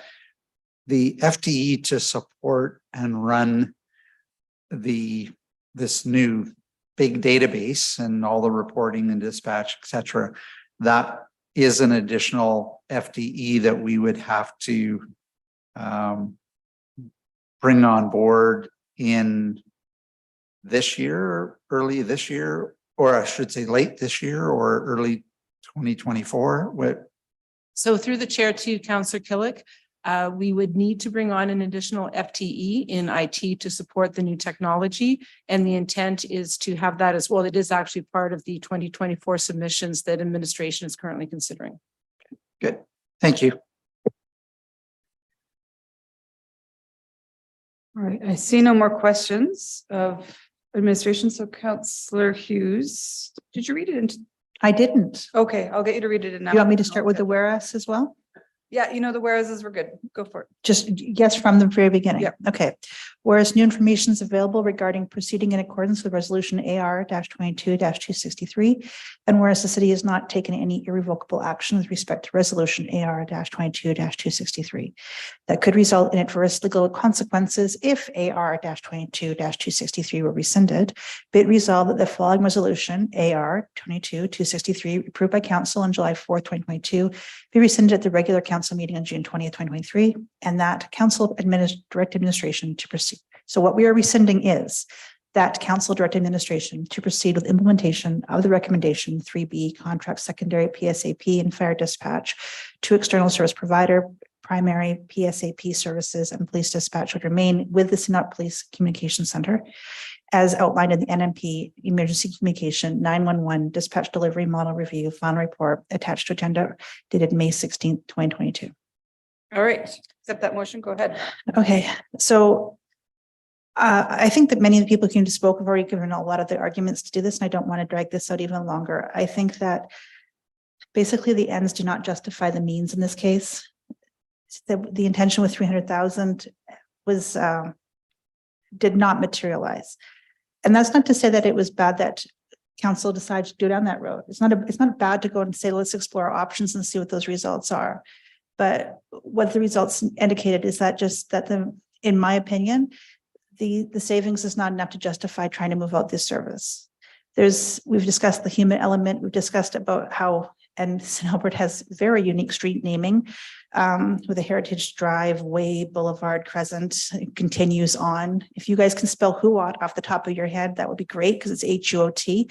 There's a lot of interesting ways that we have to get around this city. And it helps to have somebody who's familiar with what's going on and not assume that somebody from afar knows how things are spelt, how they're sounding, and how it actually is to get around the city. So to me, the value of that $20,000, if you were to look at it from a tax savings, it would save the average resident 5 cents per month. I think that if you were to ask somebody, would they rather spend the 5 cents per month on their taxes to get local service for dispatch? I don't think that there'd be a question to the average human being to say yes. Just to have peace of mind and know that when someone answers that phone, the person on the other end is somebody who knows the city that they're trying to talk to, and that they can get the services they require as soon as possible. So when I look at that, in addition to it, we've also just had brought up this today about the opportunities that there may be that we could actually offer the dispatch services that we were discussing contracting out, and that there is a potential that we could actually generate revenue. Now, whether or not that materializes or not, I think it's a discussion that we should be having.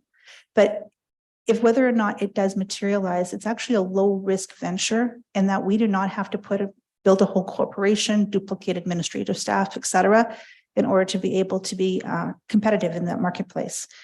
And just judging from just the general responses that we had, the number of responses that we had, I feel that we had in that model, in the RFP, that you had to provide the same or higher level of services in St. Albert. And what it indicated to me with those responses is that we offer a very high level of service, which actually also means that we'd be very competitive in the marketplace for people who are looking for high levels of service for their community if we were to dispatch it out. Because the proof is in the pudding by the fact that people can't think they can actually match what we're doing at the price that we're doing it at. So when I look at the capital, this would actually be an investment that would allow us to not only serve our residents better, but also be an opportunity for us to be able to generate revenue. And for $20,000 a year, I don't think that it would be worth it. And I realize that some people may come back to the capital, but we have spent $1.2 million in a bridge in Sturgeon County, the newest annexation area. We just did it. This is about investing in our emergency operations services. If I'm prepared to put $1.2 million into a bridge that is not even widely used in the newest annexation area, I have no issues with putting $1.2 million to ensure that the residents get the emergency service you need. Because really the thing is, this is a phone number that we never want to have to call. But when it actually happens and you have the people there you need, you are beyond grateful. And Todd, I wish you the best. I'm really glad you made it. You're going to be an amazing firefighter and fire paramedic. That's it. Thank you. Councillor Bermansky. Thank you. I do want to thank all the fire attendants today. It's great to see so many people in the gallery. I want to thank administration for digging deep in this process. The thing is, council made a decision on a lot of the original decision was made on a consultant projection.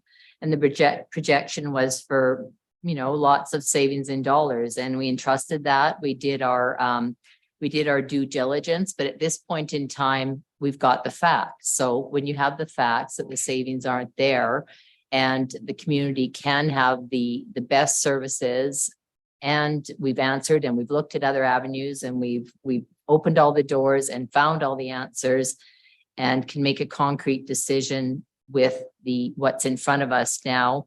The savings just aren't there, although we did do due diligence in trying to find them. I'm glad that we can keep the services in St. Albert if possible. Thanks. Councillor Mackay. I'll be quick. I mean, I spoke against this, us doing this last year at almost about the same time. And my comments at that time were around, maybe getting a little bit more information, maybe looking a little bit deeper at could we amalgamate. I also, I don't want to go over some of the comments that have already been made in opening and debate, because it speaks to the fact that, well, we went out, we looked, we've come back, and you know what, the actual financial savings aren't there. But kind of what I spoke about was, the personal impacts. And we had a presentation in Chambers of a real life situation. And I spoke last year about the fact that out of everybody sitting at this bench, I'm the one that actually ran a PSAP.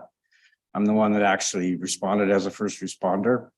I'm the one that saw, when I was running around trying to figure out where I was going or what type of call I was going into, you just rely on that dispatcher.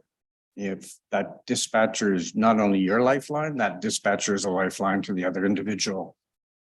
And, you just can't put a cost on that. And I talked at length about that impact and about how the individual stories that I had in relation to, trying to get the best information. And now with NG 911, and we've heard it from the experts, we've heard it from some of those that are trying to implement it, that will actually give you a quality of dispatch that will be a benefit to the residents of our community. And I realized we could put it out there and we could have another service provided, but you just don't have the intangibles of having a dispatcher who knows our community and can understand and put all the pieces together, and will actually have additional information that will even make that responder even safer.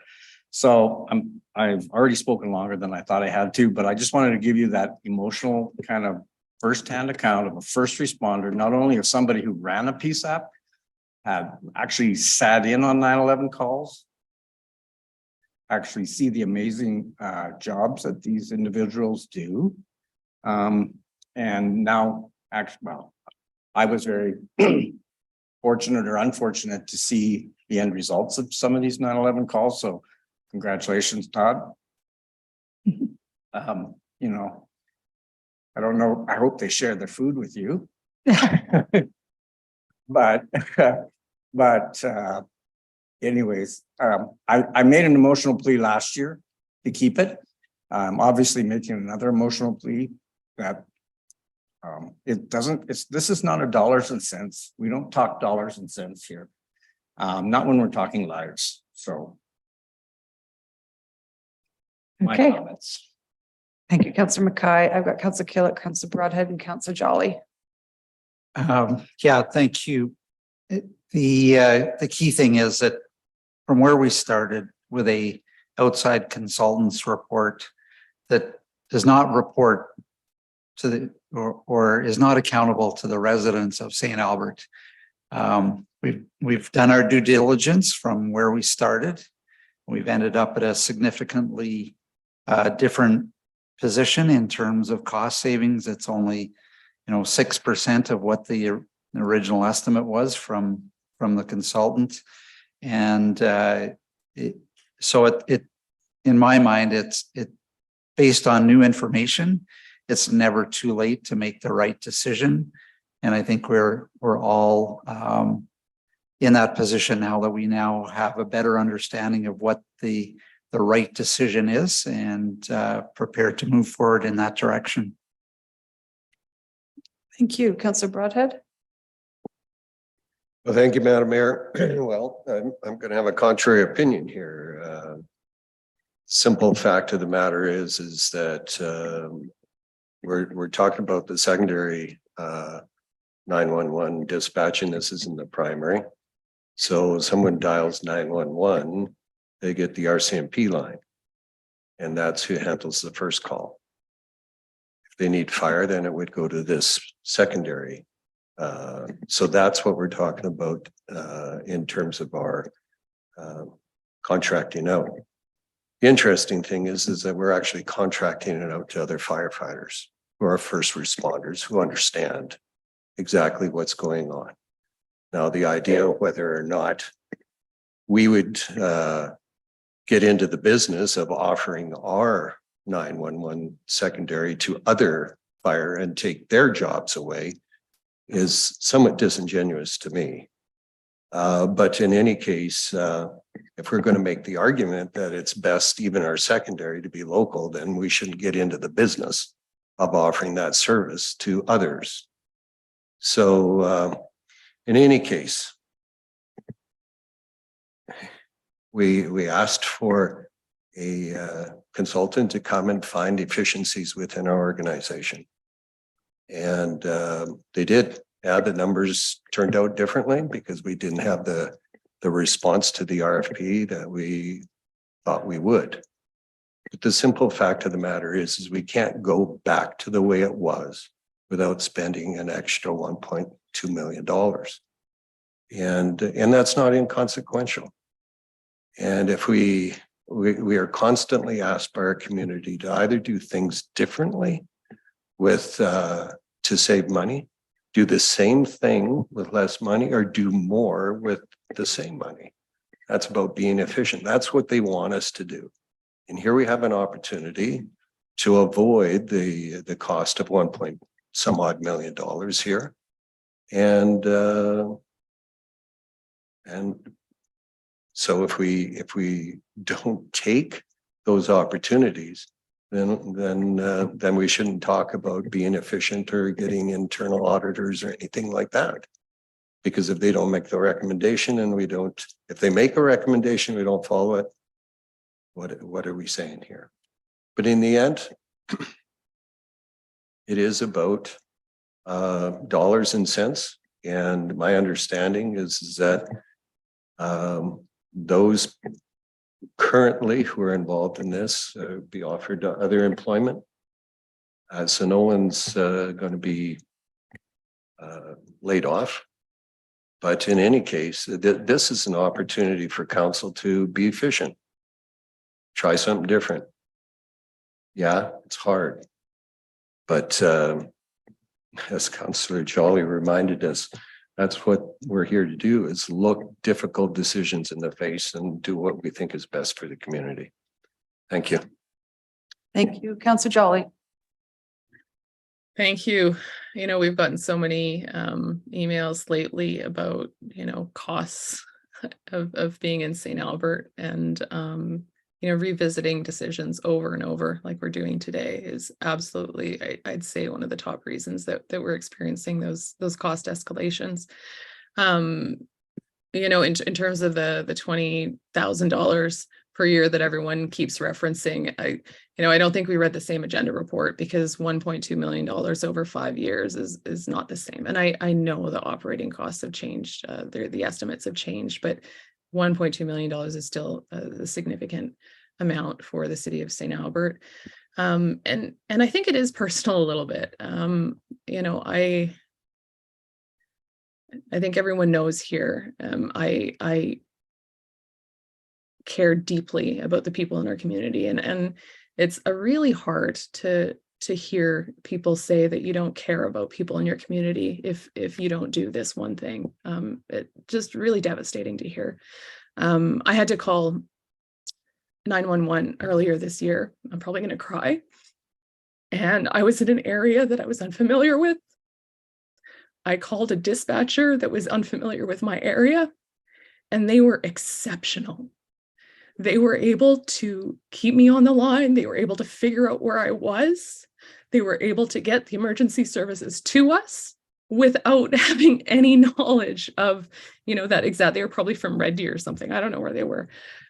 So to suggest that the professionalism of dispatchers in other parts of Alberta is less than what we have here is, you know, not my experience. That's all I have. I'm opposed to this. Thank you. Thank you. For me, I don't see this as revisiting decisions over and over again, because things have changed. I was just checking out the vote. It was 4-3 a year ago. And I was one that was supportive of exploring the option of outsourcing. A lot of that had to do with the fact that we were having some operational savings. But those savings are little, honestly, right now. And I appreciate that we did the due diligence. I get what you're saying, Councillor Broadhead, about the audit. And they gave us a list of possible ways to save money for the city of St. Albert. This was one of them. We did the work. It didn't pan out, in my opinion. You know, the fact that we run an integrated service is something I'm super proud of, like honestly, super proud that we have that in St. Albert, one of 7 in all of Alberta. And the fact that our fire department is responding to those medical responses does sway me over to wanting to keep it in-house. The other part about keeping it in-house for me right now is the fact that we are growing. Probably have to hire more dispatchers, but at the same time, if we let it go now, as we grow, it'll be almost impossible to bring back. And I think as a big city, we're going to want to have it under our control. It also, when I voted in favor of outsourcing last year, I was also on the same opinion that if we can't get the same level of service, then don't do it. And so the fact that we had very few responses to the RFP, meaning that they couldn't meet our level of service, makes me even further want to keep it in-house. I don't even want to talk about the future opportunities that could be there, but that's really actually not weighing into my decision today. I'm kind of in agreement with Councillor Hughes that we have a lot of capital decisions to make. To me, this is not operational. There's zero savings operationally right now, but capital wise, we have lots of decisions to make. And this one, I would wholeheartedly, because of the lack of operational support, the spending on the capital. So Councillor Hughes, I'll support your motion. Anything to close? Thank you. Just as a heads up, I'm going to be giving 2 more notices of motion as relates to fire after this is done. So I'll deal with that as soon as it's over.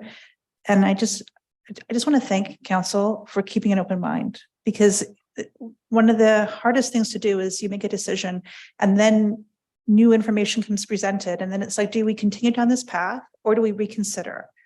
And this new information allowed us the opportunity to reconsider and just reevaluate. And what I would say is, would you still vote in favor of it a year ago if the number was 20,000 and not 300,000? Because if you would not vote for it then don't vote to change it and outsource it for $20,000 today. But to me, I do not personally, I'll take offense to the thought that having to reconsider this based on information was adding to the costs of administration or to our taxes.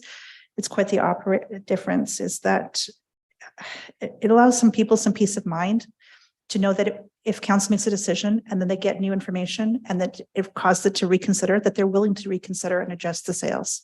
That allows our residents to have more confidence in our decision-making because we're making the best decision we have at that time. And when new information comes forward, let's make a better decision at that time. And that's this opportunity for us to do this today.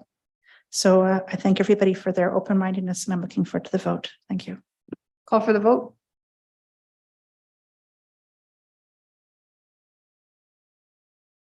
Voting's closed.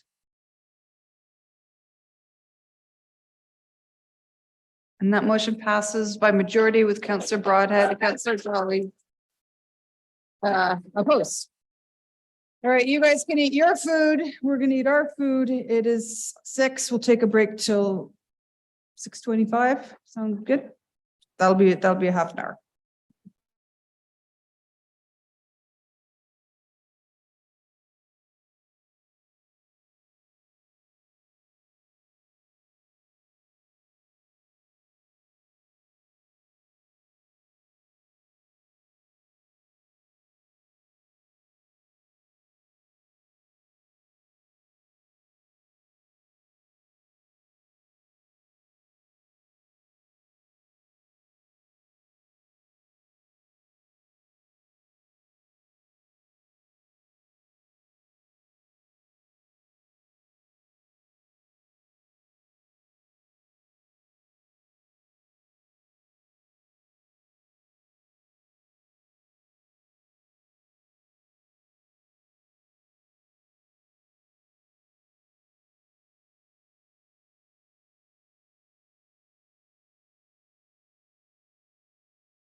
I said 6:35 or didn't I?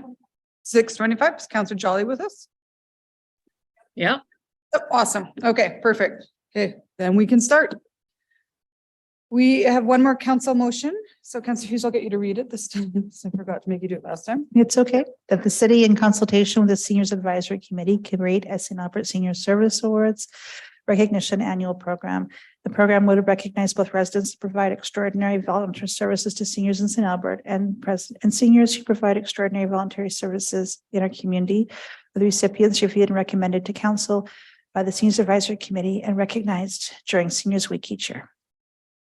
All right, any questions to Councillor Hughes or administration before we start? Seeing none, I will accept your motion and we can get right into it. Okay, so this idea was kind of born from both my previous life and then also just from talking with the Seniors Advisory Committee. And it occurred to me that we had just had Seniors Week a week ago. And I remember we talked to seniors during Seniors Week. One of their issues is that as a city, we don't do a lot, in their opinion, to recognize the contributions to seniors during Seniors Week. And this would help fill in that gap. So that way, I am not looking for us to put something on a stone like we do for the community recognition program. And I'm not necessarily saying it has to be something large, but this is something where we can recognize the impact that seniors have in our community and the impact that people have on seniors to improve their lives. And I don't have a definite, I have all sorts of ideas, but of what it could be something where you recognize everyone, or it could be that you recognize a select few of how you want to do this. And so I'm suggesting this goes to Seniors Advisory Committee. They work with administration and they come back with the solution of how they suggest this would go, understanding that cost is obviously going to be a consideration. This is not going to balloon out of control for costing, but that they come forward and say, this is how we'd recommend doing an annual recognition program. And that way we could actually do something to recognize this and fill in that gap. So in addition, I would like the St. Albert's Seniors Committee to have a defined purpose. And in this way, they have a defined purpose. And I think that they would be a valuable contribution to give that perspective and to give back that information to council for how we can recognize seniors. So this was, I have another motion coming up about the youth committee that I will be giving notice motion on, but I think this is something that we can do that would be a feel-good program that would be well accepted and I think appreciated by the seniors in our community. That's it. Thank you. All right, anyone else on debate on this? I see none. I guess I'll just. Mayor Herron, I have my hands up. Oh, you know why I can't see your hand? Because the background is so light. Sorry, go ahead. So I mean, to me, this just feels like a duplication. You know, for a little bit of background, I live and breathe seniors and senior services more than 40 hours a week. I started working in senior serving organizations many years ago, and this is kind of where my career's taken me. So I could actually, you know, if this goes ahead, I suspect it will, I could nominate 2 of my bosses for this award. To me, it just feels like a duplication. It feels like a make work project for the Seniors Advisory Committee. If it had come as a recommendation from, say, the Senior Center or something like that, that would be a completely different discussion. But I have never heard of any senior requesting this kind of award. So I just don't want to add work for the city when it's not something that's requested at all by residents. Not to say that obviously seniors aren't important in our community. Senior serving organizations are important in our community. And I mean, I live that every day, so definitely believe it, but I just don't see the need for this right now.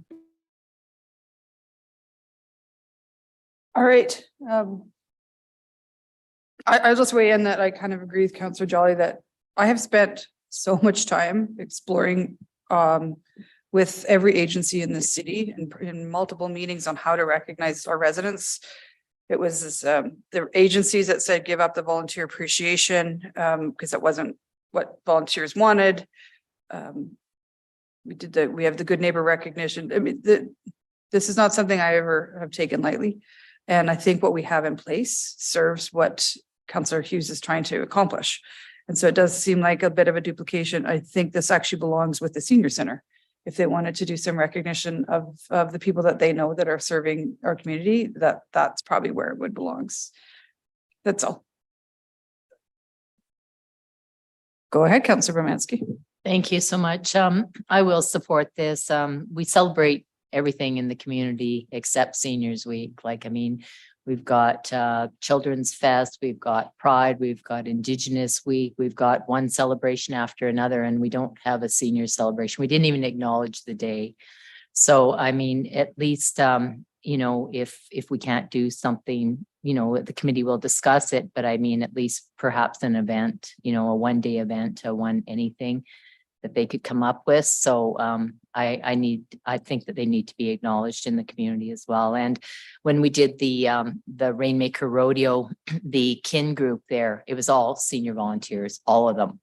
And they were exhausted, and you know, they're running out of volunteers to run the event, and the fact is they do it tirelessly, and I would love to see them acknowledged, maybe even at the rodeo, whatever. So thank you.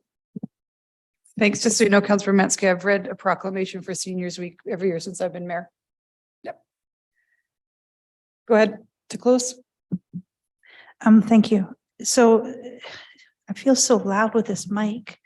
I don't know if everyone else feels that I'm really loud, but anyway, the point I have is that this came born from when I did go to the senior center during Seniors Weeks in previous years, and they came back and said, why is the city not doing anything specifically to recognize seniors? There's so many opportunities to do that. And we, other than announce a proclamation, we don't. And in my previous life, I worked for Alberta Seniors, and I actually was the one who managed the Minister of Senior Service Awards for several years. And it recognized extraordinary services, but it had a limited number of people that would do it, both in organizations and individuals across the province. And it was very well received. So when I look at this and say, we do have a good neighborhood recognition program, but we do not have something that specifically recognizes how seniors can be contributed to and be recognized for doing what they do. And so this does not have to be something where we do an enormous gesture. It can also just be a smaller gesture where we come forward and say, you've been nominated and we recognize it, and we wanted to give you this small token in appreciation of thanks. It does not have to become something that's larger than life, but it does give us the opportunity, and the intention also is to not duplicate anything that's been done so far in recognition programs. But there was all these people that would love to have you put it in for the community recognition program, for example. And when you go to the CSAC, they say this person's name is going to be on a rock. Are you prepared to put them on a rock for this? And it becomes a very difficult decision about whether or not to move that forward. And as a result, many people who do a lot of work, but maybe don't have rock on name on rock worthiness, are not being recognized. And I think it just encourages people to volunteer and to recognize the value that they provide. So how this will manifest, if this does pass, will be the discussion on the Seniors Advisory Committee, and they can come back and say, this is a cost affordable way, this is how we want to do it. And by all means, Councillor Jolly, if you have two people that you can nominate and recognize their contributions, that's awesome. And I'd love to have them be able to recognize for it, because so many times volunteers do so much work and they become unrecognized. So how this, whether it's an event, whether it's just simply we send out something, acknowledge them that someone thought that they were worthy of it, or anything in between, will be something that can manifest over the time, and we can do a consultation with the Seniors Advisory Committee to make that decision.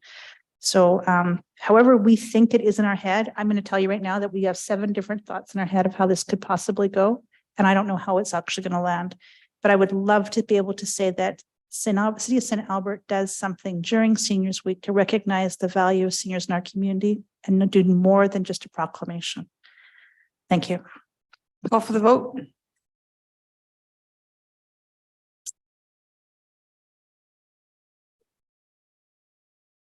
Voting's closed. That motion passes. Sorry, with Councillor Jolly and Mayor Herron opposed. Okay, now we have in camera with our city manager. So what, did I miss him? Oh, information. Oh, and there's a ton.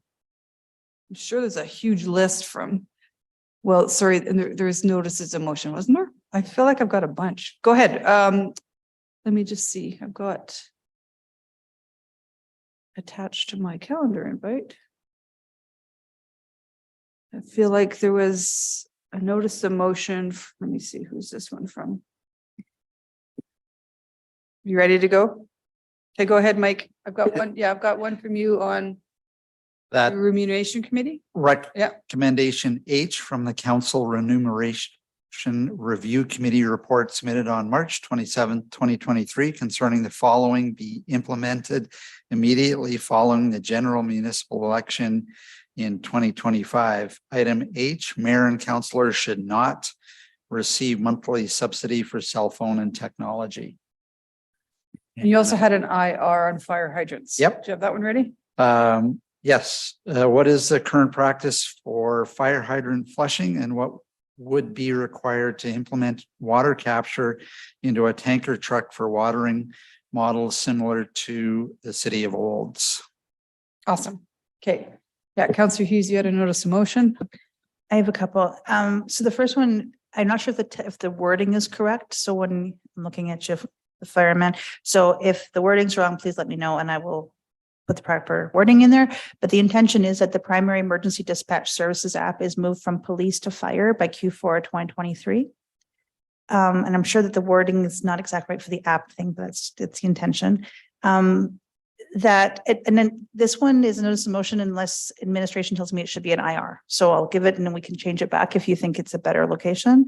That administration provide to council the process and other considerations to have fire dispatch possible, to offer third-party fire dispatch services to other municipalities, and to be able to submit tenders for fire dispatch RFPs. And I have by Q3 of 2023. So it's a report I'm asking for or just general feedback and information. Would that be better as an IR or do you want me to do it as an motion? And I'm thinking IR because it's you're looking for information. You don't need a notice motion to get information. I can do as an IR and then I have to take out the date. I'm just worried about the timelines because we're not going to procure the system for a while. What would be an appropriate timeline to even entertain this? Well, we could give some indication, I guess, of a road ahead. But our preference would actually be to implement our current 911 projection before we started really setting the conditions to go further, which is, Yeah. The intention isn't for us to do this. The intention is for us to understand what needs to be done for you to be able to do it. So Yeah, so I think an IR would be. an IR would be fine. Okay, we'll do it as an IR then, just so that this is again, just so that we have clarity about the processes and what we're not seeing that we need to consider. Does that make sense? And I think I asked a question earlier, but in the IR at the very end, you could say, we need a year up and running or whatever with the new system, and then you require notice of motion. Okay. Yeah. Or whatever it is, just let me know. And if there's anything else beyond that, that needs to be considered. And even if you say we need additional staffing, for example, it would be okay. Well, when would we need additional staffing? So if we said we don't have to hire them in advance of getting a contract, I guess is my point. We need to get the contract and then say we could do this with a timeline of this kind of a delay. Okay.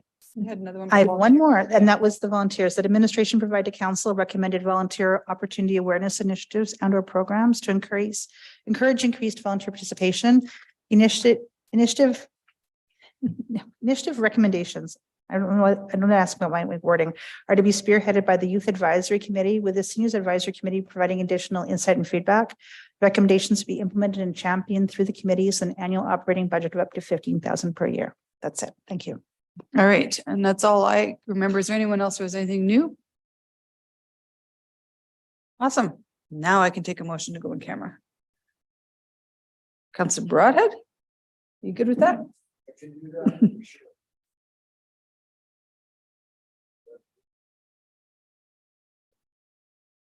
That council moving camera to have a confidential dialogue with the chief administrative officer pursuant to section 24(1) sub A of the Freedom of Information and Privacy Act. Call for the vote.